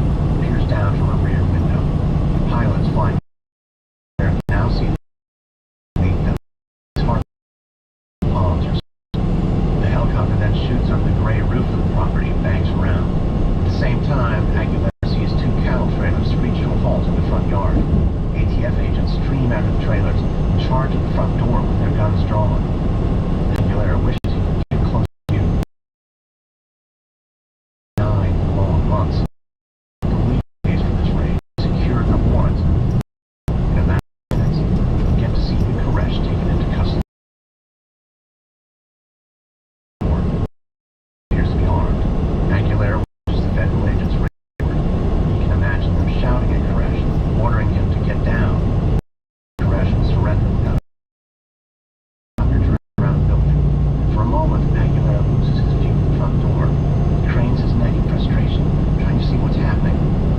The helicopter banks sharply, and Aguilera regains his view of the property. But now, Mount Carmel's double doors are closed, and ATF troops are firing into it. Time feels like it's slowing down. Aguilera looks across the property. Agents are sprawled out on the ground. They look injured. Aguilera feels woozy.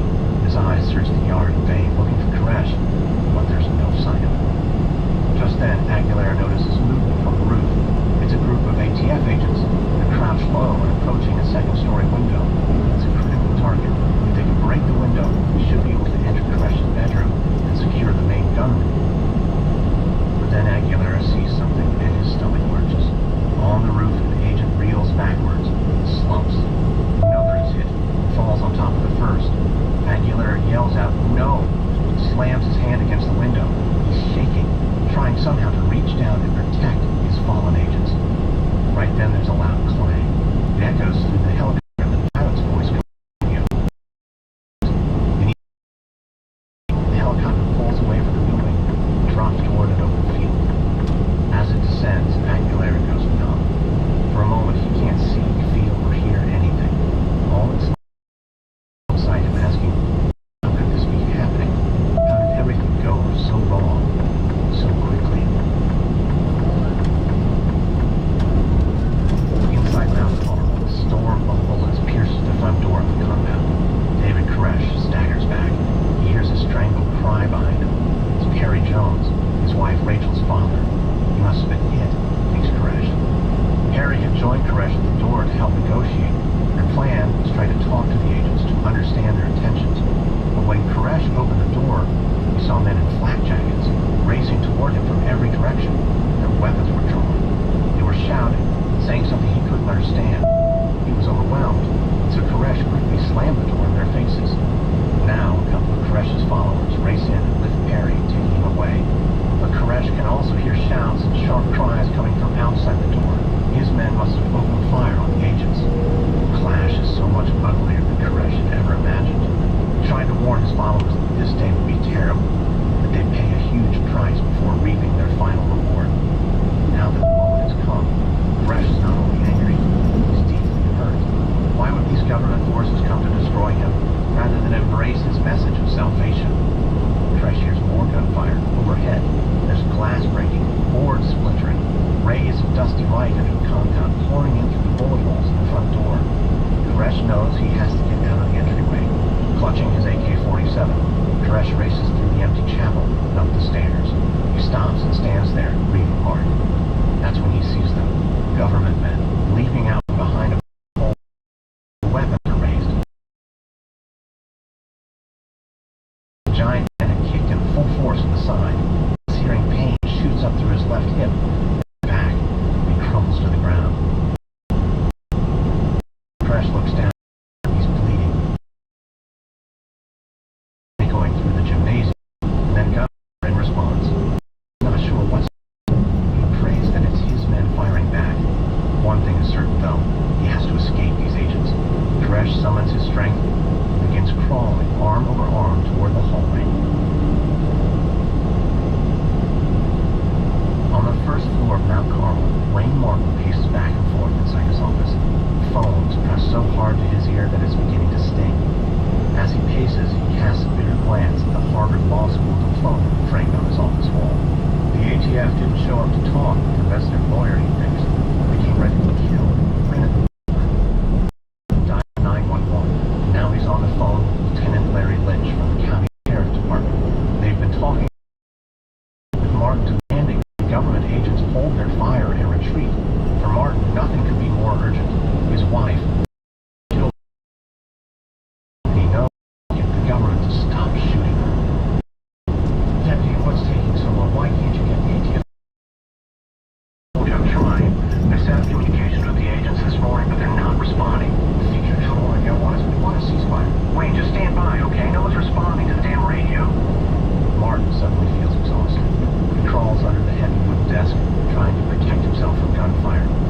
Just then, Deputy Lynch's voice breaks in. Wayne, you still there? I got him on the line. They're talking about a ceasefire now, so stand by. Tell them that if they don't back off, we're gonna fight to the last man. I understand, Wayne. Just remain calm. I'm as calm as they are. Lynch, they're attacking us again. Wayne, listen to me. Stop shooting, and they'll stop shooting. The ATF wants to remove their casualties, okay? They're not attacking you. Yes, they are. Do not call me a liar. They're shooting. I'm not saying you're a liar. Just hang on. We'll get the ceasefire. As Martin waits with the phone to his ear, he's filled with sorrow. For years, Koresh prophesied that the government attack would go one of two ways. If they were all pure enough of spirit, then God would simply bring them to heaven once the battle started. They would be protected from the bullets, and they wouldn't suffer an earthly death. But now it's clear to Martin that he and the other followers have failed Koresh. They weren't pure enough, disciplined enough to ascend straight to heaven. Now it seems that their fate is to suffer, both him and his family. But Martin has one final hope. If they can stay true to Koresh in these last days, they might still find salvation. Hopefully, they can withstand this final test. Inside the Mount Carmel gymnasium, shots continue to ring out, one after the other. David Koresh summons the last of his strength and crawls to a hallway. He's safe for now, but the pain in his skin is dizzying. It strikes him that he's dying, but he feels a wave of peace wash over him. He'll die after doing battle with government forces, just as he predicted. Soon he will breathe his last breath and ascend to God's kingdom. Man will get his self out.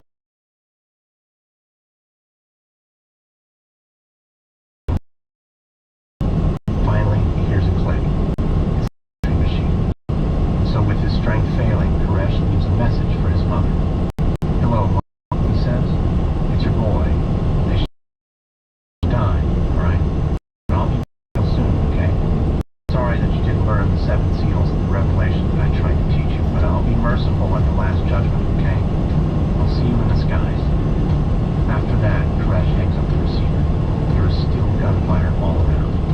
And Koresh takes a breath, waiting for the final moment, knowing it's only the beginning of eternity. This podcast is supported by Progressive, a leader in boat insurance. Welcome aboard to Carefree Boating. Here we don't worry about responsible driver. Why? Because spread or street or cheap, it's gluten-free.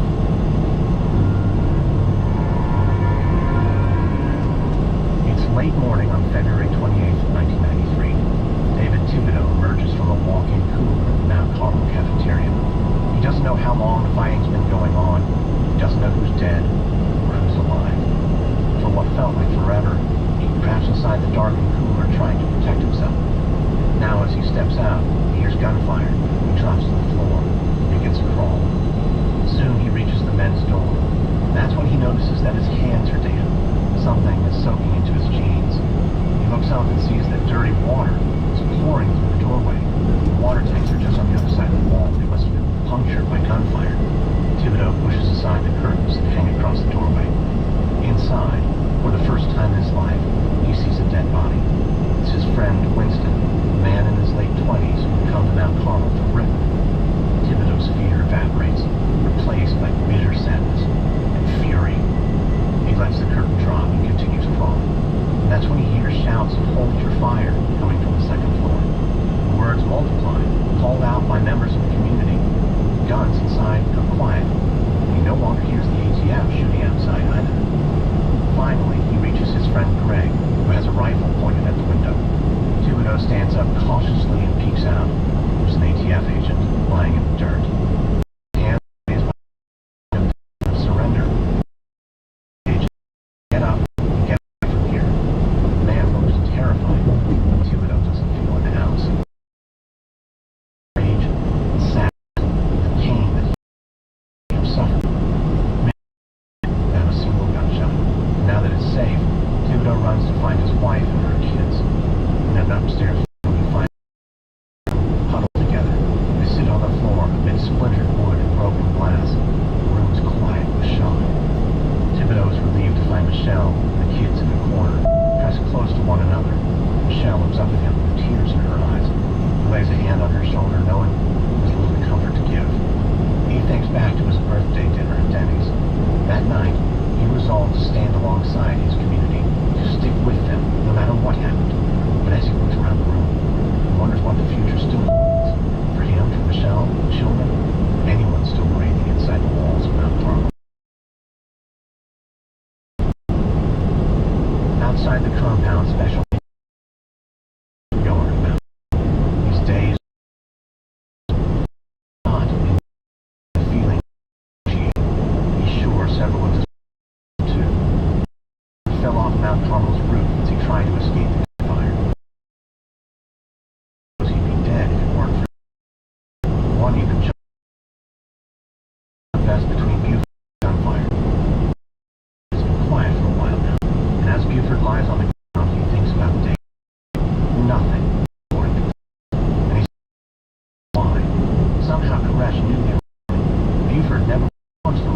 that's yet another thing that didn't go as planned.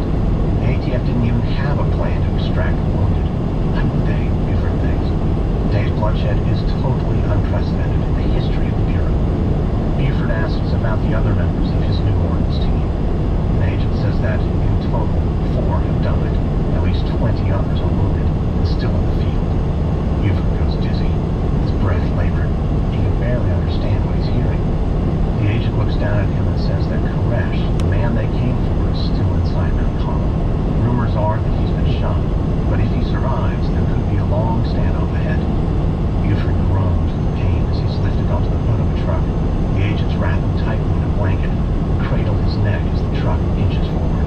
Out of the corner of his eye, Buford sees a news photographer snap a picture. The truck slowly makes its way to the main road. It's the same road he entered this morning. It was a different time.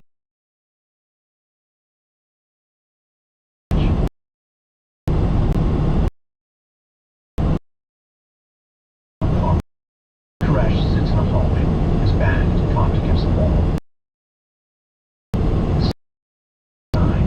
It's hard to believe there's so much daylight left. All of it's happened already.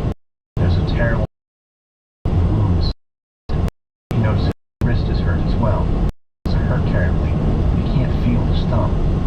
One of the nurses at Mount Carmel put a bandage over the wound on his backside. It was too painful for him to move, so she propped him up here using blankets and pillows and his Bible. Koresh told her he didn't want anything for the pain. These are God's hands now. Koresh hears footsteps and looks up to see Steve Schneider approaching. He stands over Koresh with a look of panic on his face. David, gathered everything you asked. We did a head count. I'm dead. Waves. Koresh. I don't even know why they came to arrest me. Wayne says it's a seal of the night. They don't have to tell you why they're arresting you until you're in custody. That doesn't make any sense, but it doesn't matter now. Steve, we've killed federal agents. What choice did we have? Didn't you see all of them? Yeah, but this can mean only one thing. Koresh picks up his well-thumbed copy of the Bible, sitting open to the page he's been reading repeatedly. He knows these words by heart, but it's still incredible to see them in this moment. Here he is, living the very story that he predicted. What is it, David? It's open to the book of Revelation. Steve, we're all for the souls that were slain for the